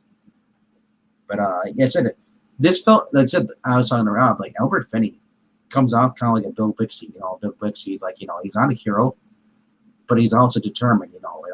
He makes mistakes. He's like that's how I felt like Albert Finney is in this movie. He's not really getting beat up all the time. Not like that, but he's he's a concerned person. He's he's smart, he's resilient. It's just this movie is a thriller. It's kind of like a science fiction thriller. But yeah, I would definitely check it out. But The Andromeda Strain, I never, like I said, didn't know about it at school. Because I don't see many people talk about, oh, did you see this? You know when people bring up Michael Crichton? Lost World, Jurassic Park. That's what you know him from now. The 90s. Well, that's because, like I said, he's more successful as a novelist than he was. Yeah. You know. And Jurassic Park is a masterpiece. But the Andromeda Strain was part of the disaster movies. Now, Andromeda Strain is based on his novel. He did not make that movie. Yeah. So there's movies that he made, and then there's movies that are made off of his books. So Looker, I'd never heard of because it's not one of his books. I know all of his books. I never heard of this. So is it worth checking out, or is it stupid? I thought no, actually, it was good. It wasn't stupid to me. Okay, I don't know. I never heard anything. I just don't want to waste my time if it's garbage. Well, that's part of the game. You know, there's things I like, and there's things that you don't like. There's things that I like. You know.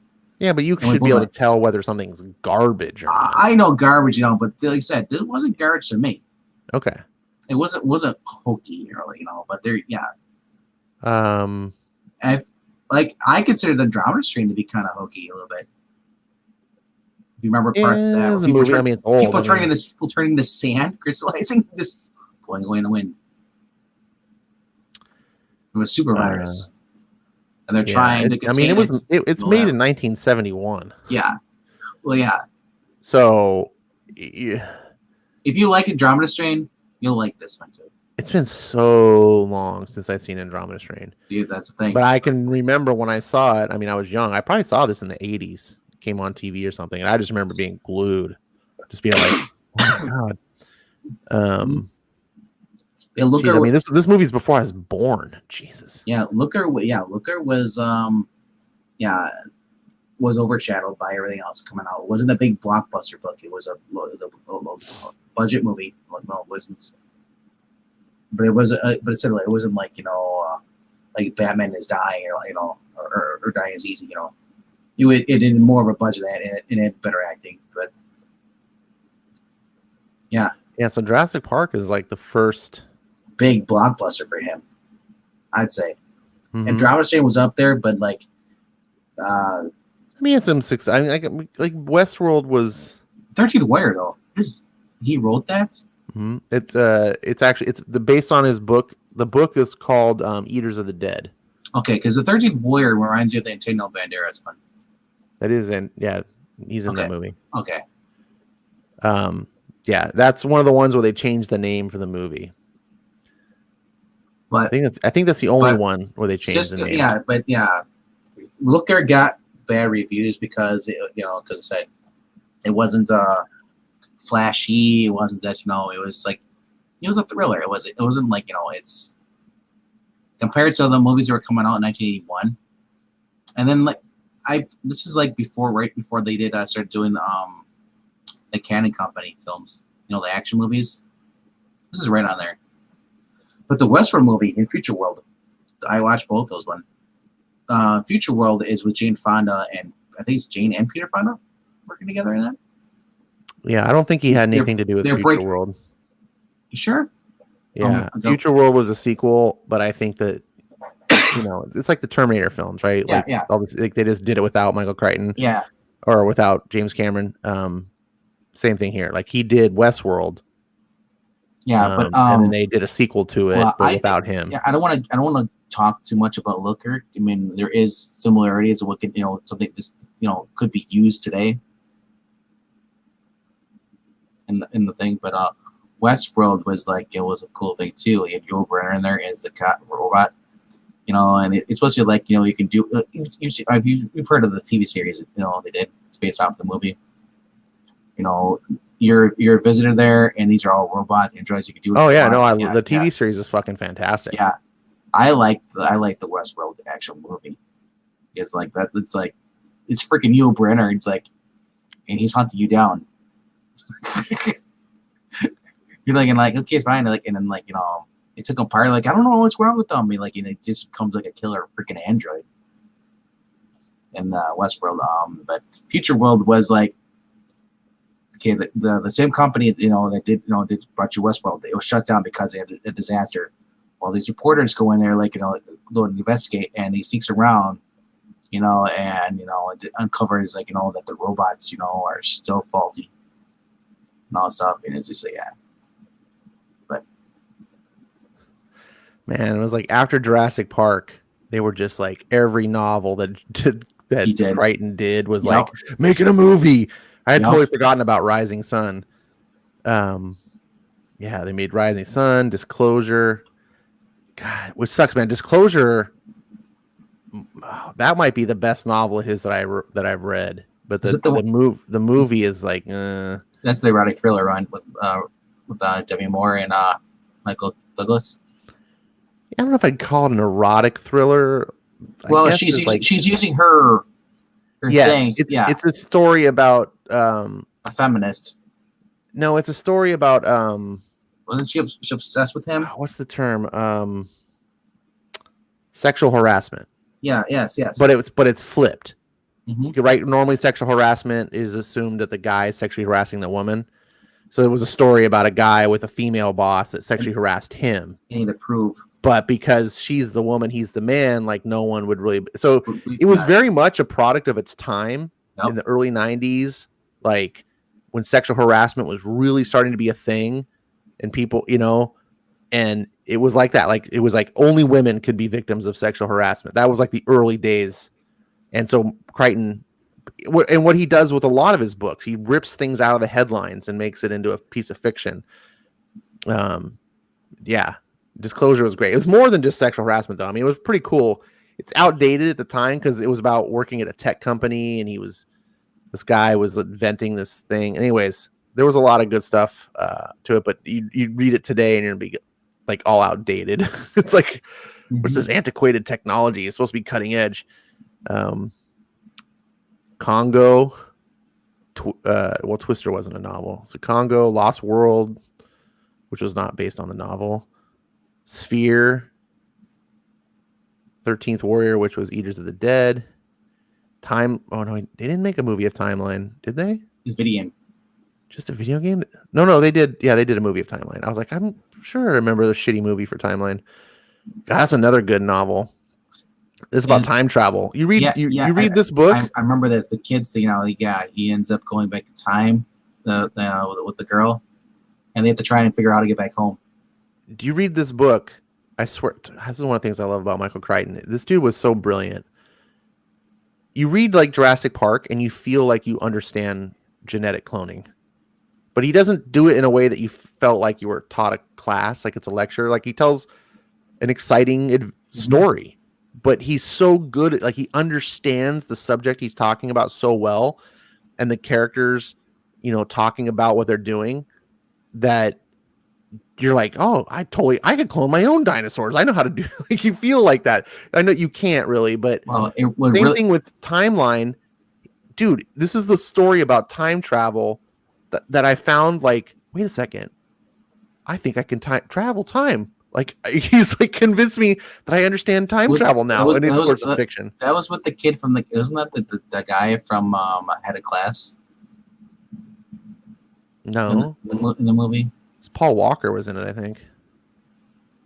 I don't know. It didn't have a great cast. Yeah, Paul Walker.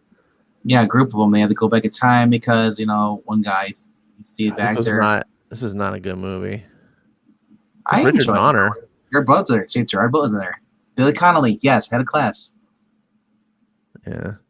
Oh, Gerard Butler. Yeah, I told you. Before I knew who Gerard Butler was. He's right there, blonde hair. All right side. Yeah, but I didn't know who he was back when I saw it. Like he hadn't done 300 yet and stuff.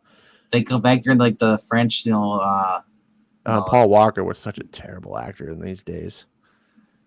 That poor guy in the back gets killed. This is the thing about Michael Crichton, though.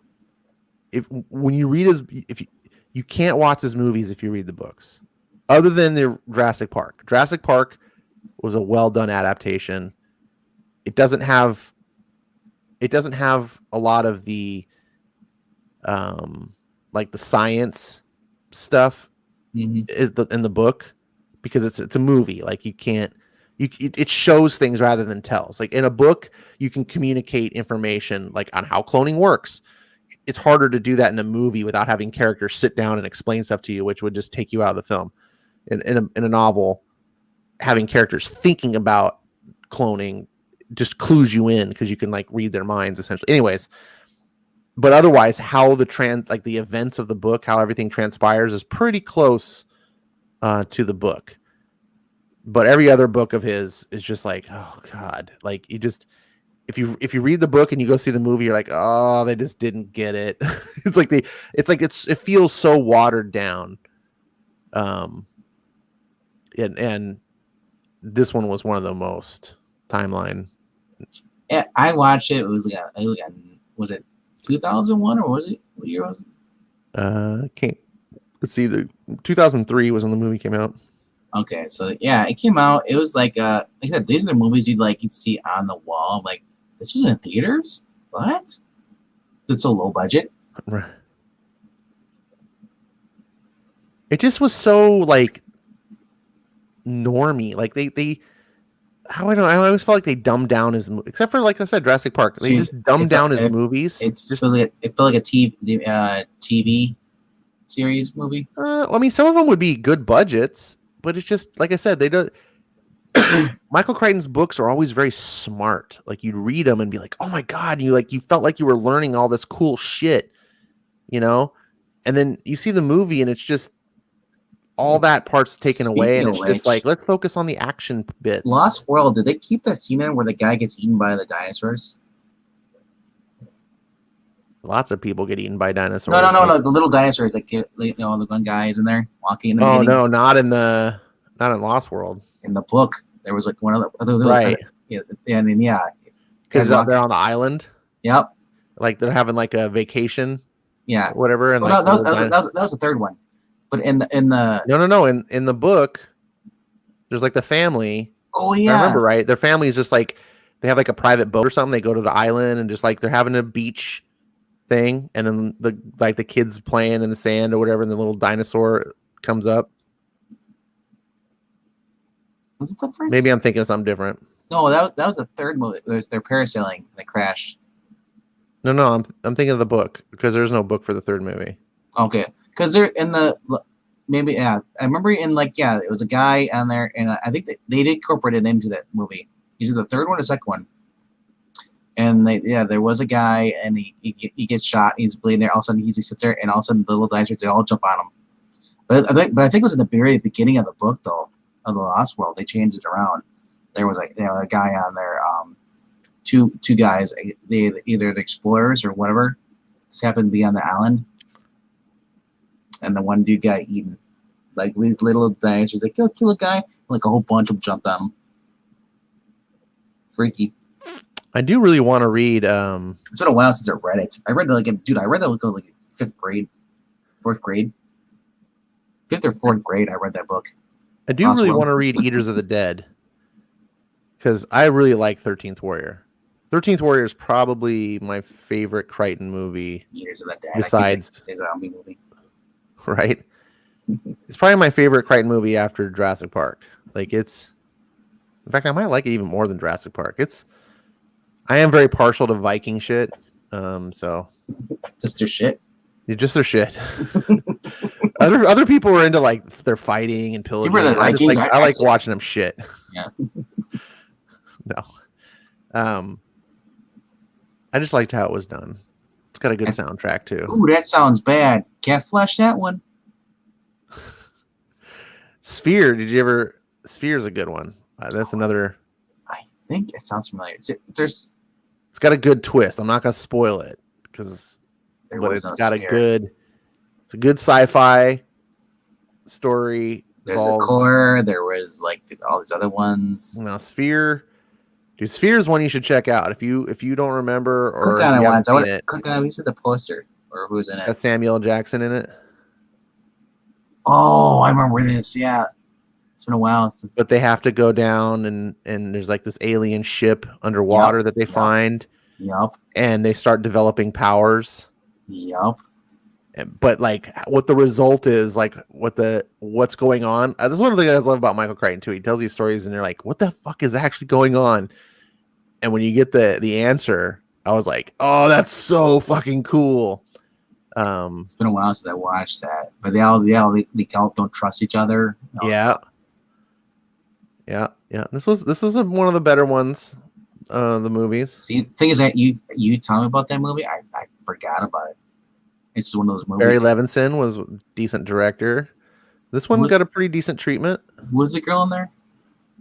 Sharon Stone, Dustin Hoffman, Sharon Stone, Samuel Jackson. Oh yeah, she was the protagonist.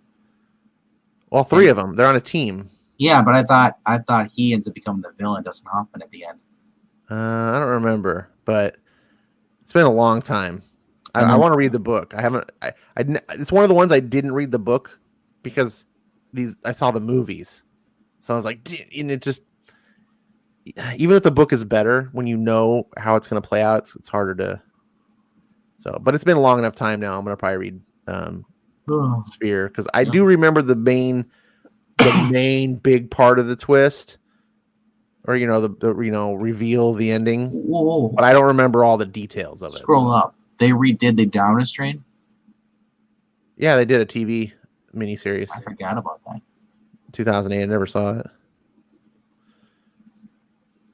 And then he was on ER. Oh, he created ER. Really? Yeah, he was the showrunner. It's his creation. Who created the jingle? I don't know. But we should probably get going. It's like 5 a.m. my time. It's only like 7. I got a semi early day that I got to get ready for. I've only been up for 21 hours. I'm good. Ronnie says she's only read 2 Crichton novels and Drama Train and Eternal Man. I prefer Robin Cook's novels for the most part, even though they're supremely formulaic medical mysteries. Man, I don't know. Crichton is master. I would recommend if Jurassic Park is not fresh in your mind, I would recommend the book is really good, and the character that what's the name of the actor? Grant? Samuel that plays the mathematician. You're talking about Jeff Goldblum? Yeah, Jeff Goldblum's character. That character in the book is one of my favorite characters of any book I have ever read. Jeff Goldblum. No shade on Jeff Goldblum. Are the kids in the truck? He did not do that character justice. Like, I love, dude, the mathematician is the fucking bomb in the book. He just fucking, he's like, he just calls everything, like, from the beginning. And Jeff Goldblum, I mean, kind of does this in the movie too, but just the way he does it, how smart he is, and he just knows, like, what you guys are gonna fuck this shit up, like math predicts your failure, like, and then of course science is like, oh, whatever, we're playing God, and I love his character. I can't even do it justice. It's worth, the book alone is worth reading because of his character. But it's a great, if you're not fresh in your mind of memory of how the movie plays out, it's worth a read because it's very thrilling. It's definitely, like I said, it's so fascinating about the genetic cloning, that way Crichton is able to teach you, but without ever feel like you're being taught. Mm-hmm. It doesn't feel like I'm taking a class. Like, it's just organic through the story, and it's so fascinating. But at the same time, it's like this high tense, thriller adventure, and you're stuck on the island, and dinosaurs are hunting you. And it does have the kids, but the kids are cool. They did flip them, and the movie was a little woke. Like, they made the girl the math genius, but in the book it's the boy, because like, but whatever. It didn't really bother me. It didn't bother me either, because it was just flip. But it's funny when you see it. Yeah. When you read the book and you're like, I wonder why they did that. by today's standards, it's so mild, like you wouldn't even notice it. But I remember reading the book and being like, oh yeah, it does seem, now that I'm reading it this way, the boy does seem like they just flipped the roles. They made the girl more of a boy and a boy. Anyways, who cares? But I like the characters in the book. They did a good job. That's not the mentioned word. What? Don't you remember that? The password? That's not the magic word. Oh, it's been a while since I've seen the movie. You kept trying to get his password in? Newman. No. It's been a while. You think about it, the most stupidest plot, they sneak in there and do this, steal the things. I'm going to shut down all the power and let all the animals out and try and get out during a hurricane. Well, Marania says she felt the movie was overhyped. I used to feel that way too, Marania. So I agree with your assessment. But if you read like I said, if it's been a long time and you just have vague memories of the book, is astoundingly good. And I think once you read the book, it makes the movie even better for you, because you kind of understand the nuances and the details that the movie really can't. It doesn't have time to tell you. It just kind of glosses over because it only has 2 hours to tell you the story. But also, if you read the book, then there's Lost World, which is the sequel. And they did Lost World Jurassic Park, the movie, but the book wasn't written yet. So the movie is not based on the book. So you basically get a lost Jurassic Park story that wasn't ever turned into a movie. So that's kind of neat. And it's by Crichton. Like, Crichton is, it's like a Terminator. You don't ever watch a Terminator that's not James Cameron. You don't ever do Jurassic Park's not. The feel for that franchise is not bringing the kids back in any of the movies. Well, that's another problem with movies is kids grow up. Jurassic World should have been the kids. Yeah, Jurassic World. Yeah, I don't know. This is a problem with like any movie that has kids. So I always thought the Shazam was going to be interesting. Like, I'm just saying, because now the kids are growing up. Mm-hmm. Like now, they talk to them. It's like, yeah, this is bad. We're trying to get it shut down. They should have been the ones trying to shut down Jurassic World. After that, saying that dinosaurs are bad and stuff. Yeah, we survived a freaking thing. With freaking John Hammond, whatever his name is, Richard Hammond. His freaking dinosaur terror island. I would see them I could see like little boys or them just like, screw this, and then they give us green jello. My favorite book that I've read is Disclosure. It is dated, but since you did live through the era, Marania, I think you would still appreciate it because you could transplant your mind to the era of Disclosure. Congo is my mom's favorite book from Michael Crichton. She's one of the people that helped get me in reading Crichton. So there's that. Twister's the best movie ever. No. Timeline's good. It's way better than the movie. And then Sphere is cool sci-fi. But yeah, that's Crichton's. Like I said, Crichton's one of my favorite. Right, and this isn't even all his novels. As a matter of fact, dude, a couple of my other favorite books. He did Airframe. It was a fascinating book about the airline industry. It's weird about his books. He describe what they're about, and you're like, that sounds totally boring. Like a book about sexual harassment, but it's like, no, you don't understand. I want his books redone as graphic novels, like they do with the Tarzan books. No, you got to read. Like it's not the same when you change it. Yeah, Airframe is a really cool book. That was never made into a movie. And also another one I really liked is State of Fear. State of Fear is like a global, God, man, I wish this is the one I wish was made into a movie. And it's like a global thriller that kind of reminds me a lot of like the You remember like the Da Vinci Code? It's very much in that kind of style, but it's about global warming, or rather, the fear of global warming and how it's being utilized to create, quote, a state of fear in the world. And again, it was like ripped out of the headlines. Like when this was big, of course, when they were still calling it global warming before it was climate change. Because what Yep. It's media. Yep, it's funny. I talk about this because during the time his writing this book, State of Fear was the most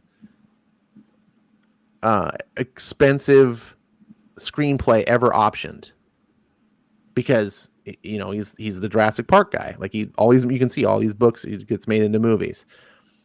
He started writing his next book, or State of Fear, and they optioned, I think it was like $10 million or something at the time. It broke the record. I remember hearing about it because I was a Crichton fan. I was like, oh. And then it came out, and I was like, so the most expensive option for a book, and then you don't even do anything with it. And when I read the book, I was like, oh, same like what you just said, RDV. I was like, that's why. Mm-hmm.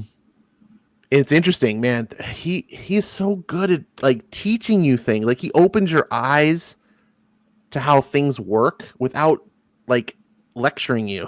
He's a Brubaker of novels. Kinda. It just in State of Fear, the way he exposes how the media and various special interest groups have things to gain on global warming, right? Like it benefits them. Watch Looker, bro. And God, and how he brings Hollywood into it. You're just like, that's exactly how it's happening right now. He does fictional movie stars, but I'm like, State of Fear really reminds you of Looker a little bit. Really? Yeah. It's not completely like it, but there are aspects. Yeah. He puts in his books. I wonder if Looker actually is based on a book. Mm-mm. Looks like it's an original screenplay, unless they changed the name. Because they did make. Like Albert Finney isn't a guy I would expect to be watching a movie. I'm like, oh, those are kind of weird. Like I watched the trailer, I'm like, oh, okay, and then I actually like sat down and watched it. I was like, dude, it's fun. His first movie that he did was based on one of his books, Pursuit. But the book is different. It's a book. The name of the book is Binary, and it wasn't under Michael Crichton. Michael Crichton is I believe was his surname. I don't actually know what his real name is.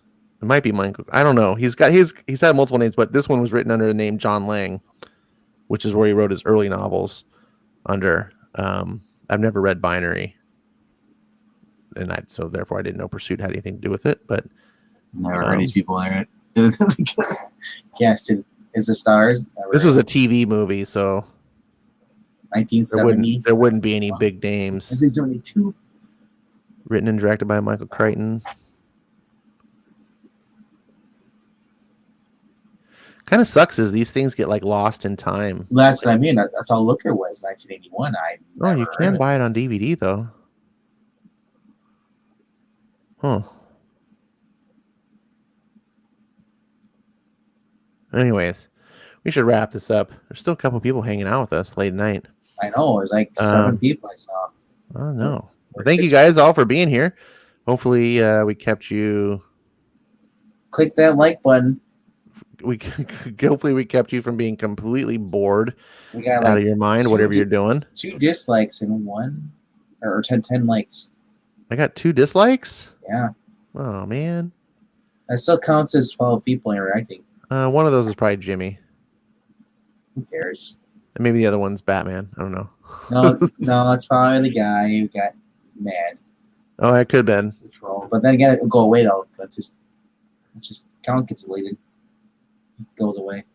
I'm gonna give myself another dislike. Now I got 3. Uh-huh.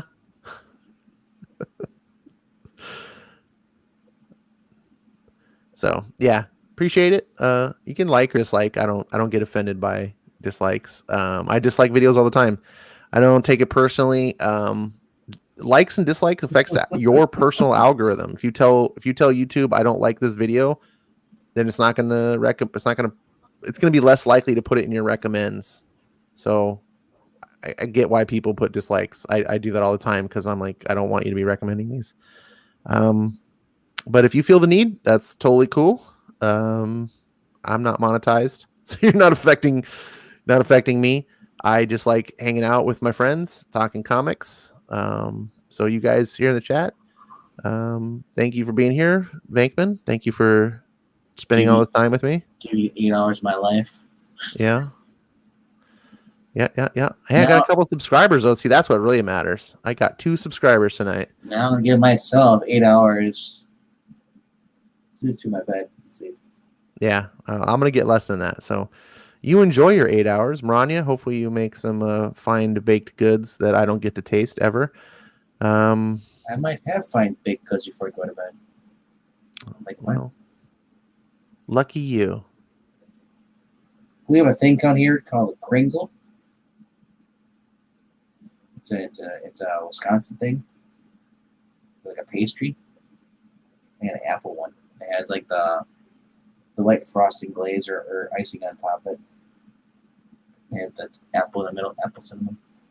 They make them in pecan, peach flavored, raspberry, cherry, cream cheese. I think they're made out of Kenosha. Fun. We got another viewer who's closing. Thank you guys so much for being here. Like I said, just fun hanging out. So hopefully you had some fulfillment out of this, and we'll do this again. Hangouts are fun. And any final things to say before we say goodnight? Make sure you guys brush your teeth before you go to bed. Very important. If you've been up since since the sun went down last night. Wash your hands. If you do not like what we've been talking about for the past 8 hours, leave your hate comments in the comment section. If you made it this far, you're a trooper. If you have any suggestions for topics for next time we do this that aren't, I guess if they're comic book related or even movie, do that, and maybe we'll talk about it. And if you want to support the channel, well, share out this video, share out the channel. Leave a like, leave a dislike. Like I said, interact. Even if you're in the chat tonight, right now, after we're done, leave a comment. Any interaction is good interaction. It helps build the channel up, helps with the algorithm. Excited. If you like Ash's take on the Nolan movies being the best Batman movies being made today so far, or if you disagree with him, tell me he's an idiot. Just leave a comment in there, Chip. And if you're still with us, after we're gone, longest outro. I'm ever. just trying to keep it going.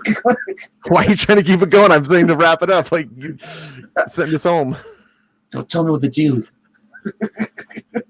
You're All right. fired. All right. And Kringles are not like strudels. Strudels are like those freaking nasty things. Stalins, are they called? I think. Ugh.